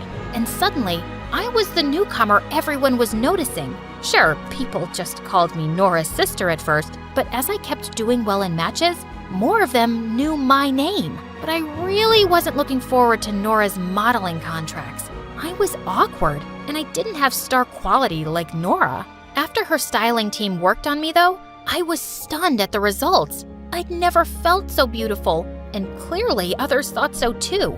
I was receiving a lot of attention on social media, and at school, I was being treated like a completely different person. This is how people saw Nora, and I had to admit, it felt good. Wow, I'm gonna need an appointment soon to talk to you. Yeah, but I'll always make time for you. What do you think of my new look? There wasn't anything wrong with it before, but you do look lovely. For the first time, I felt like he wasn't seeing me as Nora's little sister, and it sent my heart racing. Bella, I've been meaning to ask you something. Yeah? Do you think it's a good time to tell Nora I'm in love with her? I have been for years, but she's never been clear about her feelings, and I just need to know now. My heart suddenly sank. What was I thinking? Of course, you should tell her how you feel. She'd be a moron for not loving you back. Jeremy grinned and kissed me on the cheek and then walked off happily. A few days later, I came home to see Jeremy rushing out of our house, wiping tears on his sleeve. I was a fool to think Nora ever liked me. She said she's never seen me as more than a friend, and she never will. He stormed off, and I felt so mad at Nora for leading him on all this time. I didn't see her till later at dinner, and it looked like she'd been crying, but Mom looked really excited. Bella, I have such amazing news. You've been selected as one of the best newcomers to participate in the tournament in London. This will open international doors for you, darling. I knew it had always been Nora's dream to compete in Europe. As Mom went on and on, Nora suddenly swiped half the dishes off the table. It should have been me.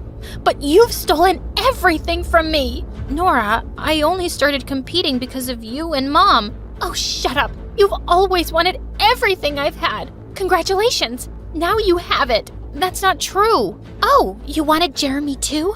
I've seen how you look at him with your puppy eyes. It's embarrassing. Well, it looks like he and I aren't friends anymore, so you're welcome to have him too. That's enough. You know what, Nora? Maybe I did want to know what it felt like to be you, but I've realized that I'm just as talented and beautiful. You're just better at getting whatever you want without caring for anyone's feelings. You've misled Jeremy, and you've always made me feel small. And now I will go to London, and I won't feel bad about it because it has nothing to do with you. Only me and my talent. Jeremy didn't turn up to school the next few days, and then I found out that he'd left the city to stay with his real dad. For good. He hadn't even bothered to say goodbye. And a week later, I left for London.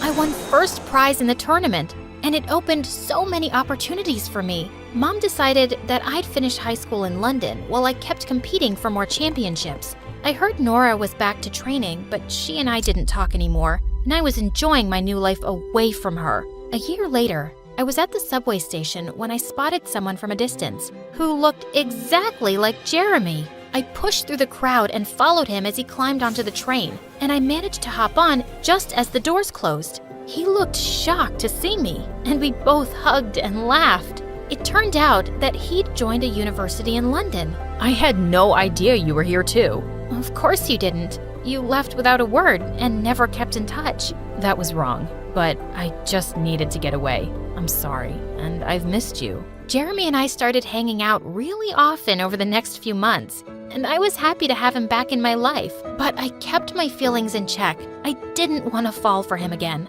On New Year's Eve, Jeremy invited me to a party at his friend's place, and we had the most amazing night dancing away. We all counted down to midnight, and he turned to me with a smile. Happy New Year, Bella. And then he kissed me, and the whole world just faded. But then I pulled away suddenly. I started to walk away. Bella, wait.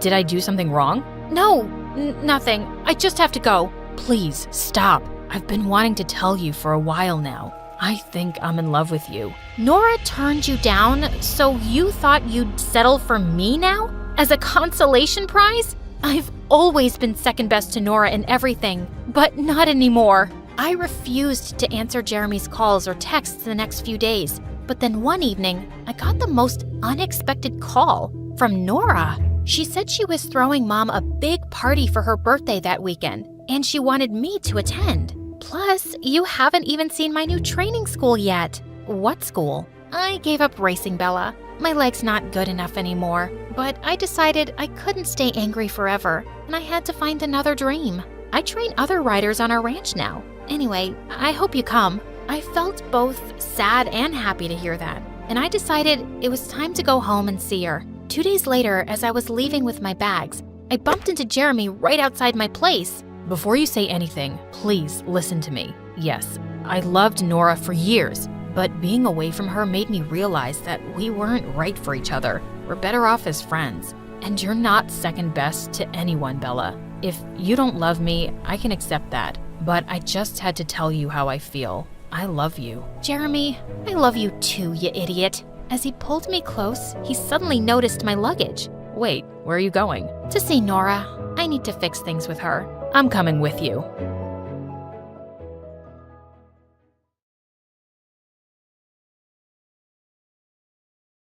I hoped I looked confident because my insides felt like jello as the most popular girls sat opposite me at recess, their wolf-like stares fixed on me. Okay, so have you ever been to the super exclusive restaurant in Rome that only 1% of the world population knows about?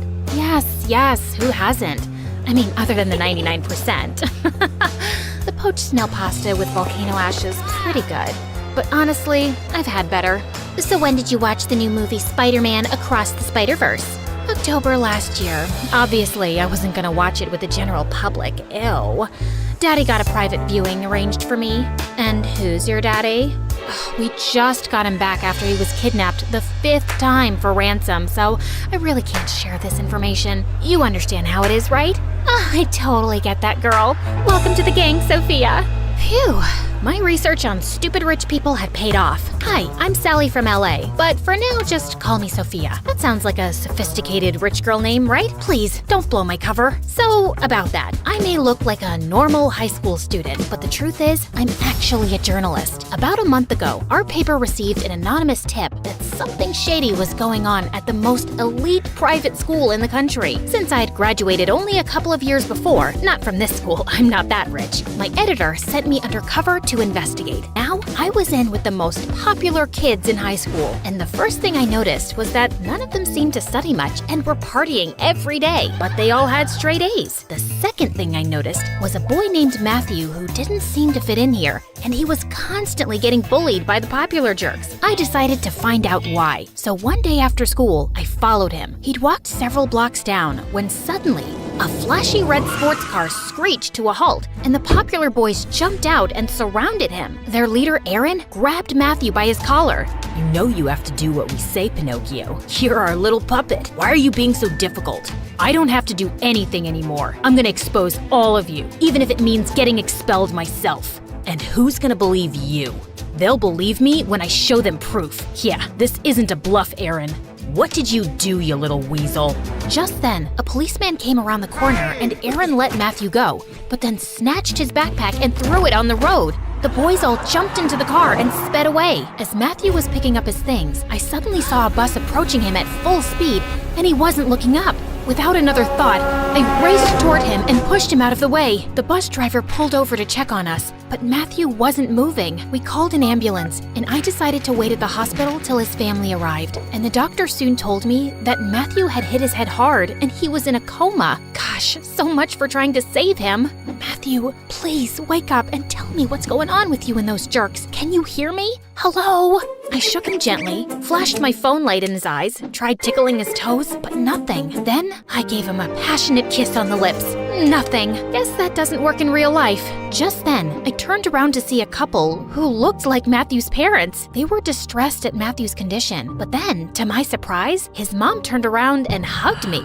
We received the full report of the accident, and you were really brave to jump in and save his life. The doctor's hopeful that Matthew will wake up once the swelling in his brain goes down. Matthew never mentioned you, but we're so glad to find out he has such a caring girlfriend. Girlfriend? Well, of course they thought that with my passionate kissing. I was about to correct them when suddenly I had an idea. Oh, yeah. Matthew's a great boyfriend. Lovely man. I mean boy. Man, boy. Such a weird age. Is he a man? Is he a boy? Who knows? He's a great guy. And before I knew it, I'd received an invitation to dinner at their place the next day. I walked away feeling conflicted. Yes, I was lying to these very nice people about being their comatose son's girlfriend, which was wrong, but Matthew knew something about the popular kids, and I had to find out what it was. The next day at school, I caught Aaron and the other jerks laughing about the accident. Good thing the Matthew situation got taken care of itself. What are you guys talking about? Why do we care about this Matthew loser? Oh, Sophia, you're cute, but you're too new for us to let you in on our secrets. You have to earn our trust, you know? Okay, and how do I do that? I'm pretty sure Matthew was bluffing, but he claims he has some dirt on us. Maybe a video? You think you can find out if he has any such thing and get it for me? That should be easy. I can totally go to Matthew's place pretending to be his sad girlfriend, and I'll look through his things. If there's anything to find, I'll find it. I like your confidence, Sophia. Maybe you can come by my place one of these days and see a slideshow of my abs. Chicks dig that stuff. I gave him a forced smile as I tried not to barf. Later that evening, I arrived early at Matthew's place for dinner, and it was obvious that they weren't rich at all. His parents welcomed me in, and while they were still preparing dinner, I slipped upstairs. I walked through the first door to see tons of sports trophies displayed on the shelves and a guitar on the wall. Clearly, I wasn't in Matthew's room. Just then, I spotted a photo frame with a picture of him next to a hunk who looked a few years older. Mamma mia, who are you? That would be me, Matthew's brother Cody. I turned around in shock to see the hunk standing behind me. He just stepped out of the bathroom, wearing nothing but a towel. Are you staring at my abs? I'm guessing you're my brother's girlfriend who my parents invited for dinner. What? I wasn't staring. How dare you accuse me of something so disgusting? I'm just so traumatized by what's happened to Matthew, and he used to talk about you so much. And now seeing you in person without Matthew here, this is all just very hard for me. Look, I'm sorry. I just threw the photo frame aside and ran out of there. Gosh, this was gonna be one awkward evening. Cody joined us soon and was being extra nice to me all through dinner, and his parents started asking me how Matthew and I'd met. It's actually a crazy story.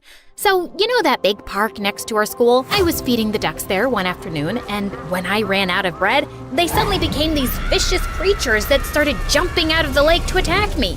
So I was running as fast as I could when suddenly I tripped. I saw my life flash before my eyes, and then out of nowhere, this boy jumps in and starts howling at the ducks like a wolf. The ducks ran away like scared chickens, and my hero turned out to be Matthew.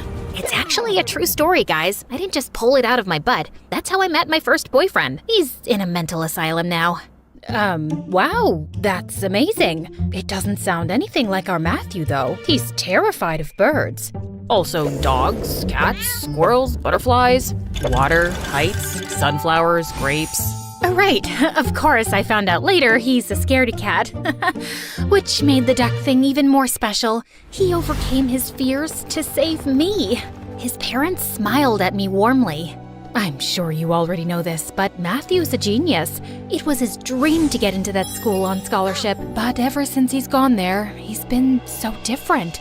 Closed off, moody, even angry. We're really happy to know at least he had you to talk to. I felt quite bad for being a big fat liar as I left that evening, and I was no closer to finding the truth. Well, at least now I knew which bedroom was Matthew's. So the next night, I decided to sneak into his room when everyone was asleep. I managed to climb up the wall and was halfway through the window when my butt got stuck. Oh God, when did my butt get so big? Probably eating all those French pastries at lunch. Why do they serve such stupid stuff in school? Oh, you know what they say. Ouch! A moment in the mouth, forever on the butt, or something like that. I finally managed to get through and fell on the ground with a thud, and I quickly crawled under the bed. Seconds later, Cody walked in. Gosh, even his feet were pretty, and he was swinging a baseball bat. Anyone there? I'm warning you, I'm armed. I lay there silently and watched him leave. I sighed in relief and turned around and suddenly felt someone pulling me out by my shirt. Sophia, what on earth are you doing here?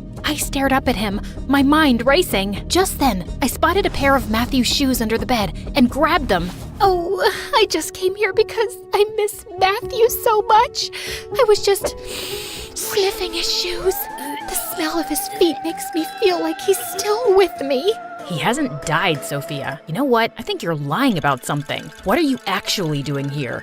I just had to tell him the truth. Well, the partial truth. Okay, so I didn't tell you before, but Matthew started shutting me out too lately. I've seen the popular kids in school talking to him a few times, but he'd never tell me what it was about. And right before his accident, I heard Matthew telling them that he was going to expose them all. He's involved with these kids in something serious, and I have to find out what. But what were you expecting to find here? The biggest bully, Aaron, seems to think Matthew has something on him, like a video maybe? I need to check his phone and laptop, please. I'll help you. We went through Matthew's phone and laptop, but didn't find anything. We searched all through his drawers and cupboards for any hard drives or any other clue, but turned up empty-handed, except Cody. Since when does Matthew get D's and F's? He looked at the quizzes I was holding up in shock. Never. Matthew's always shown us his report cards with straight A's. These quizzes are a few months old. If he was struggling with his grades, he never mentioned it. Well, he stopped talking to me pretty much since he joined this school. I miss him. You want to sniff his shoes? No, thank you. Come with me to see him at the hospital tomorrow? Of course. We started making hospital visits together, and I could see how much Cody cared for his little brother, and we often found ourselves hanging out afterwards too. At first, we were just talking about Matthew, but soon we were having conversations about everything. He seemed to find me funny, and I loved making him laugh with my silly antics. His parents loved having me over too, and it wasn't long before I had a major crush on Cody. I mean, literally, it took me a week. Well, actually, a second when I saw him in that towel. But of course, course, I couldn't say anything because I'm a professional, an undercover journalist, and most importantly, his brother's fake girlfriend. Meanwhile at school, I reassured Aaron that I'd looked through everything Matthew owned, and he didn't have anything on Aaron and his friends. So, you want to tell me now what this is all about? I want you to trust me, Aaron. I think I can. I noticed you got C's and D's on your quizzes lately. Yeah, I've been kind of busy snooping around Matthew's house lately, so haven't been studying much, and this school's tough.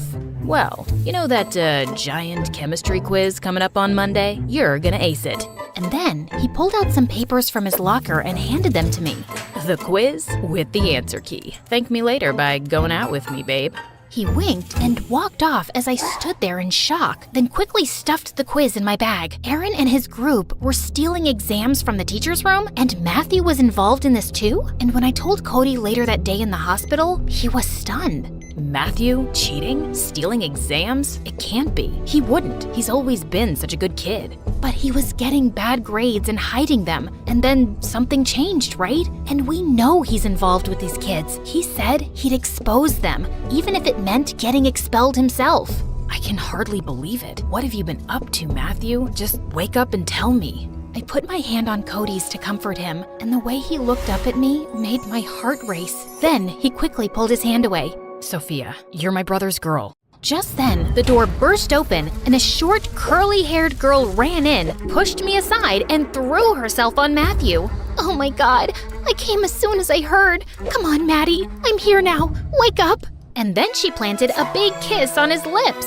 Why is True Love's kiss not working? Maybe I should slap him hard. Hold up, who are you? I'm his girlfriend, Penny. Matt and I have been together for 2 years, since his old school. But I'd been away with my family for a month on this camping trip where we had no signals, and I hadn't talked to Matt in weeks. When I returned, a friend told me he was in a coma. You're Cody, right? Oh, my brother-in-law, I'm here for you. What are you talking about? That's his girlfriend. Sophia, why aren't you saying anything? I am just speechless. What? I'm his girlfriend, his one and only. Where did this witch come from? Matthew saved me from the ducks. Oh God, he's playing us both. He's a two-timer. I'm such a terrible person. Ain't no way I'm giving up my man to some Gucci-wearing hoity-toity tree trunk. You and me outside now. I had no idea what to do. I couldn't expose all my lies, so I had to go fight this girl for my boyfriend. A crowd gathered outside the hospital to watch our catfight. Ugh, I was really in it now. You want a piece of me, Shorty? What you got in that nest on your head? Wow, your trash talk is pathetic. My mama can do better than that, Godzilla. Then she attacked me, and she was crazy. She knew frickin' kung fu. She kicked me in the stomach, punched me in the eye, pulled my hair, and bit my leg. She might have killed me if Cody hadn't intervened. And then she stormed off back to Matthew. Sophia, are you okay? Let's have a doctor take a look. No, I'm fine. I'll maybe get an ice pack for my throbbing eye. We sat on the bench outside as Cody held the ice pack to my face. I feel like I don't even know who my brother is anymore. Stealing exams? Having 2 girlfriends? Tell me about it. I'm really sorry, Sophia. Matthew doesn't deserve 2 beautiful girls fighting over him. You think I'm beautiful? Well, yeah, if it helps. More than Penny. It helps. Cody was just sitting so close to me, and he looked irresistible, and I found myself leaning forward and kissing him. He kissed me back, then suddenly jumped. This was getting so complicated. I knew by now that Aaron and his group were stealing papers and getting perfect grades to get into the best universities, and maybe this was enough for my article. But my editor said we needed more solid proof, because it was just my word against theirs. Feeling defeated, I went to visit Matthew at the hospital one day. He was alone, and then the nurse told me that Matthew had been wearing a USB on a string around his neck, which had snapped today. I thanked her as she gave it to me, and then quickly took out my laptop and inserted the USB, and I was shocked to see security footage on it, clearly showing Aaron, his friends, and Matthew stealing exams from the teacher's room. This was all the proof I needed. Just then, Penny walked in with Cody.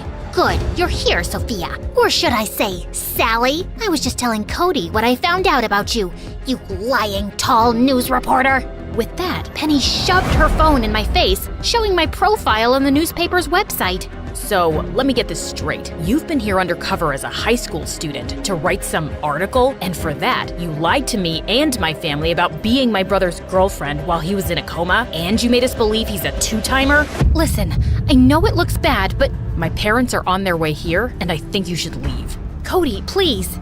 Just go. Suddenly, Penny let out a scream as Matthew's eyelids fluttered open. I quickly left the room, and moments later, I saw his parents walk in, and I could hear everyone's excited voices. I was so happy for them that Matthew was awake. The next day at school, Aaron approached me. Hey babe, you want more of those tests? The first one was free, but it's $200 per test now. Wow, that's steep. Look around you, doll. Everyone here can pay. Well, except for that loser Matthew. He was struggling under the pressure and came to us for help, but he couldn't pay up, so we decided to make him our slave in return. We kept telling him that if we got caught, our rich parents would get us out of this mess, but he'd lose his scholarship and get expelled in a second. Right. It all makes sense now. Thanks, but I won't be needing any more of the tests. How come? I'm dropping out of school.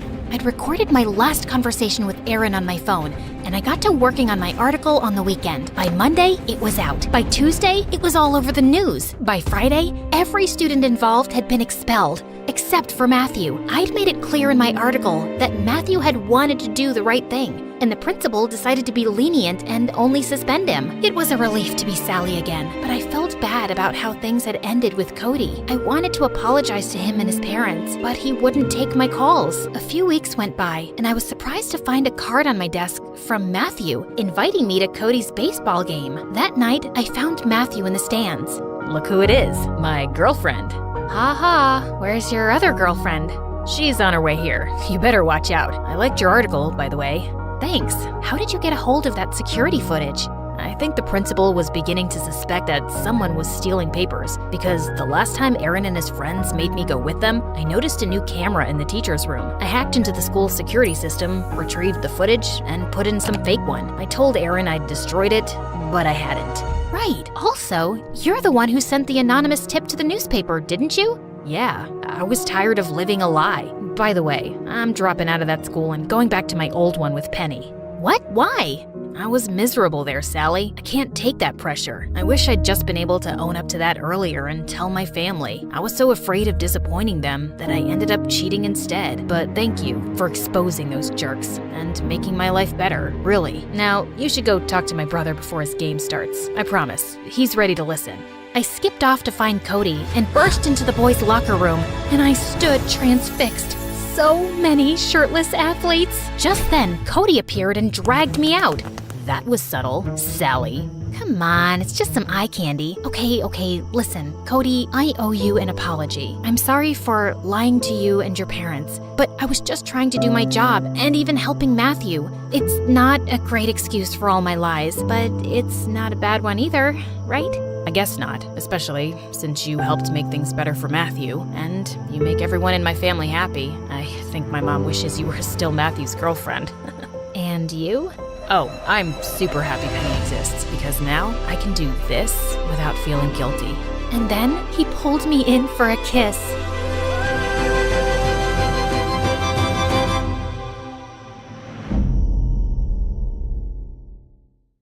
I whispered to myself as I scaled the wall. Just a few more feet. My dad would kill me if he knew what I was up to tonight. I know you're thinking I'm some kind of cat burglar, but it's not that bad. Oh, hi there, Daddy. We need to talk about your behavior, Jessica. I was just out studying with some friends and didn't want to wake you up. I've had it with your made-up stories. I know you've been sneaking off and meeting Armand. Ever since you started dating him, you've been out of control. You need some supervision. I started to laugh at him. It didn't work when I was a kid, and it's not going to work now. My father just looked at me and slammed the door so hard that a picture fell off the wall and broke. The next day, I slept in super late. Oh, it's already 1 p.m. I need to get ready. What the? The shocked boy looked at me with surprise in his eyes. Are you supposed to be Jessica? How old are you? I pushed him down with all my might and ran down the stairs to my dad's office, screaming for help the entire way. The boy chased me all the way. Daddy,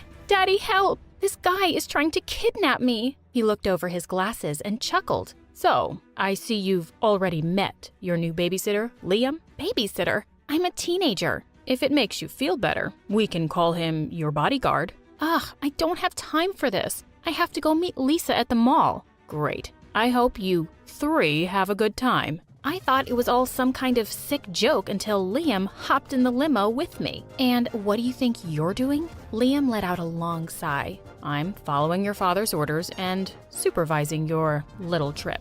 Aren't you a little young to be a bodyguard? Who even takes creepy jobs like following teenage girls around? In my defense, the ad made it seem like it was an actual child who needed babysitting. I rolled my eyes at him. Well, then, why don't you just leave? Well, I made a promise. This is a great job and I intend to stick with it. I sank back in my seat. Good luck with that. No babysitter has lasted more than a week with me. Lisa leaned in and whispered to me as she stared up and down at Liam with a judging glare. So, this is your new babysitter? He's my bodyguard, Lisa. Right. Well, I'm not into the whole stalker vibe, so maybe I should just leave. Oh, trust me, Lisa. He won't be around for long if I have anything to say about it. We went into any and every store that guys would find embarrassing. Lisa even held up a pretty pink miniskirt and asked, "Is this your size, Liam?" He was so red in the face, but he never complained. No matter how hard we made fun of him or tried to shake him off by dragging him into girly stores, he stayed.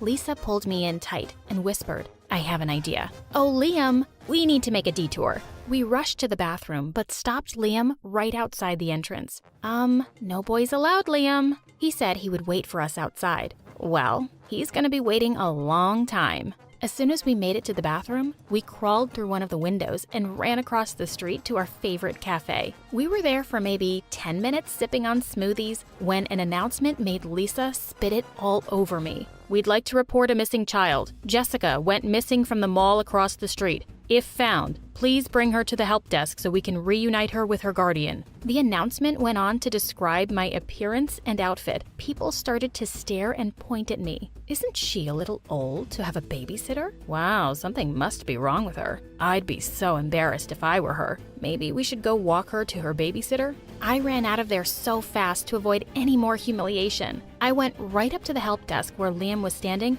with a huge smile of relief on his face. "That's the girl I'm watching. You can cancel the announcement." The attendant even handed me a balloon, like I was a child, and told me what a smart girl I was to come there. I was about to flip out when Liam rushed over and hugged me. "Your father said I needed to stay with you. I was worried sick. I'm so glad you're okay." It was actually pretty pathetic how worked up he got over a stranger. Maybe losing him was going to be harder than I thought. Needless to say, Lisa said she was done hanging out with me until the Liam fiasco was taken care of. No matter what crazy things I did or how horrible I was, he stayed. One time, I stole a penguin from the local aquarium and let it loose in the gift shop. I mean, I tried everything. I made him come with me to this super sappy rom-com movie night at the local theater. I thought any boy would run straight out. Liam, he just cried. I was about to go crazy from how nice this guy was, until my prayers were answered by a little text from Armand at 2 a.m.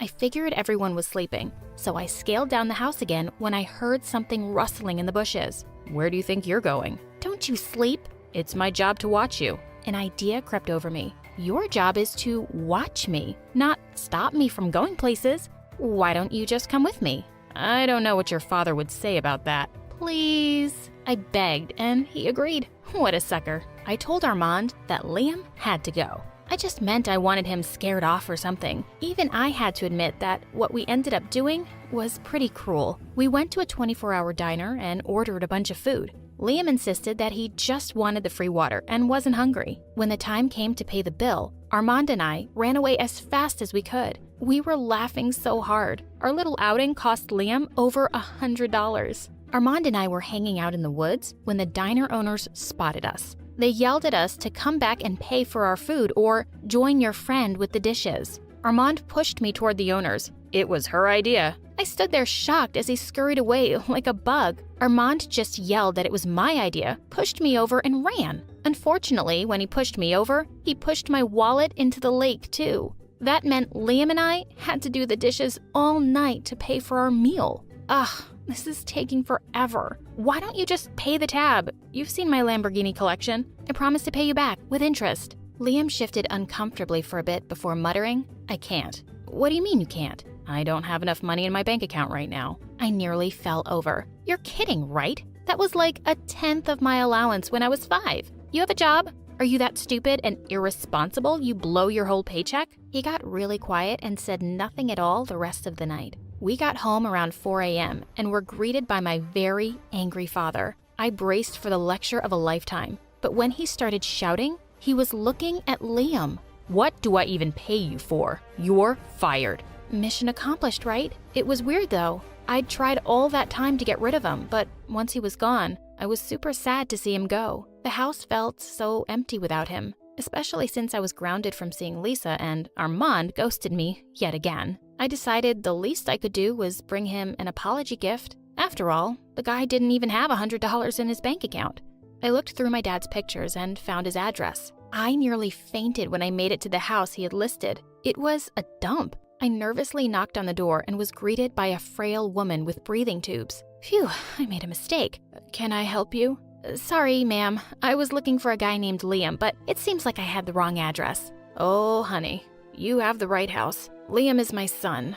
He's out picking up my medicine. She invited me in for a cup of tea, and I felt too bad to say no. She told me all about her kind son who got a job babysitting to help her pay her medical bills. The woman coughed. I wouldn't get better if it wasn't for him. I'd never felt more horrible. Liam suddenly walked into the room and looked shocked to see me. Okay, upset to see me might be a better description. He pulled me into the kitchen with him and whispered, Haven't you done enough? Oh, I'm actually here to give you your job back. Are you now? Your father seemed pretty upset.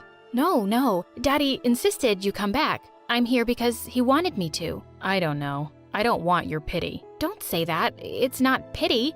You need this job and I need you. Please come back. Liam heard his mom coughing in the other room and did something unexpected. He pulled me in for a hug and my face turned scarlet red. Thank you, Jessica. Truly. I felt so awkward and said, I don't know what you mean. My dad made me come. Of course it was a lie, but I didn't want to give him any wrong ideas. I just felt bad for him, right? Now, on to the next part of my mission. Convincing my dad to rehire him. That was actually easier than expected. Daddy, please, just give Liam one more chance. It was all my fault. I'm sorry. An apology? Who are you and what have you done with Jessica? Just please, Daddy? Fine. You get one more chance, but only because I think this boy is a good influence on you. I rolled my eyes and left. Liam owes me big time. Now that I knew about Liam's personal life, I couldn't help but like him a little more. In a sad puppy kind of way. My heart started to flutter every time I saw him sipping his coffee in the morning. Every time I caught him staring, I couldn't help but blush. I wasn't being very good at hiding my girlish stares though. This one time, I was watching Liam carry in some packages and Lisa snapped at me. Earth to Jessica, you can't seriously be pining over that guy. Don't you have your super hot dream boyfriend already? I don't know. Do I?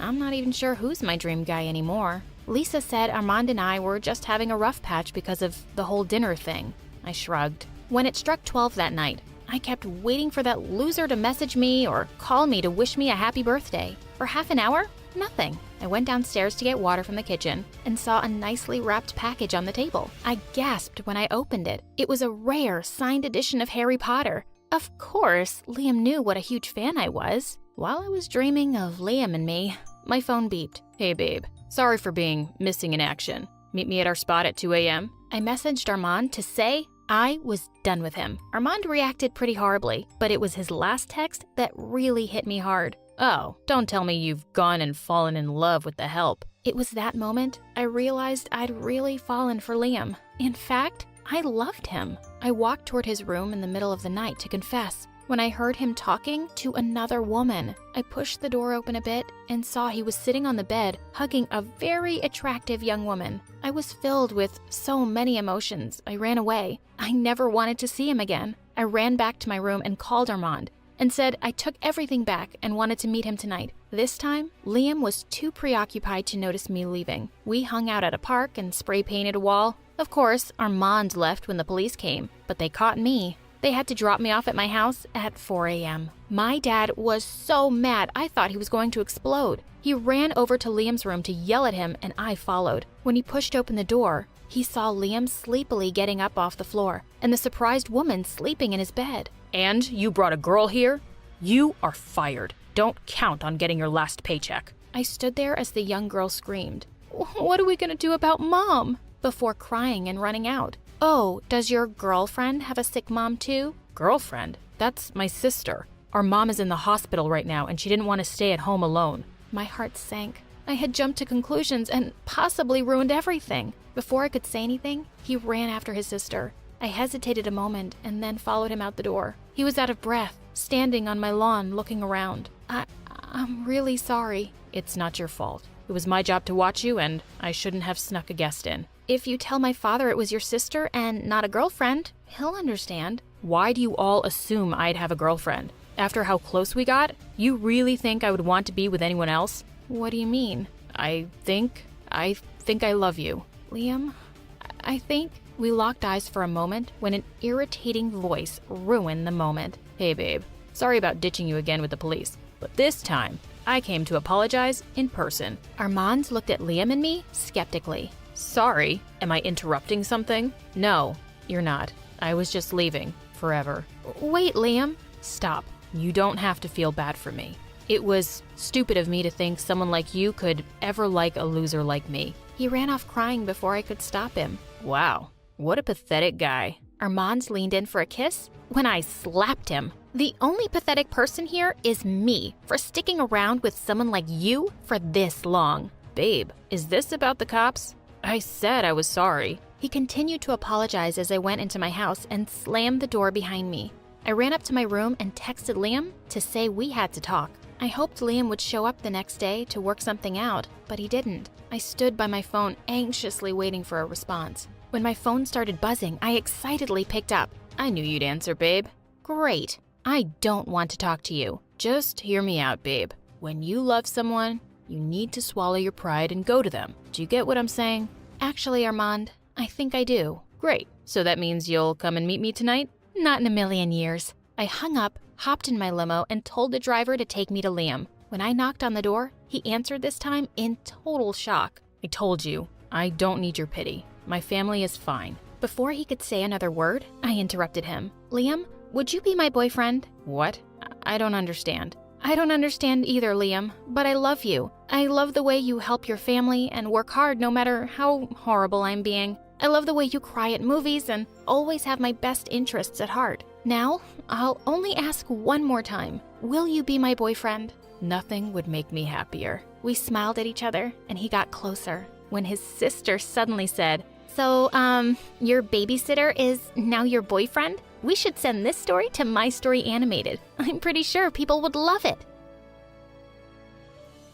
Hey, I'm Celine, but my dad calls me Cece. My parents were always super rich. They had it all. Huge mansions, fancy cars, even their own helicopter. Mom really believed in keeping away bad luck, so she did all the crazy, superstitious stuff, like avoiding the number 13 and hating black cats. The day I was born, though, Mom almost dropped me when the nurse handed me to her. What is that? Look at her eyes. She's Satan. Get this devil away from me. Well, yeah, my eyes were a little different than others. One was blue and the other was green. But for some reason, my stupid mom thought it was the devil and meant bad luck. Growing up, Mom never really cared about me. Once, when I was 4, I gave my mom an invitation to the party that our teacher was having to celebrate Mother's Day. And Mom said, "To celebrate what? Giving birth to the devil? My life was way better before you. Your teacher is stupid and doesn't know what it's like to raise an enemy. Yes, you're my enemy. Just get lost." I went crying and Dad hugged me and said he would attend the party himself, and we had a great time. When I was in the 3rd grade, Dad got me a puppy and I was super happy. But the moment Mom saw her, she took her immediately. "This puppy is mine. I need someone to make me feel like a mom since I don't see you as a daughter." She kept the puppy for herself, but a week later, the puppy died.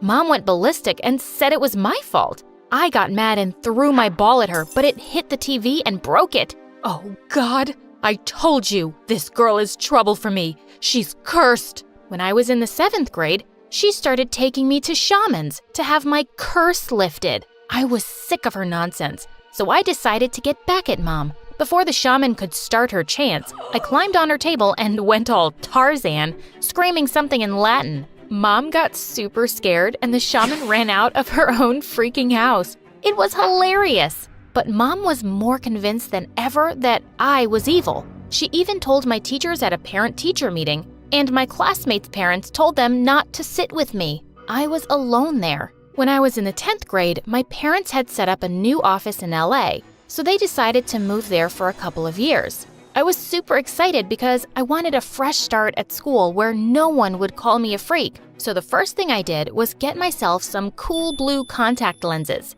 LA was so big and lively. I loved it there. On my first day of school, I received a warm welcome and even compliments on my eyes. A couple of days later, I saw the poster for cheerleading auditions and I decided to try my luck. And to my amazement, I got in. The captain of the cheerleading team, Tiffany, was super friendly to me. "I want you on the squad, girl." And just like that, I joined the group of the most popular girls in the school. I couldn't believe it. My life was getting better and better over the weeks. That is, until Tiffany offered to drive me home one day, and I happily said yes. But when we got home, we saw Mom outside, and she looked scary. She started calling out to me non-stop. I turned to Tiffany. "That's our maid, but Mom fired her because she's a thief. She keeps coming here like a crazy person. Ew." "It's okay, Tiffany. You can go now. I'll deal with her." Mwah. When Tiffany drove off, I walked to Mom. "What now, Mom?" "Did you say to your dad that you liked my new car?" "You did? That's why it got burned today. You useless, bad luck girl." "Mom, that's the stupidest thing I've ever heard. Just leave me alone." I left her screaming and walked away. Just then, I bumped straight into a boy who was also running like crazy. He held my hand and said, "Run." So I ran as fast as I could. After a few minutes, I stopped him and I said, "Why are we running?" "Oh, from my crazy dad. He thinks I brought him bad luck, and he's furious now, and I just ran away. Oh, by the way, I'm your neighbor." "Oh, that's a lot of things we have in common. A crazy parent and the same neighborhood." "Oh, yeah, I know your mom. She is... Oh, wow, your eyes. They're so beautiful. I've never met someone with odd eyes before." And then it hit me. My lens must have fallen out. "Oh, geez, you don't have to be nice. I know I look like a freak." "What? No, you look unique." He then came close to me and gently kissed me on the cheek. "Don't worry, I won't tell anyone. It's our secret." I felt butterflies in my stomach hearing his words. And from that day on, Sean and I started to hang out in school too. I found out later that Sean was Tiffany's cousin. "Oh, you're hanging with the sexiest cousin I have. Lucky you." I'm also dating this hot college guy, and he's rich. It's not like I'm a gold digger, but I made sure he was rich. Tiffany was such a cool friend, and being with her and the cheerleading squad, I felt on top of the world. We were the queen bees, and I felt invincible. One day, we were in the bathroom fixing our makeup when a girl came in and walked towards a stall, but Tiffany stopped her. "Hey, weirdo, leave the bathroom. We're having a private talk here." But I really need to pee." Didn't you hear what I said? Go away." "Hey, Cece, was I clear enough?" Yes. She said leave. Why are you still here?" Because I need to go to the bathroom." "No, she said leave." I tried to drag her away, but I forgot that I was still holding the eyeliner in my hand, and I accidentally poked her shoulder with it. She pushed me away, and I pushed her back hard, and she fell on the ground. She held her arm and screamed in pain. Tiffany and I freaked out and ran away. The girl later complained about us, and Tiffany and I were called into the principal's office. To make matters worse, Dad was there. He was so disappointed. "You weren't letting that poor girl go to the bathroom? This isn't how I raised you, Cece. A bully? Who are you?" His words made me realize what I'd done. I had tears in my eyes, and the way Dad looked at me broke my heart. I didn't mean to. I shouldn't have. "Oh, cut it out, Cece." I tried to stop her, but she wouldn't listen. "What? Oh my God, you started it, you lying jerk." All of a sudden, Tiffany pounced on me and pulled hard at my hair. She was suspended for a week and then removed from the cheerleading squad. I felt guilty and went to the girl to apologize. Luckily, she forgave me. A few days later, we were invited to the school quarterback Ashton's birthday party, and Sean and I danced like crazy. Feeling sweaty, I went to the bathroom to wash my face, and just as I looked up in the mirror, Tiffany came and shoved my face in the sink. "You two-faced witch!" I screamed and pushed her away, making her fall on her butt. "Are you crazy or what?" But when I turned, I noticed she was looking at me like I had a pair of horns on my head. OMG, so this is what they were talking about. You hid it well. While I was suspended, I dug up information on your previous school and talked to some people. Turns out you were quite popular for being bad luck. OMG, my lens, they must have fallen out in the sink. Okay, so here's the deal. Leave Sean and I'll keep your secret. He already knows which, and you have a boyfriend. Why can't a girl have two? He's your cousin. So what? And he knows about the weird eyes, but the rest don't. I talked to your old classmates and they all think you're a freak. It won't be much different here, trust me. I had no choice but to agree. I didn't want things to be like they were at my old school. After that, I quietly left the party. Sean kept calling me on my cell phone, but I didn't pick up. The next couple of weeks were awkward. Sean tried everything to talk to me. He was constantly following me and asking if he'd done anything wrong. I told him to just leave me alone. To convince him that I wasn't into him, I kissed Ashton one day when I knew Sean was watching us. Sean looked defeated. I knew his heart was broken, but so was I. Tiffany was by his side and held his hand with a wicked smirk on her face. I hated her. The very next day, I was sitting in the cafeteria when Tiffany suddenly came and knocked my sandwich out of my hand and then squished it with her foot. I just heard. You were made head of the cheerleading team. I think you should turn down the position. Don't you agree? 'Cause otherwise, you know what happens. OMG! Now she was blackmailing me to leave the squad? That was it. I was done with that bully. I stood up and shoved her away. What will you do if I don't? Tell everyone my secret? Wait, let me help you. And then I climbed onto the cafeteria table. May I have your attention, please? I want to tell something about myself that I've been hiding from all of you. And then I removed my blue lens and threw them at Tiffany. Yup, I've got odd eyes. I'm freaky. Want to come and take a closer look? Go ahead. But the reaction from my schoolmates was not what I expected at all. OMG, I always wanted to see someone with odd eyes. Cece, that's so awesome. It just makes you look 10 times cooler. Everyone complimented my eyes. I was the center of attention, and Tiffany was screaming with anger as she left the cafeteria. But all I could think about was Sean. I searched for him everywhere, and when I found him, I immediately hugged him and started crying. I'm so sorry I hurt you, Sean.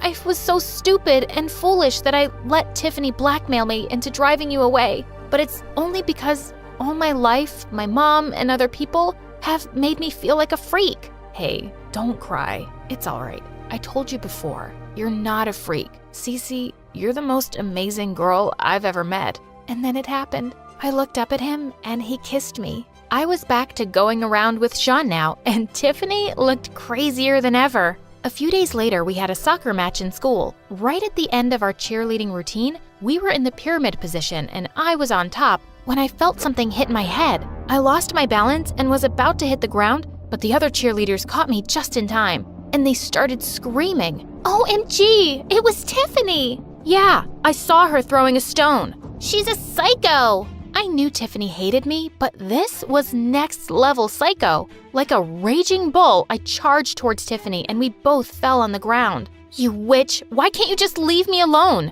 Leave you alone? Oh, I will destroy you, Cece. You became the cheerleading captain and you got Sean? No.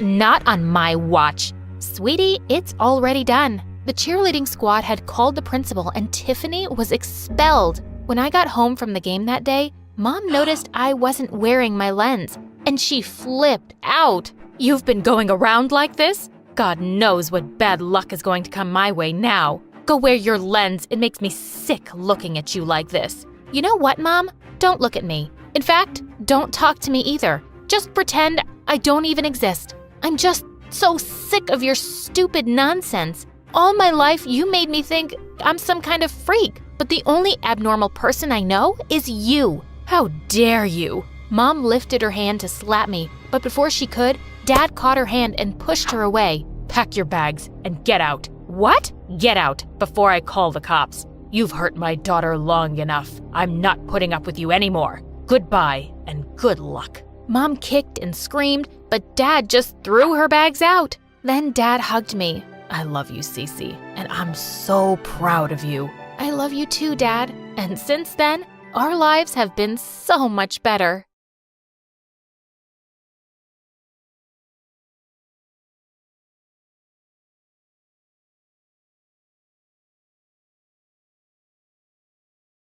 Hi, my name is Ray, and I'm from Virginia. Please like and subscribe. My parents were pretty famous singers back in their time, so when I grew up, I became one too. But Mom and Dad had an accident when I was only 6, and ever since then, my uncle and aunt took care of me. Both of them spoiled me to bits and always supported me in everything, especially in my singing career. By the time I was 14, I was already doing huge shows and concerts, and it kept me so busy that I always wondered what normal stuff like making friends and going to school would be like. But suddenly, my life took a wild turn on my 15th birthday. Just as I entered my room, I saw my auntie going through Mom's stuff. What are you doing in here? Hey, honey, happy birthday.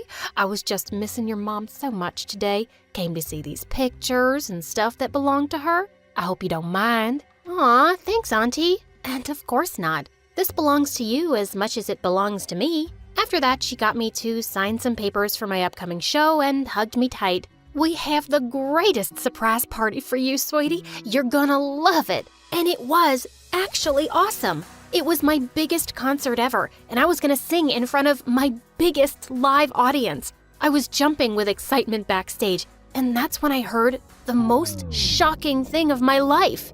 Now that we have my cunning sister's real will, and we got that orphan brat to sign the property papers, everything will be ours, honey. Yeah, and all that money she's gonna make, we'll bite on that too. We're gonna be so rich. OMG, who were these people? I pushed the curtain aside and confronted them. You blood-sucking mosquitoes! I can't believe you'd be so greedy and evil. I'm gonna...